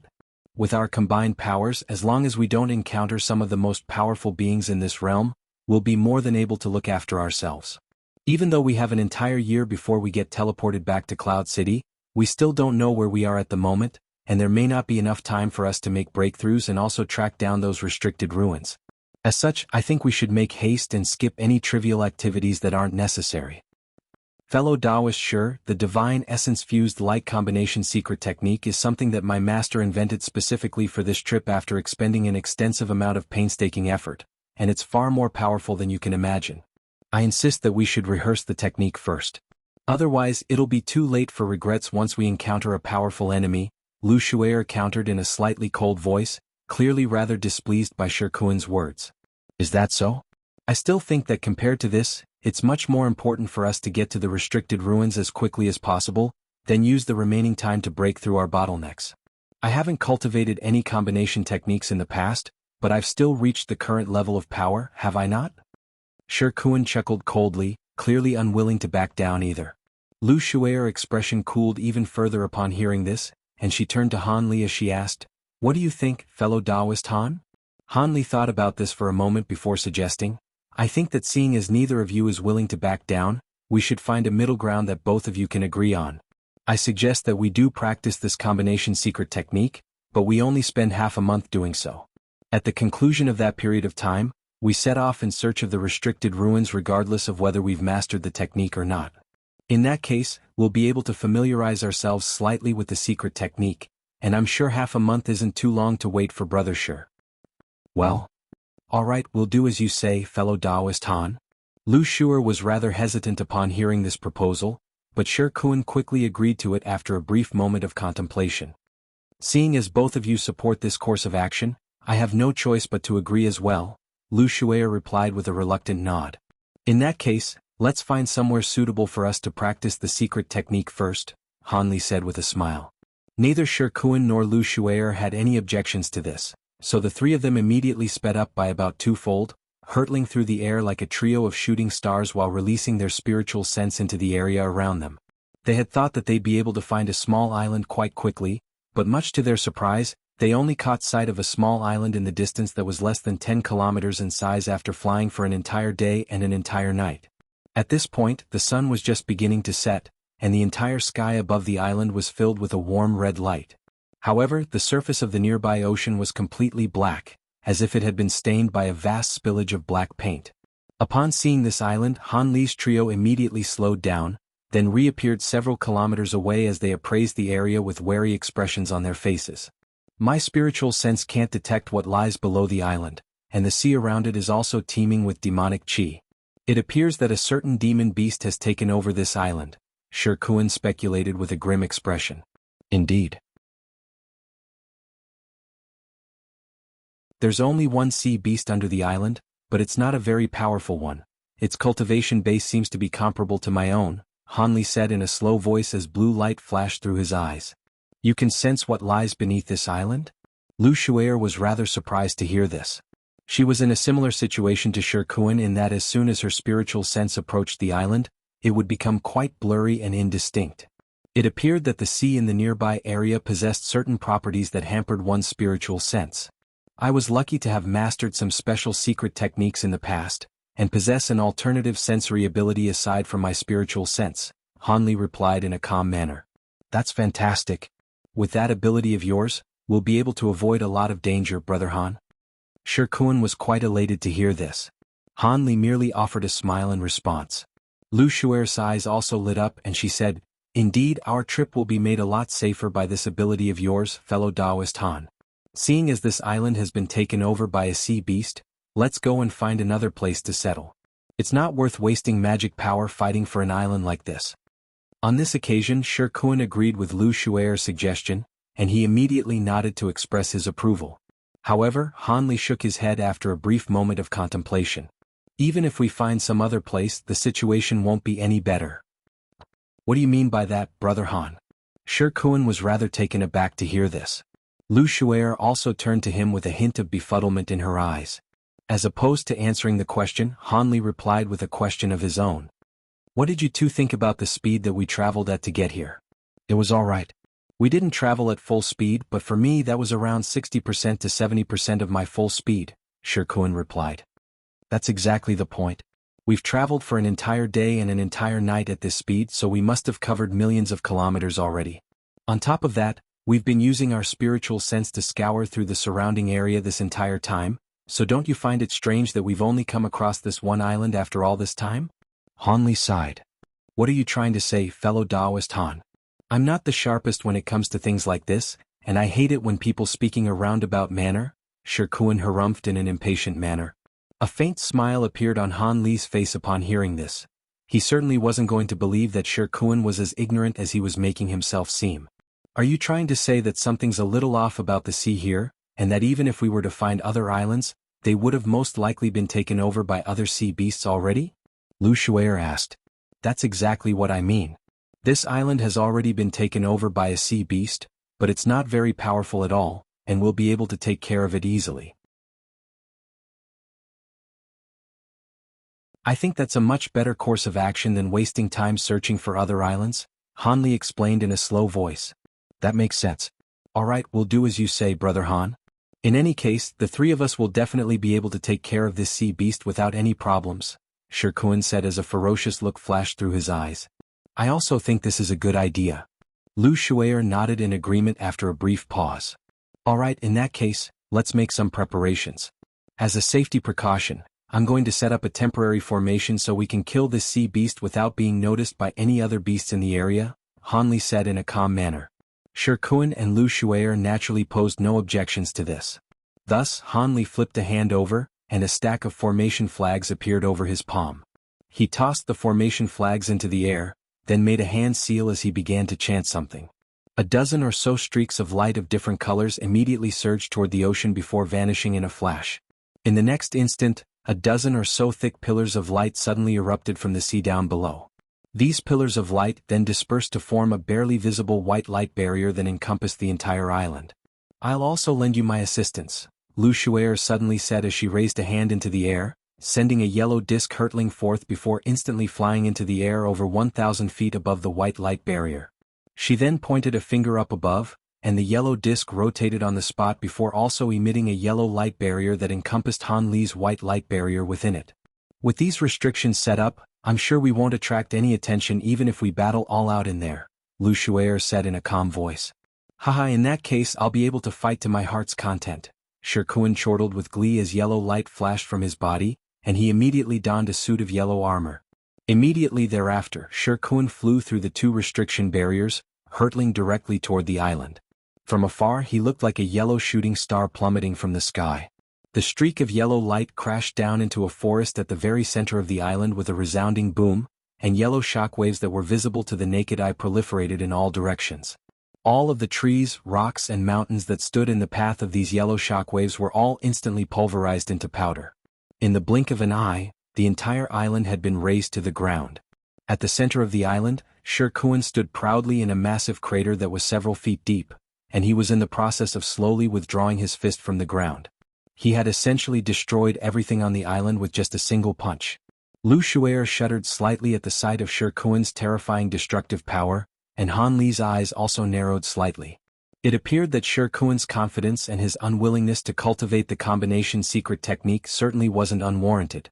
I'd always known that stone cocoon beings were renowned for possessing powerful bodies, but it appears that fellow Taoists sure must have also used quite a powerful cultivation art. Otherwise, there's no way that an upper race being could be capable of unleashing such devastating might, Lu Shuer murmured to herself, but also seemingly to Han Li as well. Han Li's expression remained unchanged, as if he hadn't even heard what had just been said. Shirkuan seemed to be quite pleased with his own handiwork, and he raised his head as if he were about to say something to Han Li and Lu Shuer. However, right at this moment, the entire island tremored violently, and the black seawater around it also began to churn as if it were being boiled.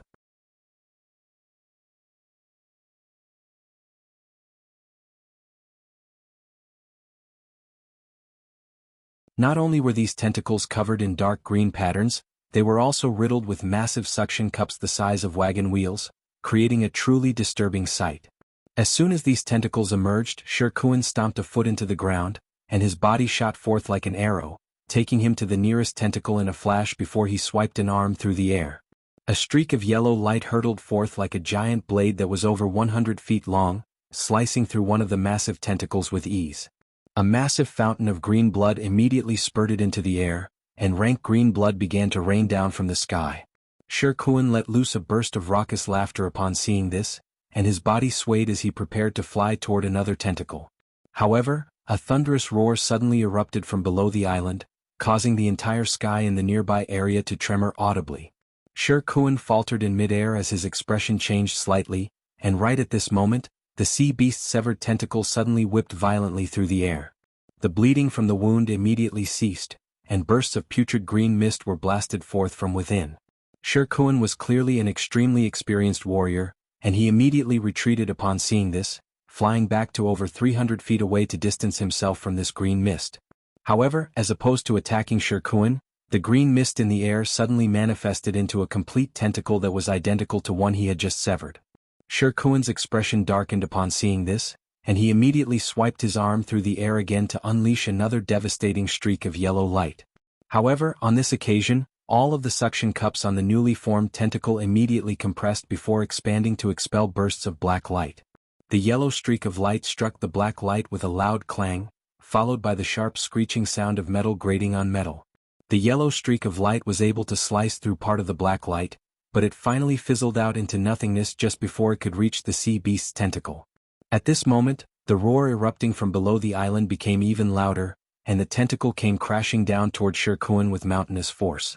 Before it had even struck him, fierce gusts of wind were swept up, making it quite difficult for Shirkuan to stand still on the spot. A ferocious look appeared on his face, and he let loose a loud roar as he launched a fist into the air.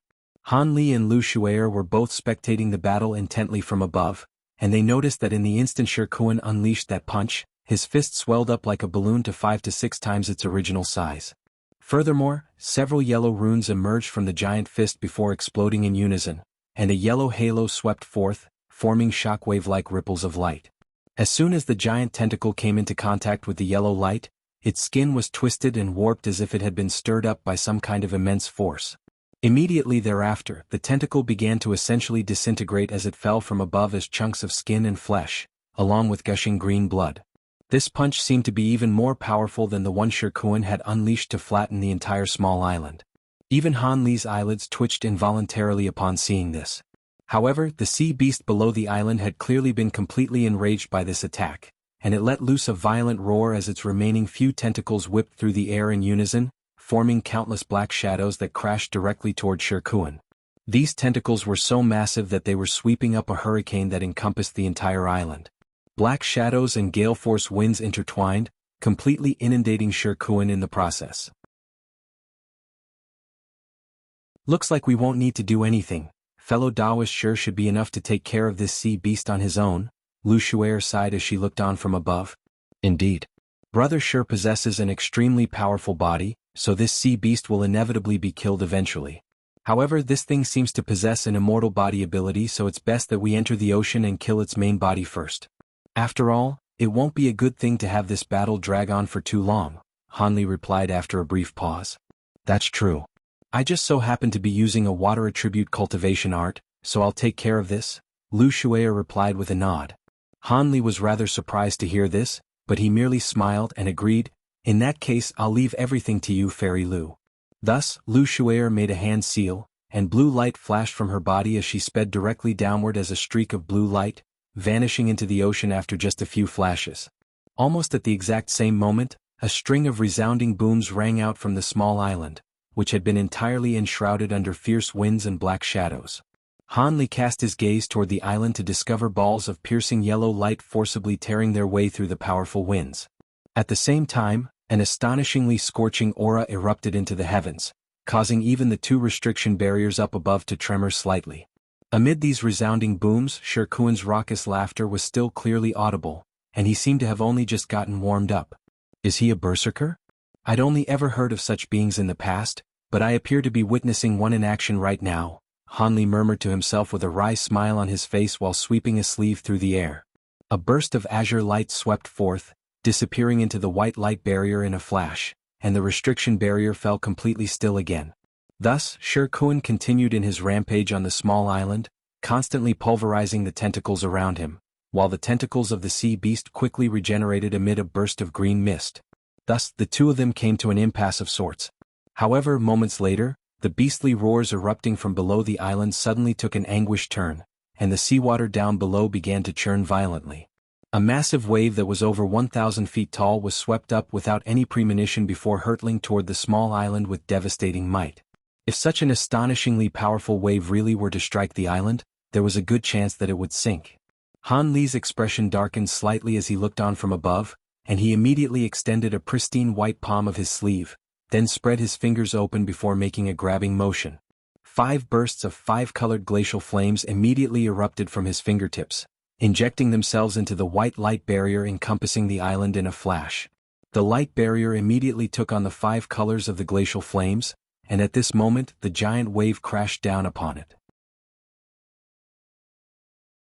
The 5-colored light barrier appeared to be extremely thin and fragile, but as 5-colored light swept over its surface, all of the seawater was instantly frozen into glacial ice. Thus, a peculiar scene ensued. A massive dome of blue ice appeared over the island, keeping all of the oncoming waves of seawater at bay while the small island itself remained completely unscathed. Han Li nodded with a pleased expression upon seeing this before withdrawing his hand. The giant waves only crashed into the wall of ice a few times before they subsided, and the entire surface of the ocean suddenly became remarkably calm. Just as a contemplative expression had appeared on Han Li's face, a resounding boom rang out as a humanoid figure flew up from the island, then appeared in mid-air. What happened? Why isn't that sea beast attacking anymore? Could it be that fellow Daoist Lu decided to lend me a hand? The humanoid figure was naturally none other than Shirkuan, and he was looking at Han Li with a hint of confusion in his eyes. Han Li smiled upon hearing this, yet just as he was about to say something, A massive black vortex suddenly appeared on the surface of the ocean beside the island. The seawater nearby revolved around the vortex as the mountainous body of a black beast rose to the surface, revealing itself to be a gargantuan black octopus.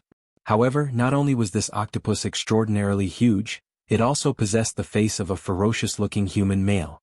There were even two thick arms attached to its body alongside the giant tentacles, and attached to each of those arms was a hand that was wielding a crimson spear-like weapon. A burst of blue light shot forth out of the water from beside the giant sea beast's carcass, then abruptly appeared in the air beside Han Li. The blue light faded, and Lu Shuer's gorgeous figure was revealed. So it really was you, Fairy Lu. They say, you must have some tricks up your sleeve to be able to take care of this giant beast so quickly, Shi Kun said with a hint of surprise in his eyes. It wasn't much.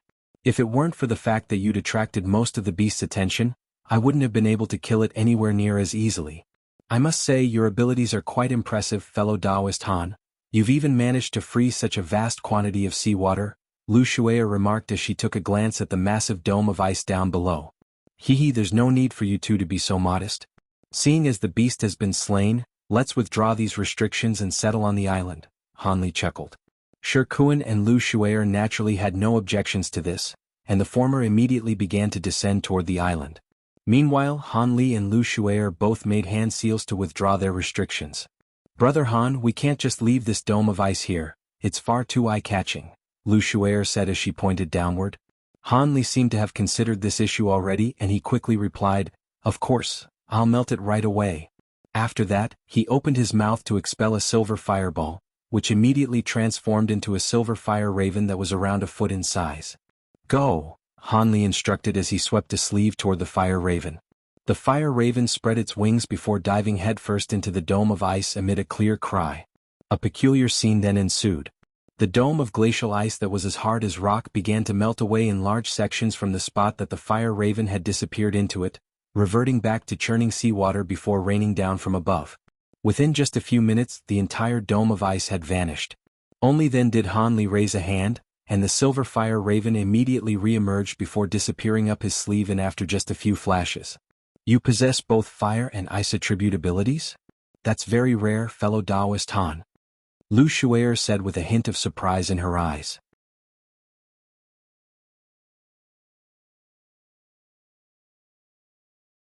These are just a few little tricks that aren't all that noteworthy, Han Li replied with a modest smile before also slowly descending toward the island. Lu Shuer's brows furrowed slightly, and she was forced to swallow the questions that she was about to ask as she also descended as a streak of blue light. At this moment, Shi Kun had already been waiting for a short at the center of the island. He'd also witnessed Han Li unleashing his fire raven to melt that dome of ice, but his expression remained quite calm, in stark contrast with the insanity he'd just displayed in battle. Han Li's heart stirred slightly upon seeing this. We don't have much time, so let's start practicing the combination secret technique right away, Shi Kun suggested as soon as Han Li and Lu Shuer descended nearby. Of course. However, this secret technique has to have a main instigator while the other two play supportive roles, and it's best for the leader to be the one with the most powerful divine essence-fused light. The three of us should unleash our respective divine essence-fused light to decide on who the leader should be, Lu Shuer replied with a nod. I have no issue with that. I've heard that Fairy Lu possesses a natural essence-fused body, while I possess an acquired essence-fused body. I wonder which one is more powerful. Shi Kun's eyes lit up with a hint of excitement as he spoke. I think we'll both have our strengths and weaknesses. Due to the fact that I possess a natural essence-fused body, I have great control over my divine essence-fused light, as if it's an extension of my body, but cultivating it is very difficult for me. In contrast, with an acquired essence-fused body, you're able to enhance your powers easily using external help, Lu Shuer analyzed in a calm manner. But those with natural essence-fused bodies have a chance to evolve their divine essence-fused light. That's something the likes of myself can't compare with. On top of that, I had to endure a lot of suffering to acquire this body. Fellow Taoist Han, I've heard that you're different from both of us in that you're only able to unleash the divine essence-fused light through the use of an essence-fused treasure. Is that true? Shi Kun chuckled as he turned toward Han Li. That is indeed true. My divine essence-fused light definitely can't compete with you two, so I won't participate in this contest, Han Li replied with a nonchalant smile. Shi Kun stared at Han Li for a moment upon hearing this, but didn't press him any further as he said, In that case we won't force the issue, Brother Han. Why don't you have a sparring match with me, Fairy Lu? Lu Shuer nodded before slowly rising up into the air until she was hovering over 200 feet above the ground. For some reason she also seemed to be very interested in Shi Kuan's acquired essence-fused body. Shi Kuan let loose a low cry, and yellow light flashed all over his body as he rose up to the same altitude as Lu Shuer before facing her in midair.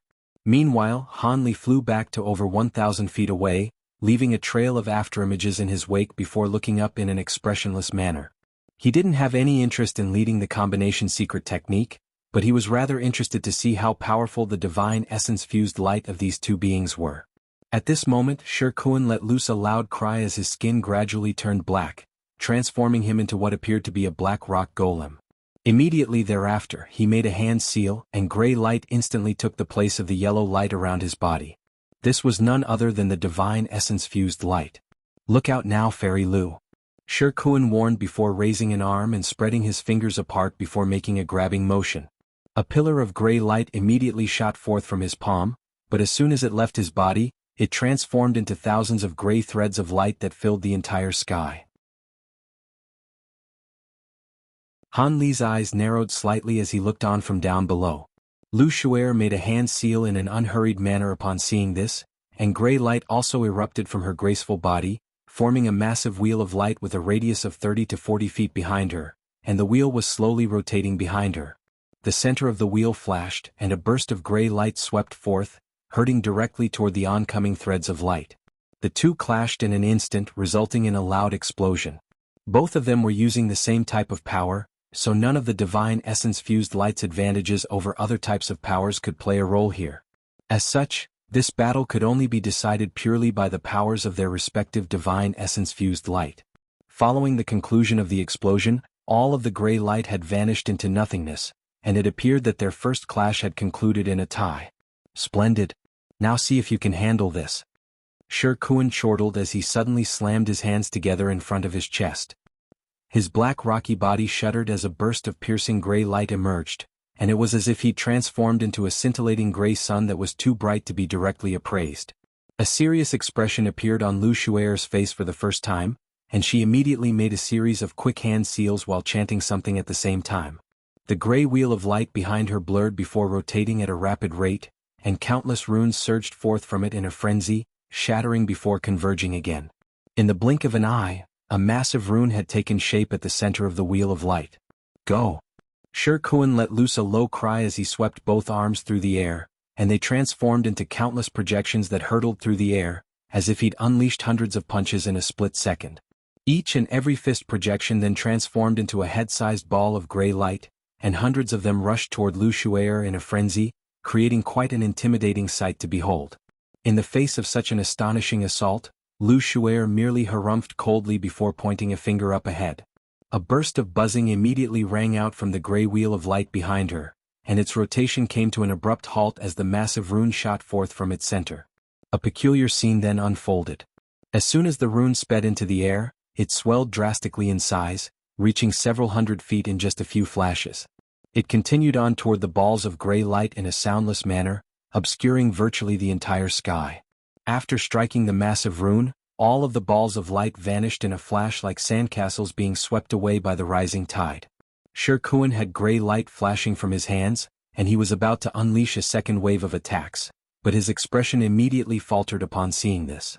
After a short while, he lowered his hands as a wry smile appeared on his face. That's enough for me. As expected of a natural essence-fused body, my acquired body simply can't compare. There's no way that I'll be able to beat that attack.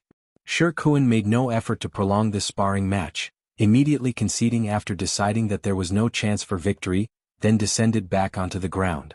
There's no need to be so depressed, fellow Taoist Shi. I only recently grasped that ability, and I wouldn't have unleashed it had it not been for the fact that you'd thrown such a devastating attack at me. In reality, the power of your divine essence-fused light is quite comparable to mine. Lu Shuer chuckled in consolation before pointing a finger at the giant rune. The rune immediately shattered amid a flash of gray light, then disintegrated into specks of gray light that surged back into the gray wheel. Following a gentle wave of her arm, the gray wheel of light disappeared in a flash, and she also slowly descended from up above. Hee, there's no need to try and flatter me, fellow Taoist Lu. I'm well aware of the extent of my abilities. I gave everything I could just then, but you probably only used 60% to 70% of the power of your divine essence-fused light at most. I don't know about fellow Taoist Han, but there's no way that I can match you in this aspect, Shi Kun replied in a nonchalant manner. Even Brother Shi is no match for Fairy Lu, so there's no way that I can compare when my divine essence-fused light is merely stemming from a treasure, Han Li said with a hint of a smile on his face.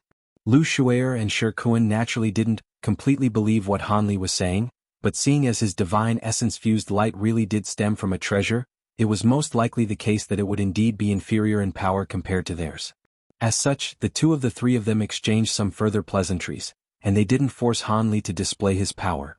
Unbeknownst to them, the treasure that Han Li was referring to was an entire divine essence-fused mountain. If they'd known that, there was no way that they'd be thinking this way. Thus, following that sparring match, Lu Shu'er was assigned the leader of the combination secret technique, while Han Li and Shi Kun were to play secondary support roles.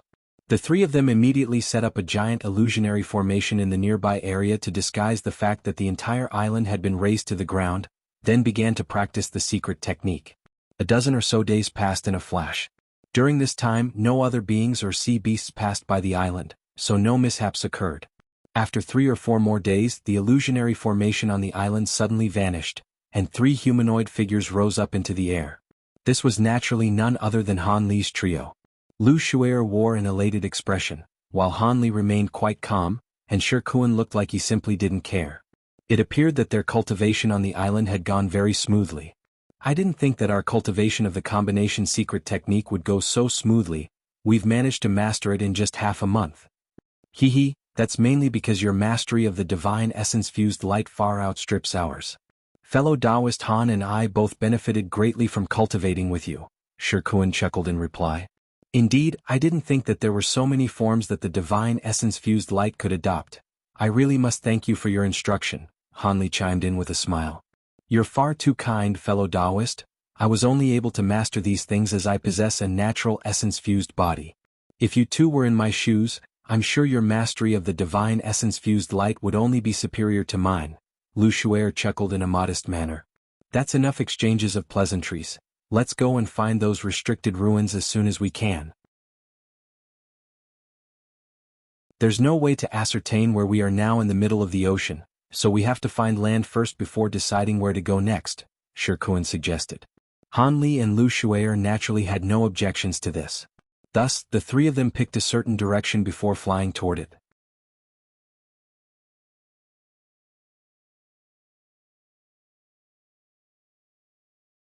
The three of them flew for 4 days and 4 nights, encountering only a few islands along the way. All of these islands had been taken over by other sea beasts, all of whom possessed extremely powerful auras. Sea beasts of this caliber weren't powerful enough to scare the three of them away, but they were clearly far more powerful than the octopus beast, so even the three of them would have had some difficulty facing them. As such, both Lu Shu'er and Shi Kun were quite relieved that they'd listened to Han Li's advice. Otherwise, they would have had to delay the cultivation of that secret technique after they'd found land. However, land was clearly not that easy to find. On the 5th morning, a faint black line finally appeared on the surface of the ocean in the distance, and all three of them were quite elated to see this. We've finally flown out of this accursed ocean, Shi Kun laughed heartily. Lu Shu'er was also quite elated, but she cautioned, you should still be on your guard, fellow Taoist Shi. According to the experience of those who have come before us, land is far more dangerous here than the ocean. We may have found land, but it's best to withdraw our auras so we don't end up alerting any powerful ancient beasts to our presence.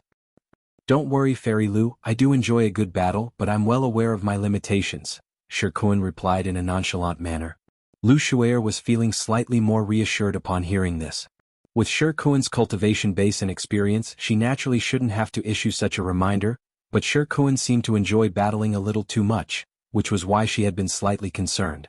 A faint smile appeared on Han Li's face upon seeing this, and he was just about to say something as well when violent winds were suddenly swept up in the distance over the surface of the ocean. A cloud of murky white mist began to appear, and it was spreading at a rapid rate. What's that? Han Li was rather taken aback by this sudden development. Lu Shu'er and Shi Kun had naturally also witnessed the strange scenes unfolding up ahead, and they exchanged a slightly bewildered glance with one another.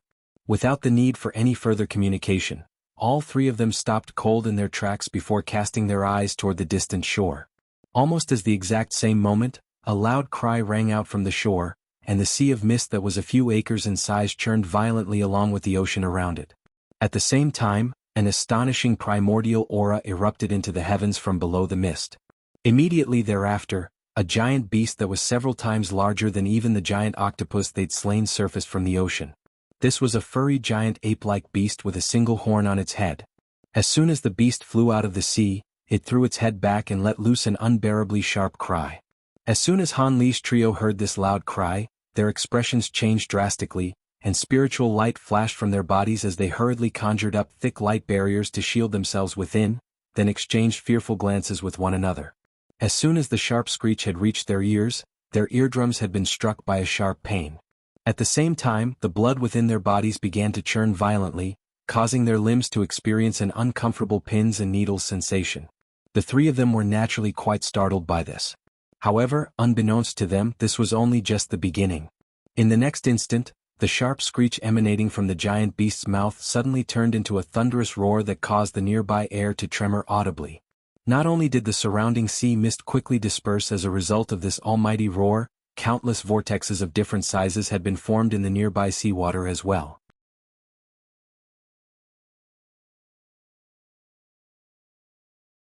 As for Han Li, he'd already sped away as a streak of golden light after letting loose that cold harumph. After all three of them had fled for close to 20 kilometers, all of them finally stopped in their tracks before turning back. The transparent sound waves that were surging toward them finally ran out of power a few kilometers away from them. Unbeknownst to them, right after they'd regained their mobility, a vicious light flashed through the giant sea beast's eyes, and it cast a final glance at the direction they'd fled in before returning to the shore as if nothing had ever happened. Throughout this process, the almighty roar erupting from its mouth didn't cease for even a single moment. What kind of sea beast is this? Just its roar alone was enough to restrict our bodies in magic power. Could it be that this is a legendary true spirit giant mountain ape? Shi Kuan said with a hint of lingering fear in his eyes. Lu Shu'er seemed to have recovered some of her composure and she said, "It can't be a giant mountain ape. If it really were a true spirit being, then we would have perished to its roar already.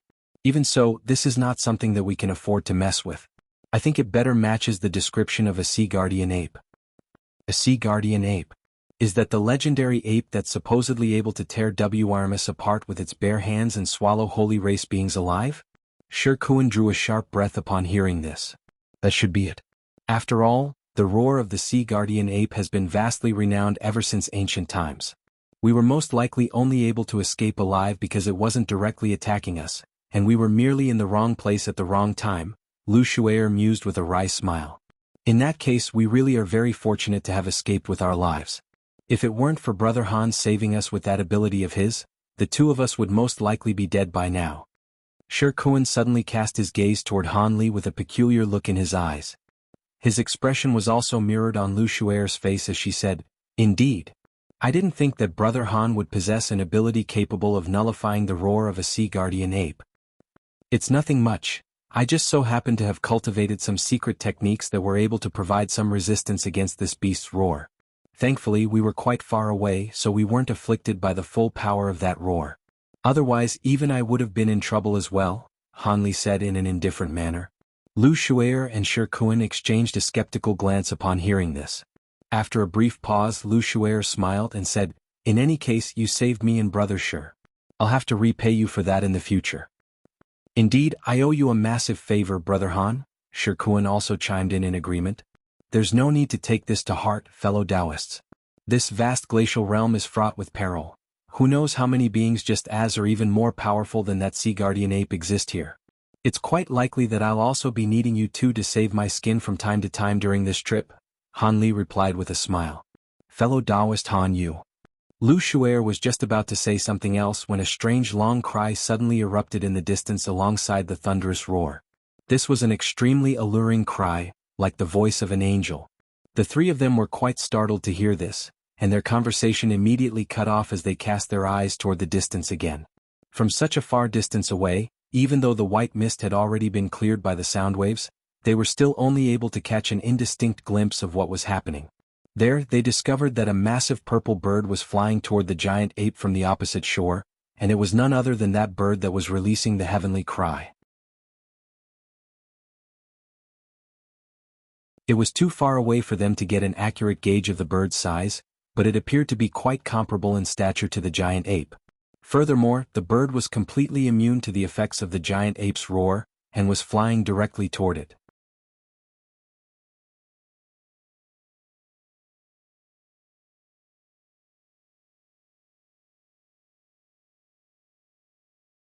Meanwhile, the yellow scroll slowly unfurled to reveal a burst of yellow light, and there seemed to be something lurking within the scroll.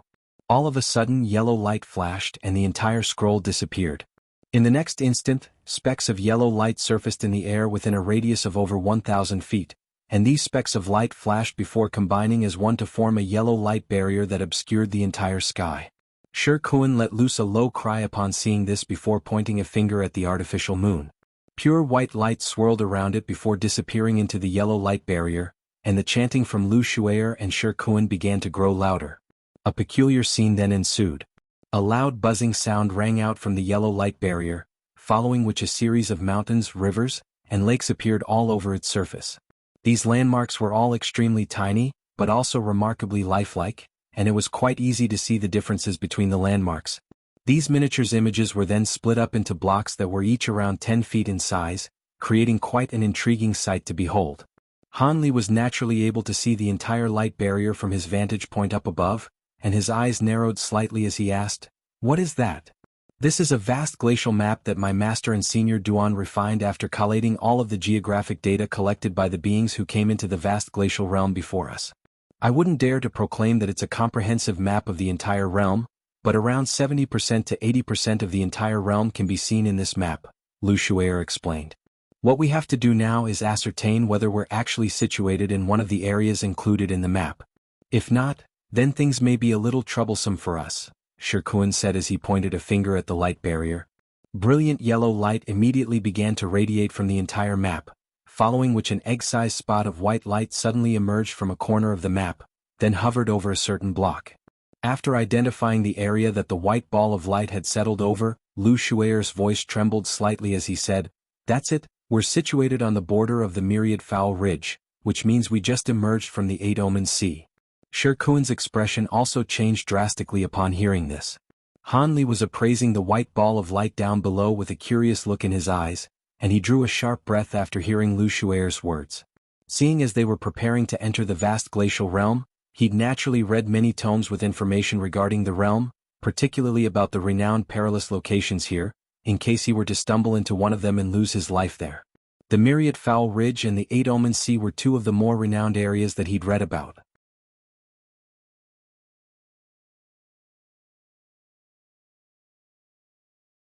Sher Kun was still rather hesitant, and he suddenly turned to Han Li as he asked, "What do you think, fellow Taoist Han?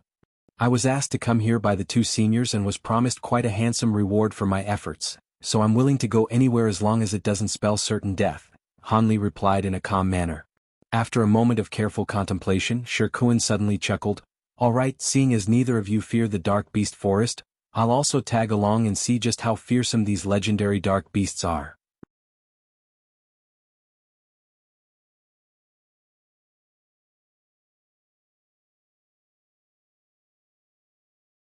We spent most of the spirit stones we'd saved up on this thing.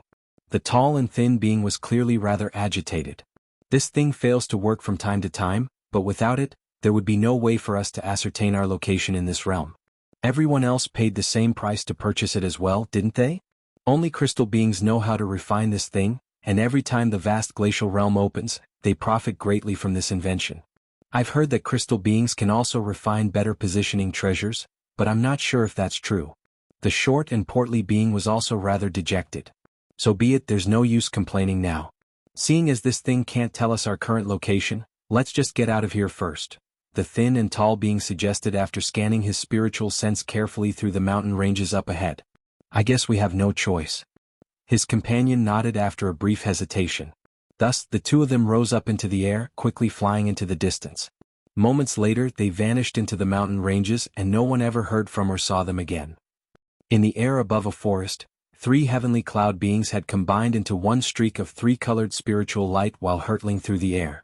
Behind them were a dozen or so beasts with lion bodies and elk heads giving chase in hot pursuit.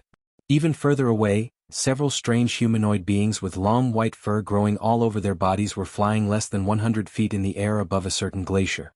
The sharp blade-like snowflakes and the icy winds that could instantly freeze a normal being solid didn't affect these humanoid beings in the slightest, and they quickly vanished into the distance. Deep within a lush forest, two green-robed men with skin that resembled dried yellow tree bark were waving a small red flag each toward a giant tree that was over 100 feet tall up ahead. The giant tree was remarkably green, but there was a sinister ghoul-like face right at the center of its trunk. At this moment, the entire tree was enshrouded in scorching flames, and the sinister face letting loose shrill shrieks while blasting forth bursts of green liquid to resist the flames. A dozen or so extremely thick tree roots were also flailing violently from the soil around the base of the tree, slamming into the ground with devastating force, leaving trenches that were several feet deep in their wake. If these were normal flames, then perhaps these tree roots really would have been enough to douse them. However, these flames were seemingly inextinguishable, and they clung firmly to the tree roots like projections. Moments later, the amount of green liquid being expelled by the massive tree was starting to dwindle, and it no longer had the power to resist the surrounding flames. Its shrill cries came to an abrupt halt, and it was incinerated into a pile of ashes.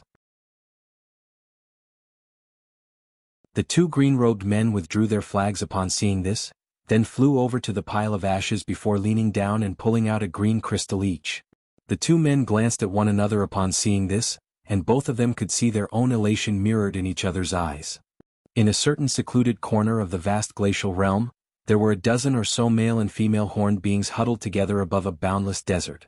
All of them were listening to something that was being said by a young man with three short golden horns growing on his head, and from the stunned expressions on their faces, it seemed that they'd heard something extremely incredible. However, as the young man swept his gaze across his companions, all of them lowered their heads in a display of awe and veneration. All of you are clear about our true objective here, right? In order to ensure our success, our elders have used a profound heavenly treasure to refine 5 extraordinary treasures for us, and even made use of several spies we'd planted in the heavenly cloud races to draw the attention of their higher-ups. I'm sure all of you are aware of what awaits us when we get back if we can accomplish this, so I won't speak any further about that, the golden-horned young man said in a calm voice.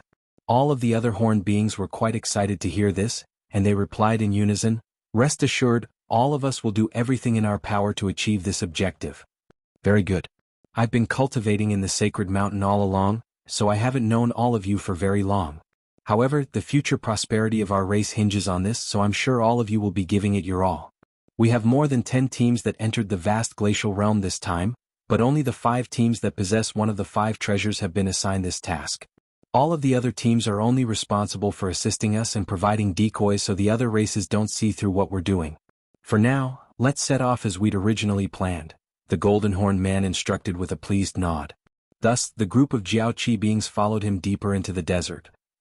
In the air above a lake, there were 2 foreign mermaid-like beings standing next to one another. Before them was a monstrous whale that was over 100 feet in length.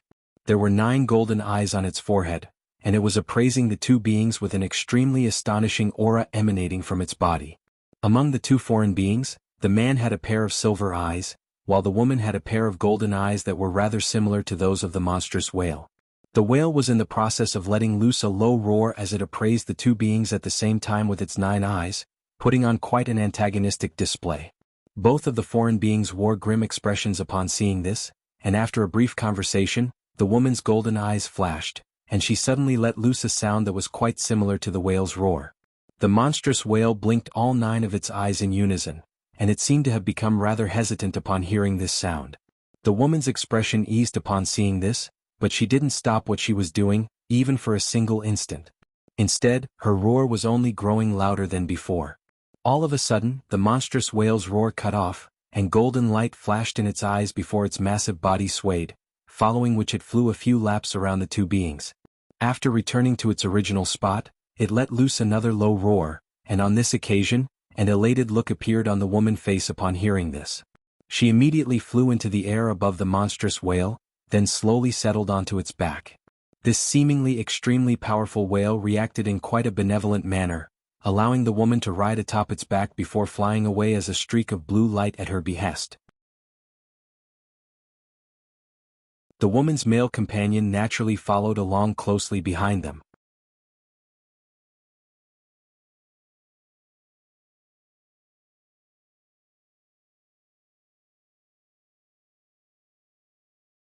A berserk azure night python would obviously become a lot more powerful, but in the instant it underwent its transformation, it would expose its weakness, and if the dark beast could take advantage of that split second of weakness, it could kill its opponent in a single well-timed strike.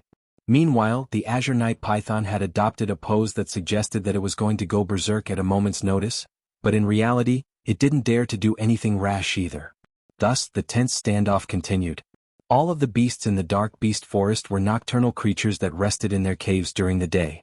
The trees here were extremely tall, and even though they were some distance away from the edge of the forest, the lush branches and leaves up above were still dense enough to almost obscure the entire sky. If one were to try and peer through these lush canopies, they'd only be greeted by the sight of a vast expanse of darkness. It was currently the darkest time in the night, and if it weren't for some glowing plants nearby, this place would have been completely pitch black. Time passed by slowly and the standoff continued. Both of the creatures were getting rather disgruntled at this point. Finally, it was the dark beast that ran out of patience first. It let loose a low snark, and it began to slowly stalk the area around the giant python in an entirely soundless, wraith-like manner. The azure night python began to flick its forked tongue with even greater urgency upon seeing this, and at the same time, it began to hiss in a menacing manner. However, the ferocious light in the dark beast's eyes only grew more pronounced as inky black claw projections that were half a foot in length each began to appear on its front paws. At the same time, its long and thin tail began to swish through the air, leaving a trail of afterimages in its wake as it cracked like a bullwhip. The azure night python was carefully appraising the dark beast this entire time, so it naturally saw everything that the dark beast was doing. Upon seeing the dark beast whipping its tail through the air, its hissing suddenly became more urgent, as if it were being provoked. At the same time, light flashed from its dark azure scales, and its body began to swell up like a balloon, causing the entirety of its snakeskin to be stretched taut. Almost in the blink of an eye, a sharp tearing sound rang out as the entire snakeskin split open, revealing a serpentine body that was almost 1.5 times the size of the original azure night python. This was still a python with azure scales, but the patterns on those scales had become silver, and these patterns intertwined to create a series of runes of different sizes that were flashing with faint silver light. On top of that, a single horn that was as pristine white as jade had also appeared on the python's head. The horn was in a corkscrew shape, and it looked extremely sharp. The giant python's green eyes also took on a crimson hue, and they were flashing with a deranged light. Almost in the exact same instant that the giant python had completed its transformation, the dark beast immediately sprang into action. Black light flashed and the dark beast vanished on the spot. In the next instant, black light flashed again near one side of the giant python's head, and the dark beast reappeared, seemingly out of thin air. At the same time, several black claw projections erupted forth, slashing viciously toward the python's neck. On each berserk azure night python's neck, just below their head were several red scales. These scales could be considered to be the Achilles heel of these snakes, and even an ordinary flying sword would be able to inflict grievous wounds on these pythons if the swords were to target those scales. If the dark beast's claw projections could strike that weakness, then the battle would essentially be over. Of course, this glaring weakness wouldn't constantly be present. In the instant right after entering a berserk state, those scales would turn into the same color as the rest of the python's scales, and in fact they'd become far more resolute than all of those other scales. A few dull thumps rang out as the claw projection struck the azure night python's body, but the giant python had instinctively dodged to evade these lethal attacks. Even so, several red bleeding gashes had been inflicted onto its neck, but they didn't appear to be very deep. Such a surprise attack naturally completely enraged the giant python, which was already in a semi-deranged state. An explosive roar of fury rang out, following which the python whipped its tail through the air, and a series of azure tail projections appeared before surging toward the dark beast. Even after failing to land a decisive blow with its surprise attack, the dark beast remained calm as it swayed, and two streaks of black light shot forth from its body before transforming into a pair of black beings.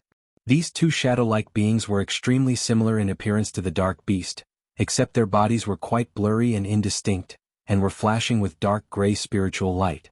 As soon as they appeared, they also pounced through the air alongside the dark beast. The dark beast and its two projections then unleashed claw projections in unison, which instantly clashed with the azure projection sweeping through the air. Following an earth-shattering explosion, the projections all disappeared at the same time, and it appeared that the first clash had ended in a tie. Immediately thereafter, a ball of azure light erupted in the air above the dark beast, following which a giant python head emerged from within the light. The python head then came crashing down at an astonishing speed, swallowing one of the dark beast projections whole before hurtling toward the other one. Right at this moment, the actual dark beast emerged from the side, then opened its mouth up as wide as it would go, revealing rows of dagger-like teeth that before pouncing toward the giant python.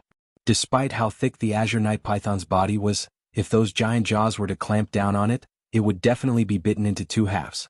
However, after going berserk, the azure night python's speed was not inferior to that of the dark beast, and it abruptly withdrew its head before also opening its cavernous mouth and turning toward the dark beast.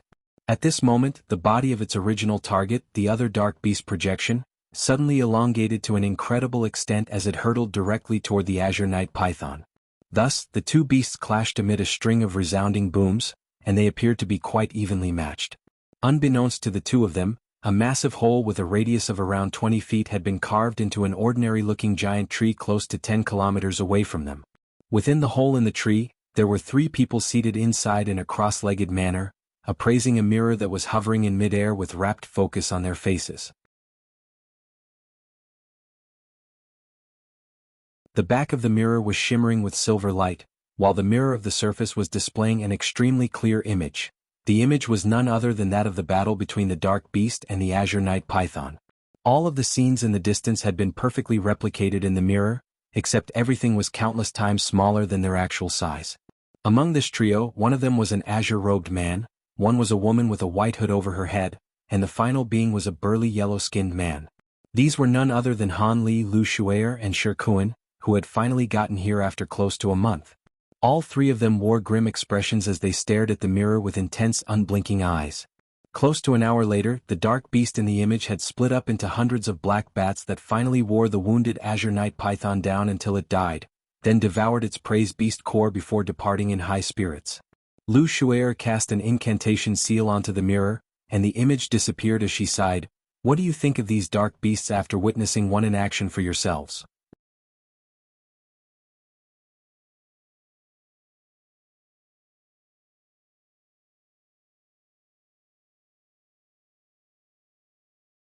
Not only will there be more high-grade dark beasts patrolling the forest during the day, a lot of our concealment techniques will also be hampered greatly during the day, so it's very likely that we won't be able to escape the notice of those 3-eyed dark beasts. After all, most beasts with additional demonic eyes have abilities that can allow them to see through illusions and concealment techniques, so that'll certainly work against our favor. Regardless of how severely debilitated dark beasts are during the day, we'll still be in a dire situation if we get surrounded by 100 at once. As such, it's better to travel during the night, Han Li said after a brief pause. That does indeed make a lot of sense. Alright then, we'll travel during the night as opposed to during daylight hours. Shi Kuan seemed to have been convinced. Lu Shuer nodded before asking, "In that case, let's set off soon. The earlier we can get through the forest, the safer we'll be. By the way, do you two have any suitable concealment techniques? From the sounds of it, do you perhaps possess a superior concealment technique that can help the two us?" Han Li was immediately able to read between the lines and glean the purpose behind Lu Shuer's question. "You really are a smart man, Brother Han. Prior to coming here, I borrowed 3,000 transformation faces from my master. With these treasures, we can transform into anything we want, and no one will be able to discover anything amiss unless they were to carefully inspect us with their spiritual sense. I know that the two of you must also have other brilliant concealment techniques, but these treasures are perfect for this situation. Even if we get discovered by other dark beasts, we'll be able to conceal ourselves with these treasures." Lu Shuer explained with a smile as she flipped a hand over to produce 3 thin silver objects. 1,000 transformation faces. These treasures are extremely renowned, and I've heard that only your master knows how to refine them. If you're willing to lend them to us, then that would naturally be fantastic. Shi Kuan was elated at the sight of the 3 thin treasures, and he immediately made a grabbing motion to draw one of them into his grasp before carefully appraising it. Han Li hadn't stayed in Cloud City for a very long time, so it was the first time he'd heard of this treasure. However, it was quite apparent from Shirkuan's excited reaction that these were definitely no ordinary treasures. Thus, he expressed his gratitude toward Lu Shuer before also grabbing one of the treasures and inspecting it with a curious look on his face. This so-called 1,000 transformation face was as thin as a silk handkerchief, yet slightly warm to the touch. Even with Han Li's vast wealth of knowledge and experience, he was unable to identify what kind of material this treasure was refined from. However, there were a few precise silver runes of different sizes inscribed onto the surface of the treasure, and they immediately caught his eye. After focusing his gaze on the silver runes, Han Li's expression changed ever so slightly, but his reaction still didn't escape the notice of Lu Shuer. A peculiar look flashed through her eyes as she asked, "Brother Han, have you seen this treasure before?" Han Li's heart stirred slightly, but his expression had already returned to normal as he replied, "This is a treasure that can only be refined by Senior Kai, so of course I've never had the chance to see it before." "Then what was your reaction just then?" Lu Shuer wasn't willing to let the issue slide. "The material used for this treasure is very unique. I thought myself to be quite knowledgeable, but I don't have the slightest inkling what this material could step from, and I'm feeling rather embarrassed," Han Li explained with a nonchalant smile. Lu Shuer seemed to have believed Han Li's excuse and she explained, "I see. I don't know the refinement method, but I've heard from Master that these treasures were refined through combining the skins of 7 types of extremely rare spirit beasts, so it's no wonder that you can't identify the material used." "Thank you for telling me this," Han Li replied as he feigned an expression of enlightenment. At the same time, he was gently stroking the silver runes on the treasure while many thoughts surged through his mind. The silver runes on this 1,000 transformation face were none other than beveled silver text, and it was naturally very surprising to him to see this text here. If this was a treasure that only Kai Luing knew how to refine, did that mean that she also had an outer page of the golden jade tome? Just as he was thinking this, Lu Shuer continued, "These treasures are quite extraordinary, but the transformations won't happen as soon as you put them on.